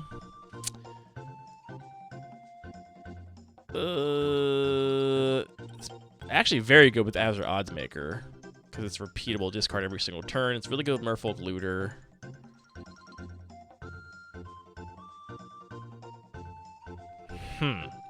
Collector's Vault.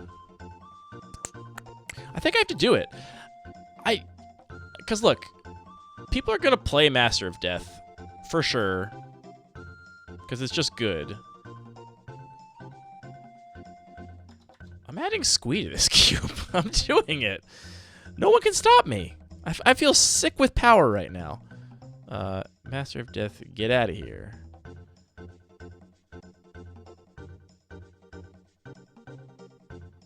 Alright, this is crazy. I'm crazy for this one. What's the printing with Squee I need?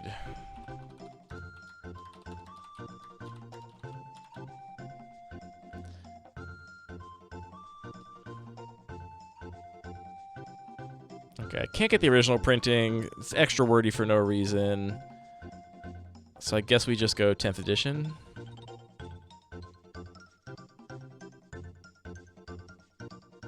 Yeah, I guess we go 10th edition. Alright. Alright, alright, alright.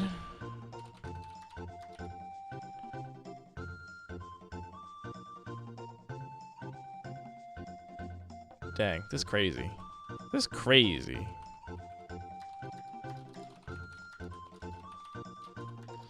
If nobody plays it in any decks at Boston Cube Party, I'll probably cut it.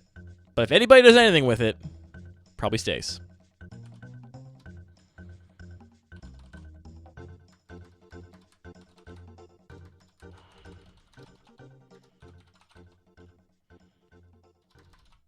I like that. So someone should tell Keldon that he left and we decided to swap Master of Death for Squee.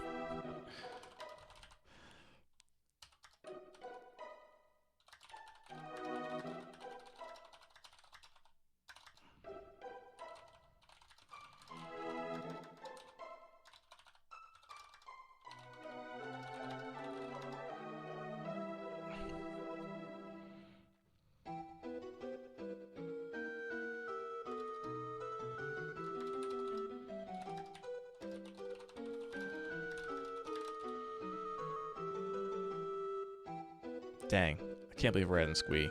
This is crazy.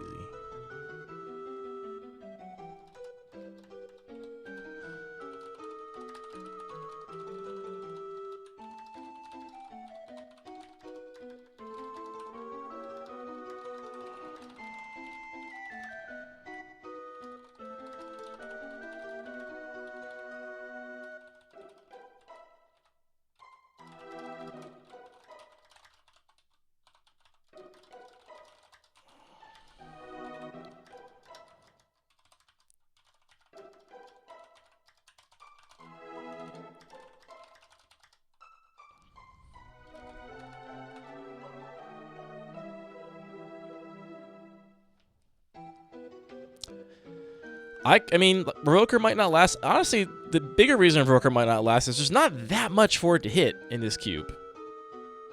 Because there's no Planeswalkers, so that whole thing is right out.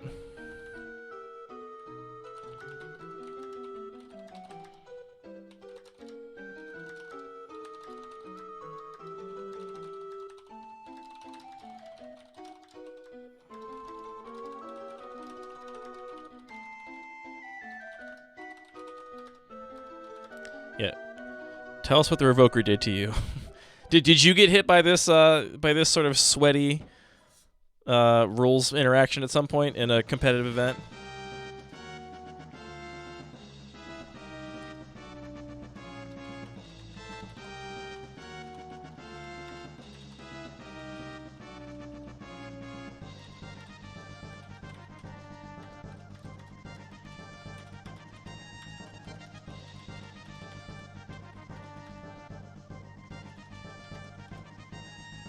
What's the card I'm cutting for this boy?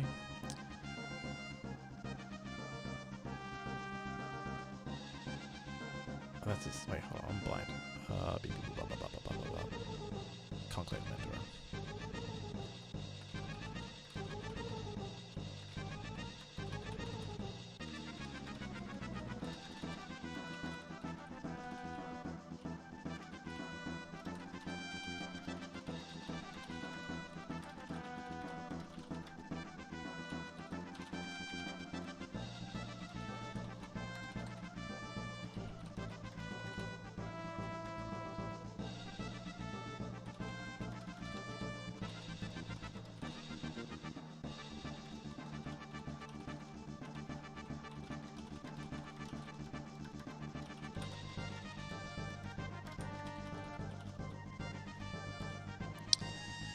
$9:45. It feels like a weekend night, but it's a stupid Wednesday. I gotta work tomorrow. This sucks.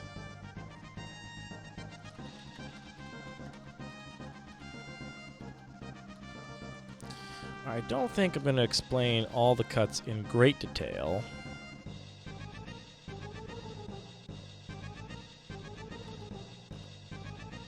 Let's take this into a text editor again. Just a little format in here.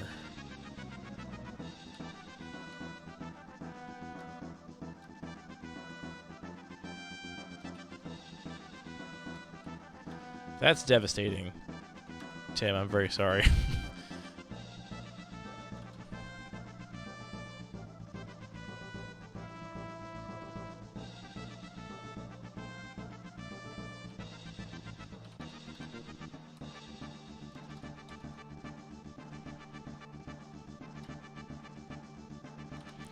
All right.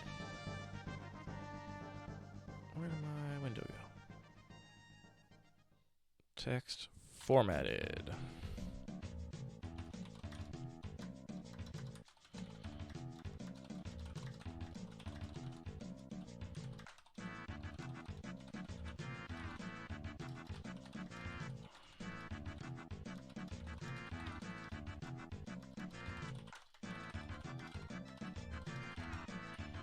Let's just go ahead and collapse these.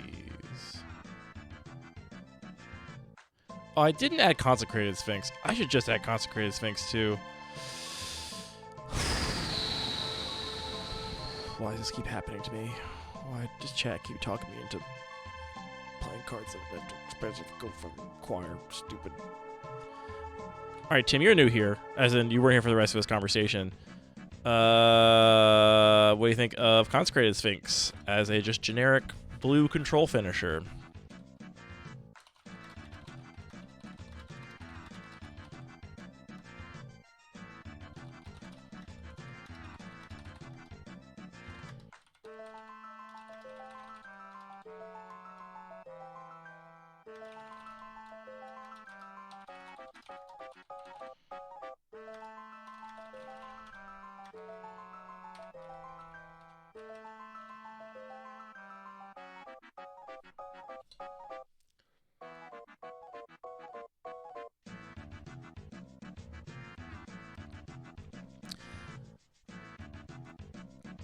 I'm happy to play some cards that are basically thought of as classic cube cards, Tim. The goals are mostly to play elegant clean cards and have the synergies be emergent from those elegant, clean cards. Mostly.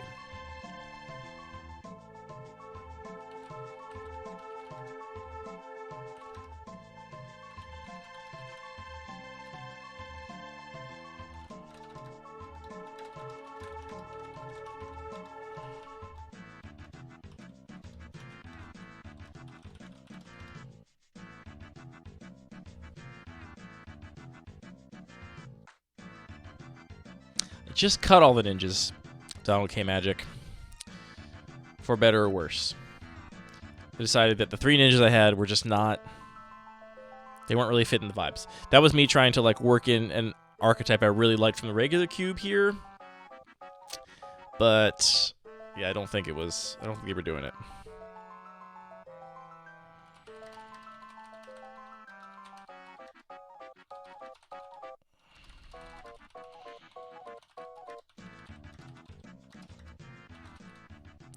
Aristocrats. We love the Aristocrats deck.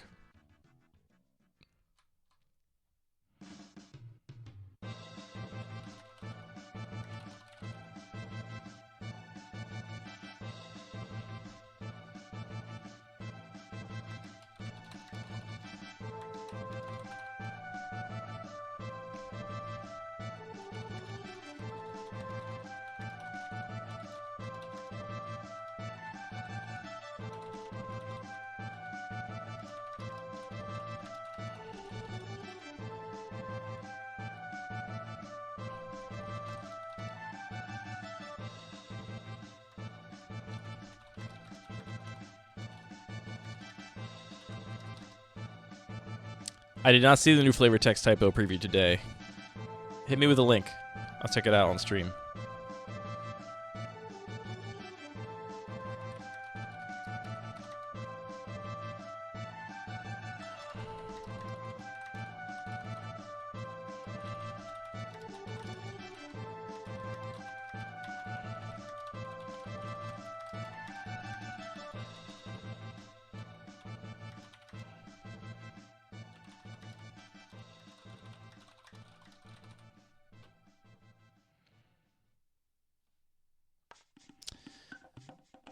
Victory is survival is the tenet that guide us. My love, know that I will always ensure your survival. Guides us. Victory is survival is the tenet that guides us. My love, know that I will always ensure your survival. What am I missing here? Victory is survival is the tenet that guides us. My love, know that I will always ensure your survival. Survival. Yep, the second survival definitely says survival, doesn't it? Sick art, though. Very cool. Cool art.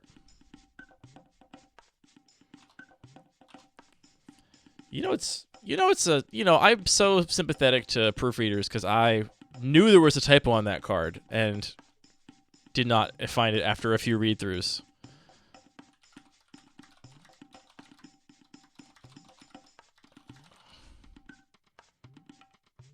Aggro not beating the illiterate allegations. I'm mostly a control player.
It's Julian.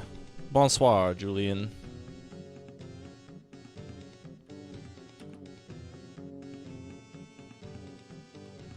You're just here to review and tell me what you disagree with on all of these changes. Let me go ahead and just do a little inspector work here. Make this part of the window bigger so we can actually read it.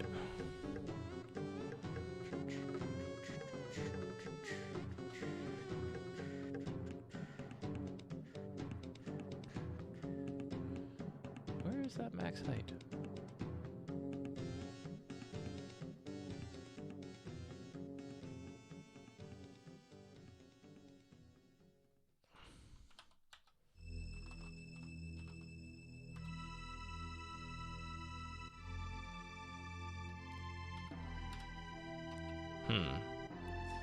Didn't work. It's a little further inside there. There it is. That's what we want. Get rid of that backside. There we go.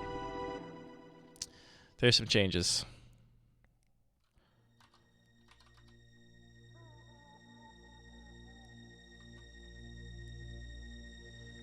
I don't have that set up, Julian. Here you go. Tim's got you too. Thank you, Tim. Oh, thank you, Tim. All right.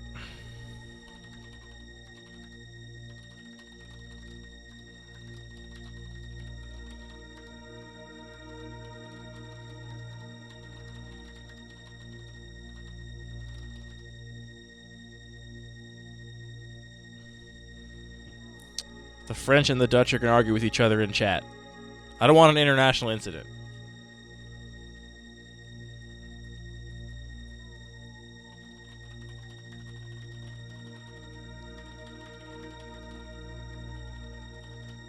Julian's in Baltimore with me. It's only 9:55 p.m. here.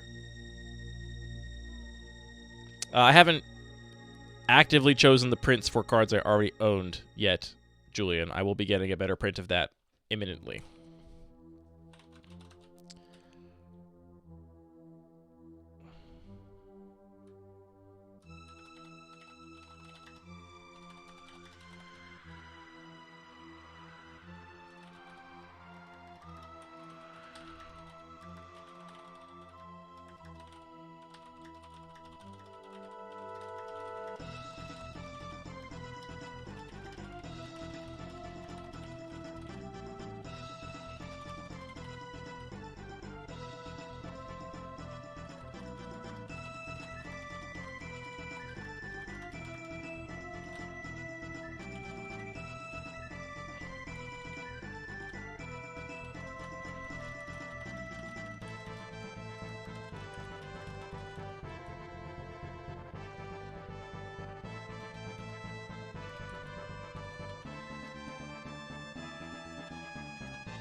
Alright, and then we always copy this text just in case something... Oh, why is it... Oh, why? Ugh. Specify the version for that card because I don't want to stare at fucking Slimer in my blog. Ugh. Offensive. Offensive, offensive, offensive, offensive. Alright, go back and specify which careful study we want to look at here because we can't fucking deal with that. Odyssey there, and then there was also Squee, should be 10th edition.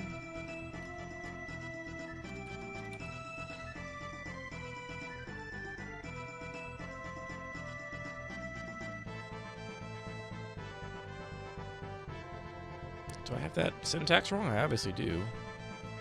I thought it was pipe. Markdown guide.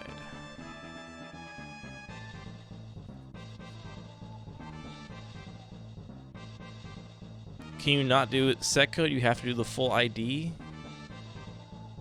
Making my life so difficult. Fine, fine, fine. It should pull in the oldest one by default. Honestly, what it should do is just use the printing you just added to the cube list. I don't understand why it doesn't do that. ID. Do I have to just go to the JSON to get the ID?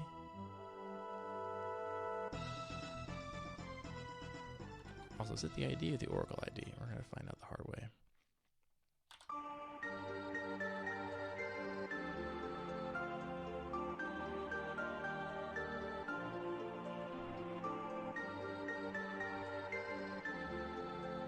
I don't know. I mean, they got the information right there. They know which one it is right over there.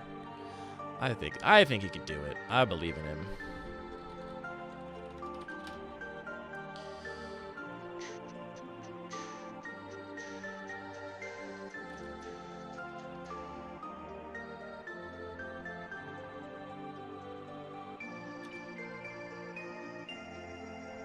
There we go. So much better.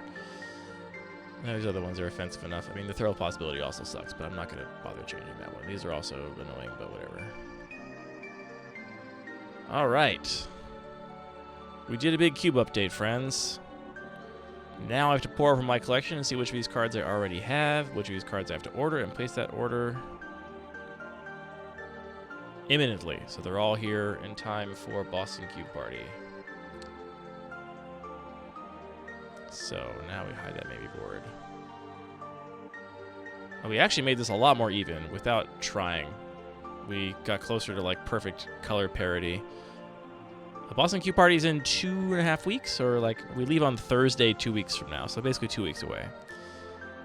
I think I should be able to get most things by then without issue, hopefully. All right. I think I'm probably going to call the stream there. I thought we left on Thursday, Joey. We leave on Friday? Are we the same? Because you're in the hotel. I'm in the Airbnb. Let's go check the list. Did I pin it? Did I pin it? No, I should unpin these things. These aren't relevant anymore. I gotta check. I don't know. I'm not gonna dox my travel plans, I guess, on the stream. It's sometime.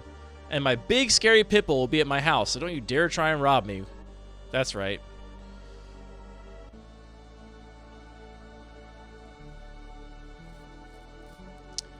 Yeah, I'll check my calendar real quick. I'm sure you're right.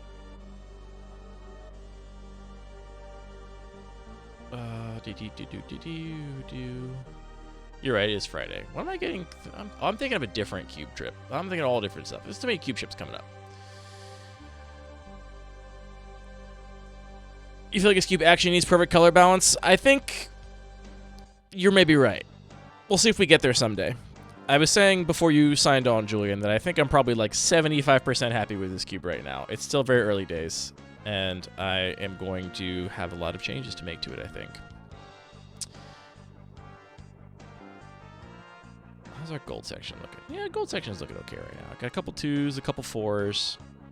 Close enough. And, you know, Rick's Matty Reveler and Runic Shot aren't really gold cards in the same way.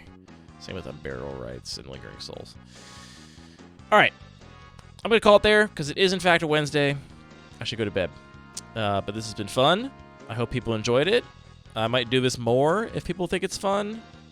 Maybe I got to find my, like, rhythm because it was a little weird.